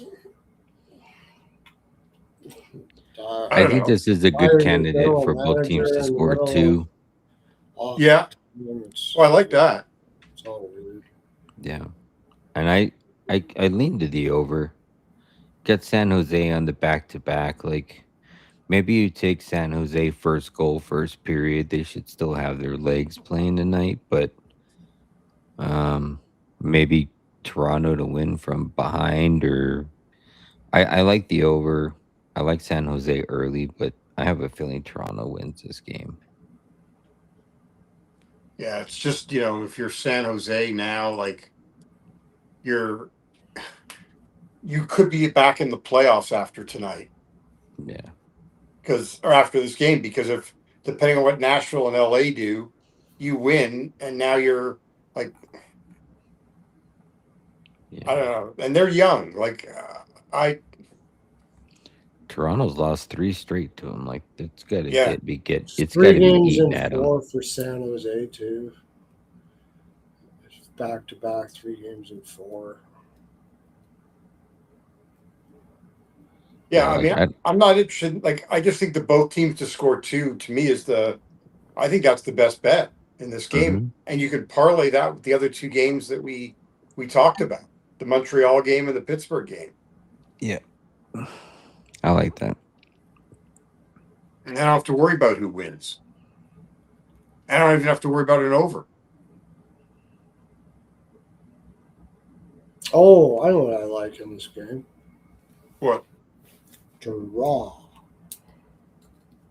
Well, yeah. I mean, yeah, I do like the draw. History tells you draw. And 3 straight. 2 teams, different conference. San Jose just going to fight for at least a point. Yeah. Yeah. Draw. That's all I'm going to play, I think. It's one of the few times I'm going to say that. That's probably all I'm going to play. Can't persuade you on the both teams to score 2. This is like, both teams score 2. Okay, yeah, sure. I mean, that's fine. I mean, but yeah, okay. Toronto gives up a ton of shots. How much juice does San Jose to have? Well, that's I think that's a great point. I mean, I would like to play San Jose shots. I just don't know what they've got. How much juice do they got to get shots? Right. Right. So I'm going to just play the draw and leave it at that, I think.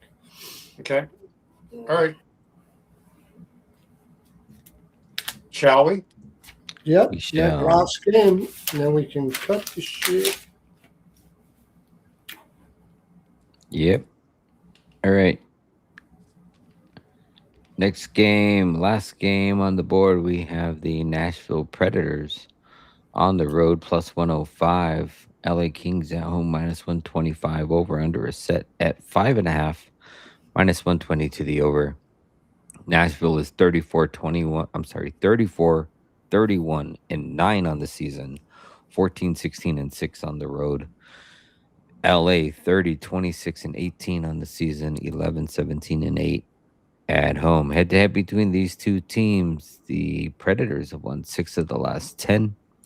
6 of those 10 have trended to the under. These two teams have seen each other just once, late October in Nashville. Preds won 5-4 in a shootout. Last 3 matchups between these two teams have all went to overtime or a shootout. Nashville is 5-4-0-1 in their last 10. 7 of those 10 have trended to the under. Nashville is coming in on a 3-game losing streak, most recently losing to Tampa Bay 2-3 on the road. This is the second game of at least a 5-game road trip, and they too play again on Saturday when they head down to San Jose to take on the Sharkies. And these two teams will meet again on Monday in LA. Okay. LA is 4-3-1-2 in their last 10. 6 of those 10 have trended to the under. LA is coming in on a 2-1 overtime victory versus the Blues. This is the third game of at least a 6-game 7. homestand, of a 7-game homestand, and they too play again on Saturday when they take on the Toronto Maple Leafs at home.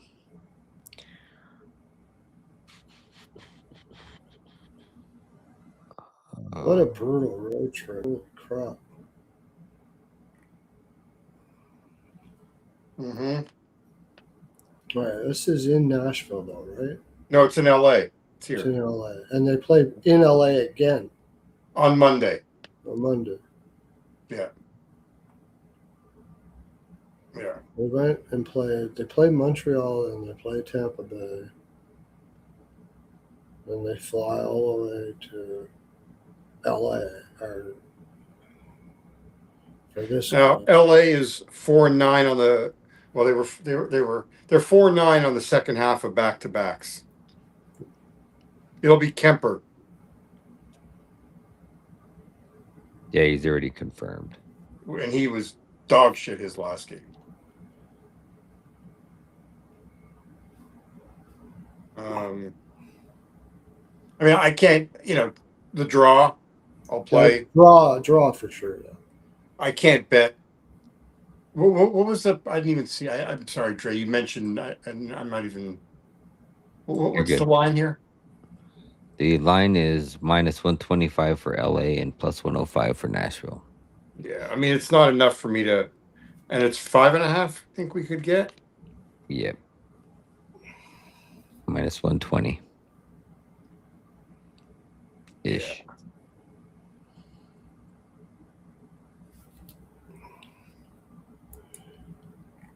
I know it's another one of those where I mean I played St. Louis's team total under or over. I mean, I lost on that, but I would be inclined to play Nashville's team total over. LA on the second half of back-to-backs. They're, let's see, 4, 6, 2, 8. 4. I'll take Nashville team total over 2.5.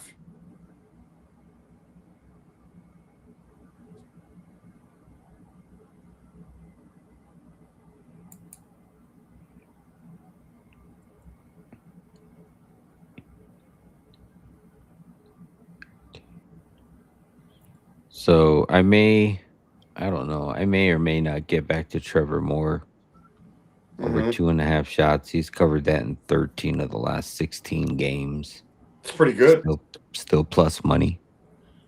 I don't know one book, but on props.cash, it's showing up plus 118 on the over. Yeah. And in 4 of the last 6, he's had 5, 5, and 6. So 4 of those. Yeah. I mean, he had 6 shots on goal tonight on 6 attempts. That's pretty good shooting percentage. Pretty good. Yeah, his attempts have been just through the roof, averaging 7-ish attempts per game. See another one where I'm going to play the draw, and I don't really like much anything else except for some props or whatever. But I think I'll just play the draw. I mean, I think it would I'd lean to the over. Los Angeles playing that tough grindy game against St. Louis would probably not want to go back to a grindy game here now. No, I think they do. They don't have a choice. Like they can't. I think they have to go back to the boring style of play. It's the only way they can win. So over 2.5 is minus 150 for Nashville. Over 3 is plus 102.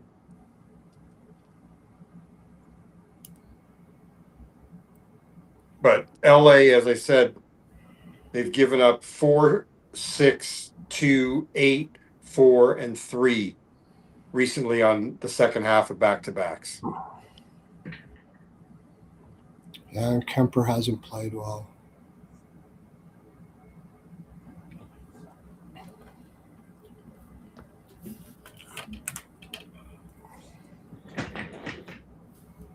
Trey, the Moore was over 2.5 shots, right? That is correct. Okay.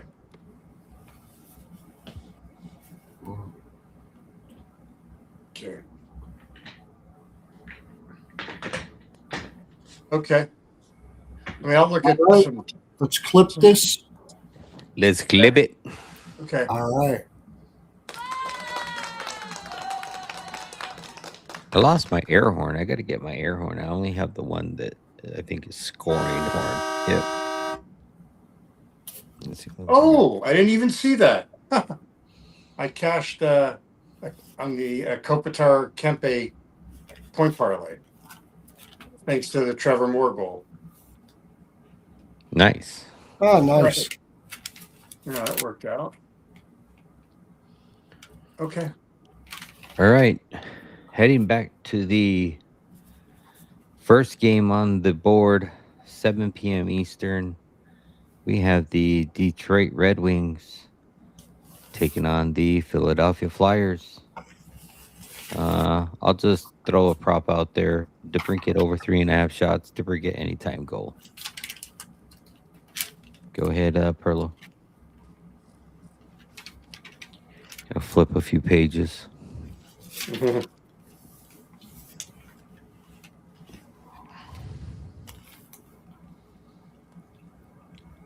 Ding, ding, ding, ding, ding, ding, ding. Okay. The Red Wings Flyers. Yes, sir. Yeah, I had Cider over shots, DeBrincat over shots, and draw. I got nothing. Okay. It's a Whitney Houston game for him. Well, I got to go back and take a look. Nothing. All right. Second game on the board, we got the Montreal Canadiens taking on the New York Rangers. Let's go to JD. Oh, both teams to score 2, and I got to go with Caulfield and over 6, and a Caulfield goal. Pearlo. Yeah, I'll probably both teams have scored 2. I'll do something with that too. But over 1.5 first period, both teams to score first period, over 6, and one of the goalies over saves, and maybe both. Okay. And for me, I do agree with JD on the both teams to score 2. I do also like the over 6 in this one. I do like Caulfield for a goal. Also like Slavkowski at 29 there to net number 30. And Mika over 2.5 shots. I do like that one in this one. Okay. Third game on the board, we have the Pittsburgh Penguins taking on the Tampa Bay Lightning. Let's go with Perlo first on this one. Crosby assist. Both teams have scored 2, and Crosby assist, possibly parlay. Over 6.5. Okay, and for me, I will go with agree there with the Crosby assist. I might go back to Chinakov over 2.5 shots. I think he Oh, covered yeah, that the shoot. last game, but I'd be a little hesitant both with Malkin and Crosby back in the lineup. And I do like a Cooch anytime goal. Going to be no Hagel. I might go back to Gensel. Gensel's on a streak, right? He's got like 4 straight or something like 5. that. Yeah, 5. 5. Okay. 5. That as well. Uh, JD. Yeah, I'll add to that the Kucherov over 1.5 points. I think we're all in agreement. I got the over 6 minus 139 at Bet Rivers, and I'm debating whether to play the Pens team totals over 3 and 3.5 as opposed to the Pens on the money line. Not sure if I can get there yet. Okay.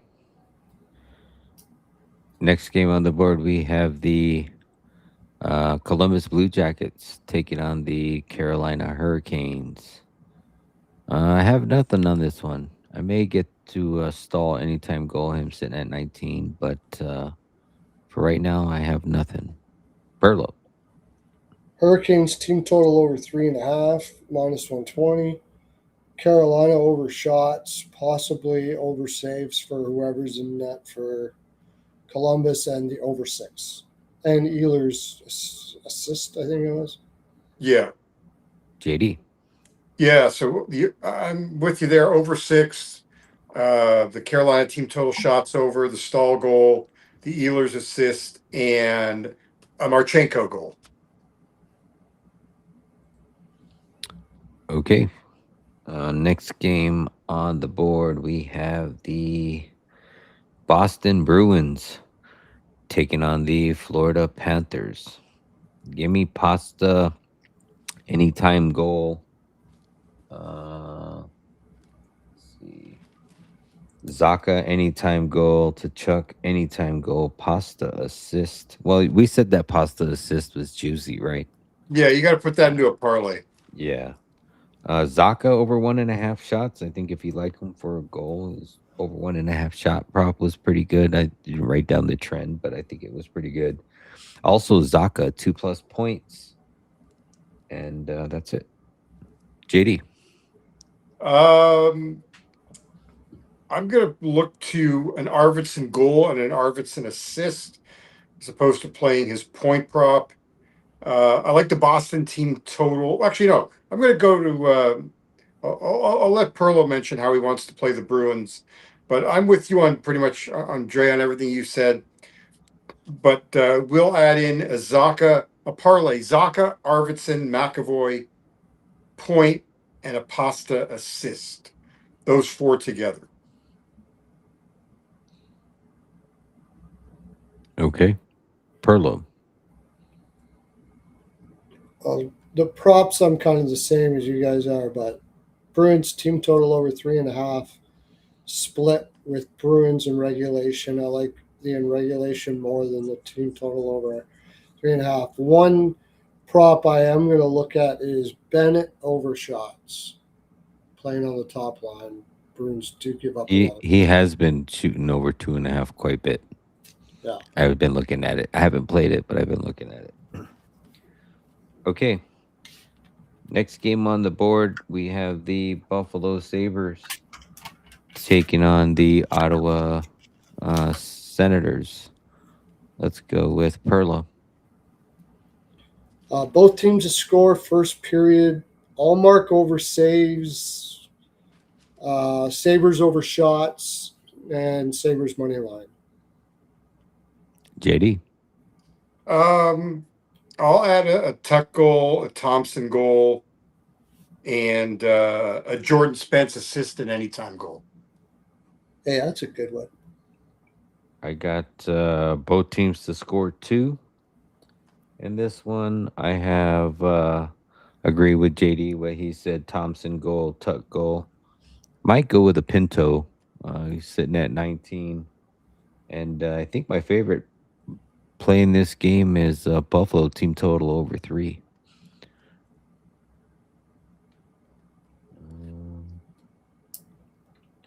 Okay. Next game on the board was pretty much a pass game for us. Washington, New Jersey Devils. I just said Hughes goal and Hughes over 3.5 shots. JD? The only thing I was going to maybe target something with Ovechkin. Not sure yet. Pearlo. Over 6. And I'll probably go with the Hughes shots. He's been shooting just like crazy. Yes. All right. Next game on the board, we got the Vancouver Canucks taking on the Minnesota Wild. Give me Kirill Kaprizov over or anytime goal. Jack or Quinn Hughes 2+ points. JD? Wild first period team total over 1.5. To add to what you had already said, I was with you on both of those. And here we go. Wild to score in all 3 periods, and I'm going to ladder that Wild team total 4, 4.5, and over 5. All right. Pearlo. I'll do my Wild first period puck line team total over 1.5, second period and third period play. I'm also going to take the Wild alt puck minus 2.5 alt. Kaprizov anytime goal, Wild ML. Wild team total over 4, and I'll add that 4.5 too. Just basically everything Wild. Joker's Wild. Yeah. All right. Next game on the board, we have the Winnipeg Jets taking on the Dallas Stars. Small lean to Winnipeg on the money line here. I do like Wyatt and Robo for a goal. I also like Connor and Shifley for a point. You're going to have to put those in a parlay, though, because I think those two together is still kind of juicy. And yeah, that's probably it for me. Perlo. Jets ML, Jets first goal, first period. JD. Yeah, I think you guys have said it all. Has it covered. Can't argue with what you're talking about. Okay. Next game on the board, we got the Chicago Blackhawks taking on the Edmonton Oilers. Give me the Connor parlay, 3+ shots on goal. I might go back to McDavid, 2+ points. He burned me on that last game, but I could see him having good numbers versus Chicago, just history wise. This might be a good same game parlay for me, or at least targeting some props on the Edmonton side. So we'll see. Maybe some Frondell shots or something like that too. JD. Yeah, I'll add the Dickinson and Savoy goals. I think you said McDavid, right? Yep. And then the Oilers team total shots over. Perlo. Yeah, Oilers team total shots over. Dickinson shots, Dickinson goal, McDavid over shots. Basically all the same thing, but I do have both teams to score first period.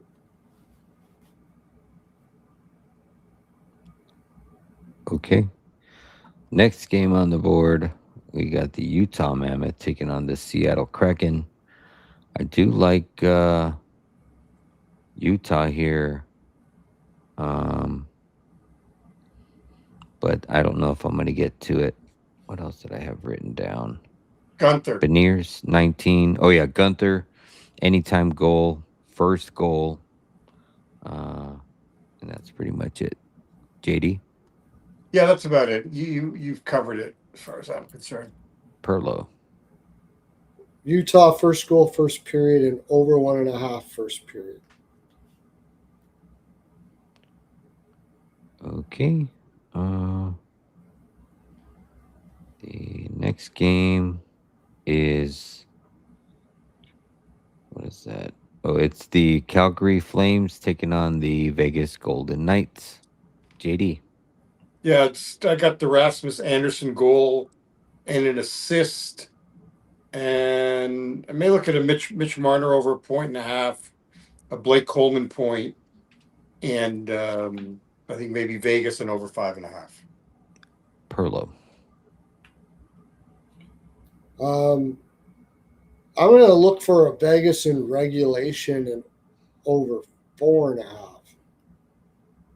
See if I can find that, but otherwise, I like Vegas in over 5.5. Vegas second period puck line, and Anderson over shots and of course points and stuff like that. Possibly, I may, even though it's not the greatest value, I just think Vegas is going to get that puck line at such a high percentage that I might play it. Okay. Next game on the board, we got the Toronto Maple Leafs taking on the San Jose Sharks. I like the over in this game. I also like both teams to score 2 in this one. And Colin Graff, probably anytime goal, sitting at 19. Pearlo.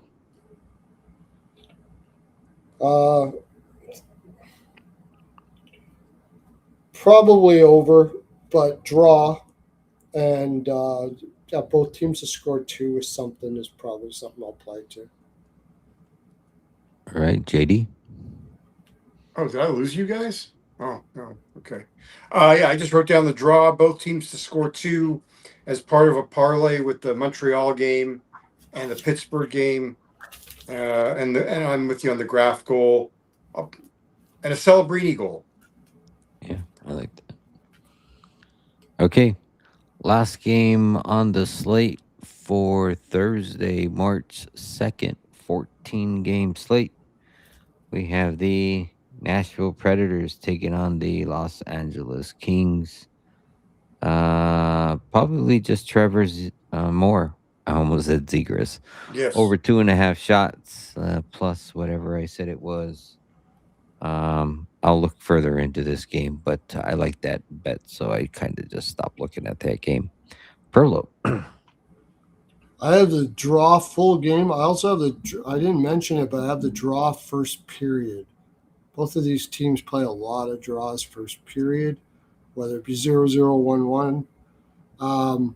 Well, maybe that Predators team total over 3, and I like that more over shots. JD?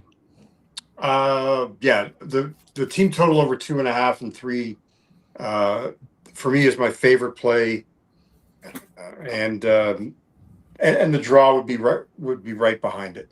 Yeah, I agree with you, Rich. There with the Byfield shots, dude's been shooting. All right, that's my full 42. Geez, I think we broke a record. Did we? Did we ever go 445 before? No. No, I don't think so. But we got started late as I was. Yeah. Just kind of got started late. So, anyways, thanks everybody for coming in. Don't forget to check the Ice Guys out tomorrow. Great show. Veason, what do you got going on tomorrow there, buddy? Oh, I got a lot. I got to try to figure out how I'm going to write about 14 games tomorrow. So I'll be up in about 5 hours to start writing. Don't use AI; they'll catch you. No, I will not be using it. I never do. All right, good for you. Yeah, I'm sure you don't. I know you don't because I read your stuff. And Pearlo's NHL POW. Go over to Pearlo's NHL POW where you can get I always post my free plays and little comments and stuff on my Twitter, and in there you'll find my winnable where you can get the every full year for $50 a year for life up until the playoffs start this year. You can also get monthly packages, 1 day packages, or whatever, all of those things. You can get a premium package for $80 for life. I'll be taking that down when the playoffs start, and you won't be able to get it again. So it's a really good idea to take it because for $50, even if I suck, it's still a lot of fun. And I don't think I do. You I don't. think we're How making could a lot you? of money there, so we're doing pretty good that way. So yeah, and you give to the Chafety Fund, of course. So yes, the Chafety Fund, where Hymes Body Lube is changing the world, and we're going to stop the war in Iran. No chafing in the world. So that is just in itself something to do. And Dre does shows. Remind me, Dre, are we on my channel tomorrow, or are we on your channel tomorrow? Well, since we've been doing the Saturday and Sunday morning shows, what was I doing before that? It was Oh yeah, right. You guys gonna are I we was gonna doing still do those? Are Saturday. you guys still gonna do those morning shows? Yeah. Yeah, I'll probably still do the Saturday morning shows. So, or Saturday and Sunday morning shows. You're But gonna want to be we on there can, for the morning shows anyway. So tell them how to get onto your stuff, my friend. yeah. Oh, you can find me over on X, YouTube, and IG at Exotic Wagers with the Z. You can also click the link in any of my bios to join the free Legacy Sports Discord. Get all of my official plays for free. And yeah, we'll be on my channel Saturday morning, 10:30 a.m. Eastern, to break down however many games we have on that slate. And then me and Perla will figure out what we're going to do during the week. Yeah, things may change as we go here. Also, I will say one last thing before we head out. He's not on tonight, but he'll be on a regular basis. Swaggerama. He is going to be doing baseball. And if you purchase that $50 or $80 package that I'm talking about, you will also get his baseball picks up until the playoffs start. After that, you'll have to purchase his baseball package by itself. But and we'll tell you what that is going to be. He is an excellent baseball capper, known him for a long time. He's fantastic. He's same as us with hockey. He's a great hockey capper too, and he's just a great guy in general. So you'll be able to do that as well. Be watching out for those baseball picks, my friends. Thanks for coming in and listening, everybody. Talk to you tomorrow, I think we only have 2 games tomorrow, do we not? Yes. Yes, and that's probably a good thing. Take care, everybody. Okay, bye. Hosea. Peace.